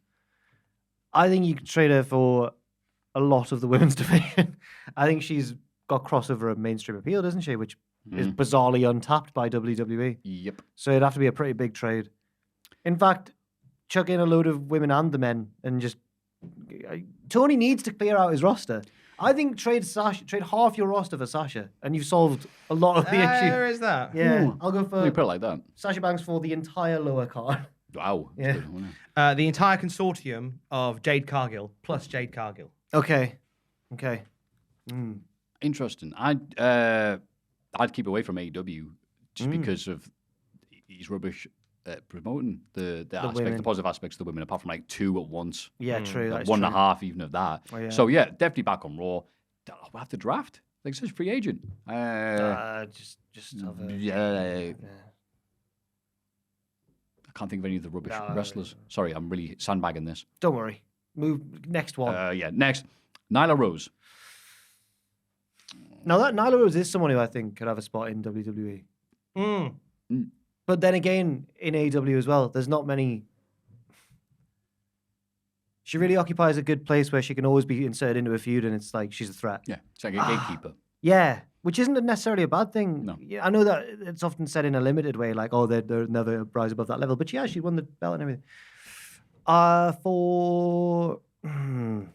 That's a tricky one. Oh. No, like you said, I don't want to see, because Tony's not, I don't trust Tony Khan with any women's wrestlers at the minute who I want to see thrive. I was gonna say Nikita Lyons and Zoe Stark. But I'll go with that, but I'm not sure. But I'll go with that. Dana Brooke. Mm. There you go. I think Tony may see like Dana Brooke as a missed opportunity in WWE and do something with her just to prove a point. Yeah. So therefore, it's good for Dana Brooke. It's something really bad, but I've actually forgotten the name. Who does Women's Right?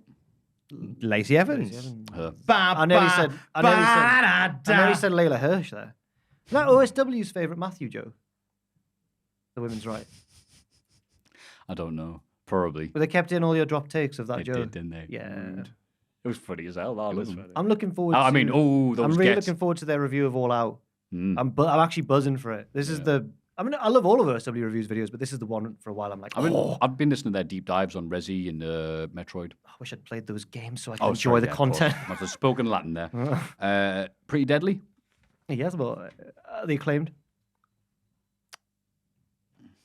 Listen. Oh, the Acclaimed are too big an asset currently for AEW. The just Varsity an ass. Blondes. Oh, yes, boy. Who? No, hey, Smart boy. Mark Sterling. All right, Woods and Nice. Ryan Nemeth. What?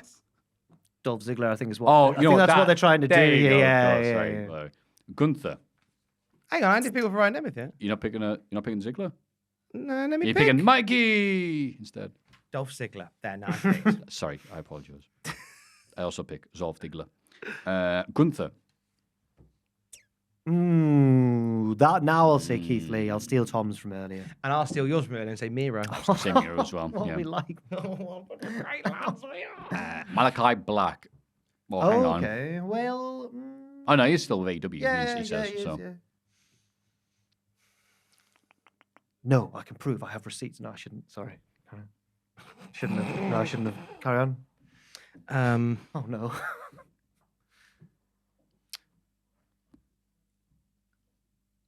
Okay. Whose turn is it now? Yours. You didn't pick what? one yet. Malachi What Black. I thought you were answering Malachi Black. For No, the no, no. last Malachi one. Black is the next one. Oh, I've made a I hilarious see. mistake. Oh, you and your issues. Oh my god. I'll trade him for. Oh, that's a tricky one as well. You know what? I'm going to shake things up, chaps. What, like this table? Trade him for. I'm getting restless. I'll trade him for bless Seth you. Rollins. Ooh. Okay. Damien Priest. Ooh. Malachi Black in the Judgment Day. I say Finn Balor. He's heartbroken from AJ Styles, his Mm. childhood friend leaving him. Ah, so that's a good reason to get him away from Yeah. him. But no, that involves. And if he wears that big mask, you losing can't see Finn him Balor. crying, so that's good. Michael Cole. Excalibur, because he's the obvious one, but you can't have them both on the same commentary table. I would. Oh, sorry. See, that's it. They've only got like a limited, like play-by-play guys. I'm gonna have to say Excalibur as well. Yeah, by default, really. And that means that we can have Taz and Cole back together. Yeah, Oh my God. Of course. And if we get Cole to dye his What a tips dream. blonde, then yeah, that's what I want. What a dream. I want things to be described as a rocket buster again. Thanks for the content as always. I promise to turn off ad block sometime. Oh, thank you. That's really honest. Yours sincerely, former Aston Villa midfielder Thomas Hitzlberger. Oh, Hitzelsberger, what a shout! Hitzlsberger, Yeah, thank you. we did a in the football chat with the lads. We were making each other laugh the other day because someone shared a tweet that was like, men can sit around and literally name old footballers and have the I best saw time. that one, yeah. And then we started naming more and more obscure ones. Then we stopped naming footballers. Then Jack Atkins came in with Krill, the animal, the creature. Do you remember Krill? And then we started doing like, I did like, remember the nation of Indonesia, just stuff like that. Trying to get like as random as possible. Okay. And then James Jenkins won with Jeff Tracy from the Thunderbirds. It was just a great show. But we were just making each other laugh by putting random things. Jack Atkins also put the painting of Saturn eating his child. I love that. 1887 or whatever. Okay, this is a great conversation. Really good, yeah. But then Owen was slightly behind because he then put things like Gustavo Fring from Breaking Bad, and we were like, that's a bit too obvious, that one. You want to go more... He's eliminated from this. Yeah. Oh, well. Well, the cart will be great, like our Reese's Pieces, which you can send to mailbag@cultaholic.com. It's Cultaholics.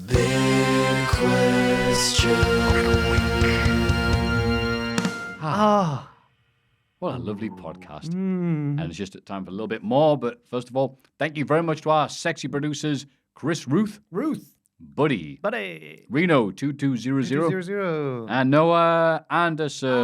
Anderson. Never gets old. Like your love and support. Thank you very much. Dankeschön. Thank you, everybody. And the big question this week, the big one is, who is Bray Wyatt's first WWE angle going to be about next? Well, yeah, who's his first feud going to be with? And I implore how's return? people to go and watch the lovely pictures video we did. But this is a bit of an open forum now. We can just say whoever we want. We don't need to write long stories. We can just say whatever. You had a really intriguing one that I'll use to start the discussion. You said, and at first when you said it, I was like, Tom, what have you done? But then you justified, no, but then I did a 180. No, then I did a 180 because it was really well presented. You said Randy Orton. Yeah. So I just think because a lot of stuff, and this is something that we talk about a bit more in the 9 Pitches as well, with Bray Wyatt, there is a sense of sort of coming full circle on stories and coming back to stories that weren't quite finished or could maybe have a few more chapters written to them. Randy Orton's currently away. There's concerns about his injury that we're not sure when he'll be back. Yeah, this was assuming he'll be able to come back. Yeah, and I just think that there's a lovely feud there with Bray Wyatt and Randy Orton again. Bray Wyatt and Randy feuded with Bray as like the cult leader. Join me in my family. And then you would have him feud with the Fiend, where he set the Fiend on fire.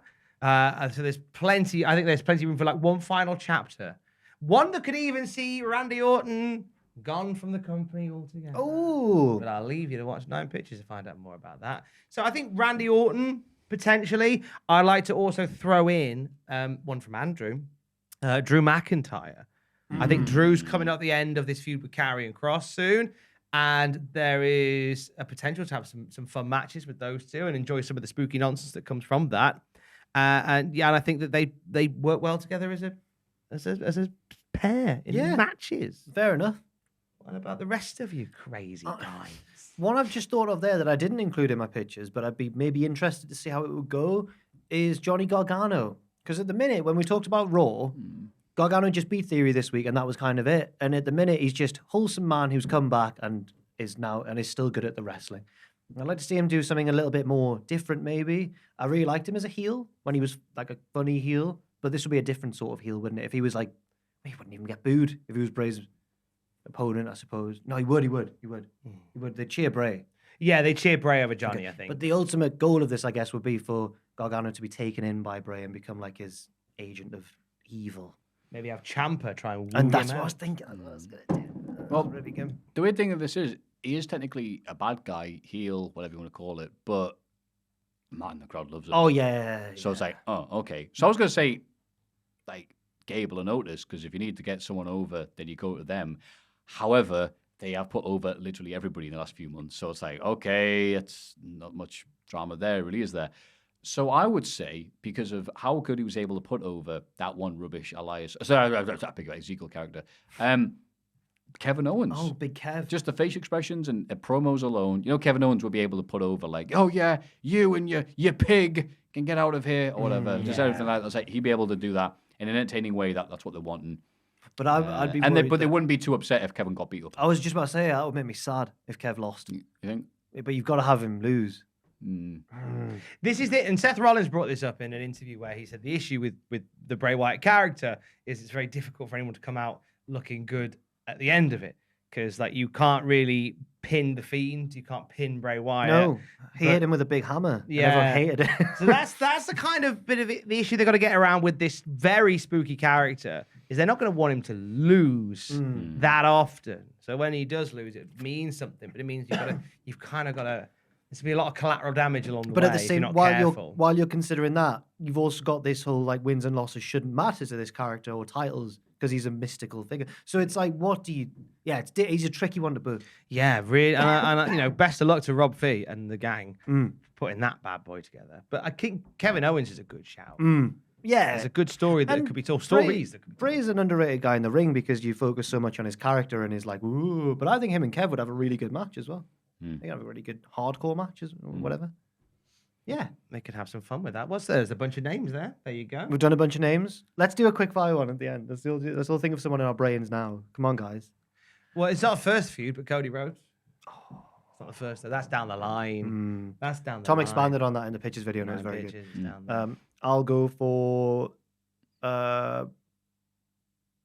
Triple H via Bron Breakker, which I did in the pictures video as well. Nice. Like Bron Breakker's Triple H's proxy. Like, Okay. go, my boy, go. Well, if he's going to be a big popular, Go forth and zap to the extreme. I know your uncle hates me, but go on. if he's going to be a really popular dude, he's got a stable going against the bloodline. Oh my goodness me. Well, there's a risk there. I think I'm a few scared, people I'm have talked scared of about. that, yeah, Yeah, I'm because scared. you've built Roman so strong. Like he would. Who wins that? So You- scared. Well, Roman, as Cardiff proved, It's everyone.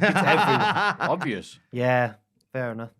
Jim beat Bray. I'll just have like multi-man matches the entire time, and Got a so lot of names there. so for Mercy the thumbnail Buzzard time. takes the pin. Maybe CM Punk. No, I'm joking. Oh. Love sticking Punk on a thumbnail. Yeah. CM Punk. Oh yeah. Mention it. Say CM Punk. CM Punk. There you go. John Cena, Vince McMahon. Bruno Sammartino. Yeah. Vince Russo. Scarlett Bordeaux. What are you doing Why here? does she get so many people who really like her? She's a popular wrestler. Yes, she is. Oh, I Right. really like it if she faced It's at page 3. Go. No. Get that in the That was thumbnail. Tom well, lampooning a commenter. not Lampooning the commentator. I don't believe Who it. would have thought that a weird show about wrestling with puppets would be so popular? I'm so thrilled for Bray and his lads and the pig. And I'm thrilled for us as well. Yeah, what a journey we've been on today. We certainly have Jack. Jack, we're going to be here. Certainly next have week. Jack. Next time. Normally What- he does this with Ross as well. Yeah, it's fine. Yeah, what have you got to keep us going until people want to see you next week? Every Wednesday, I do Twitch streams with Owen, twitch.tv/Cultaholic, where we commandeer the Fabes, Cultaholic FC. Up the Fabes. Up the Fabes, thank you. And also, at the minute, there's a video coming out pretty soon, which I wrote, and did I do the voiceover for it, or did Pacitti? One of us did the voiceover for it. It was recorded a little while ago, but it's 10 WWE matches that should have received 5 stars, but didn't. There's so many candidates in there that I'm probably going to do a sequel Yeah. video where it's like 10 more. I was going to say, Austin versus Brett didn't get 5 stars. It did. Right? It did. It did. Balls. Tom. I'm just going to check that now. Tomorrow on the podcast feed and on the Cultaholic Patreon, it's a Cultaholic Classic SmackDown review watch along special. Ooh. We're doing a watch along of Invasion 2001. That doesn't sound very special. It doesn't sound special, but what makes it special, it's myself, it's Maffew Gregg from the Classic SmackDown review. We are joined by Jack Atkins from the Cultaholic Classic Raw review and Sam Driver from the Cultaholic Classic Nitro review. Ooh. It is Crisis on Infinite Arseholes 3. And we invite you to join us to watch Invasion 2001 together, like a family, on the Patreon and on the podcast feed where you'll find the audio. That's the exciting thing for the weekend for me. Very good stuff. It did get 5 stars, and rightly so. Oh, thank you. Bloody hell. Oh, and if you're in Newcastle upon Tyne, come to North on Saturday night. Can't. It's sold out. Oh, it's sold out in here. Sold you can't come to North on Saturday night. Ha ha. Because they pulled me out of retirement. I'm doing a Terry Funk. Coming out of retirement as a North have a good time. MC. He Lovely. should have Nice. taken the money. Forever. Maff, what have you got coming up? You Just the you stuff you- scrummy little treacle pudding, you want to smother you in custard. Hey, I love a treacle cover. Whatever. I have got just the thing you have said. I'll have you some rest. And I'm going to North and have a good time. I've been to a North show Yay. in bloody ages. You stream on Thursdays? I'm streaming on Thursdays. By the time this goes out, it'll already happened. Playing Fallout New Vegas. Pew pew. We tried reading Brian Gerwitz. Said his name wrong again. He even said it in his book. Gerwitz. And people didn't seem to like it much because the first chapter basically reads like Father Ted doing that. And now on to Liars speech. So they want me to move on to something else. So that was money well worth spent on the Kindle store. Maybe we'll move on to something else. But I'll just be reading maybe having a look at the Games Master book, which I bought. And Ooh, nice. started. Oh, lots of drama. There's no reason to plug that. I just thought I'd say something I'm doing. Cool. Yeah, wrestling and stuff. Here at the Cultaholic. I would like to thank everybody who donated to my Just Giving because I did the Alzheimer's walk in South Shields. Did you? Bloody hell, mate. Hey. Well done. Oh, thank you. It wasn't like an arduous. It was just a bit of a walk, but it was fun. No, how long Are you was it? raising money for charity? 7K. It was all right. And Be- it was better than 0K. Well, I did it. I completed it. So, Well done. But thank you to everybody who donated there. And I think the Just Giving might still be open, but I'm not sure how long it stays open for after the event itself. Fantastic. But thank you, everybody. And it was a Yeah. lovely day. I got to go on the Shields ferry because the Metro line's closed. And it's the first time in my adult life that I've right. been on the ferry. Oh, yes. In a great. Oh, my God. Excited for I liked how bored everyone else was because it's clearly part of Right. their regular community. Yeah. Exactly right. They've only been in it once, and I'm like, yay. Yeah. And I was like, here we go. Why is no one sitting next to the side to Right. see over? Because it's cold. I want to sit inside. I'll say mailbag at cultaholic.com, patreon.com/cultaholic, and Adam Jones Joe's dog. In the Rufus. description below, hopefully. And this has been Jack. This has been Tom. This has been myself. This has been Puppet Jack, the bother of wrestlers. How dare you? Thank you very much for joining us. We're now going to look at this lovely screen here and think of something to say. Count of 3. Wow, what possible things we can say. I'm Yeah, wow. On the count of 3, 1, 2, 3. Chalky muffin. I knew it was going to be that.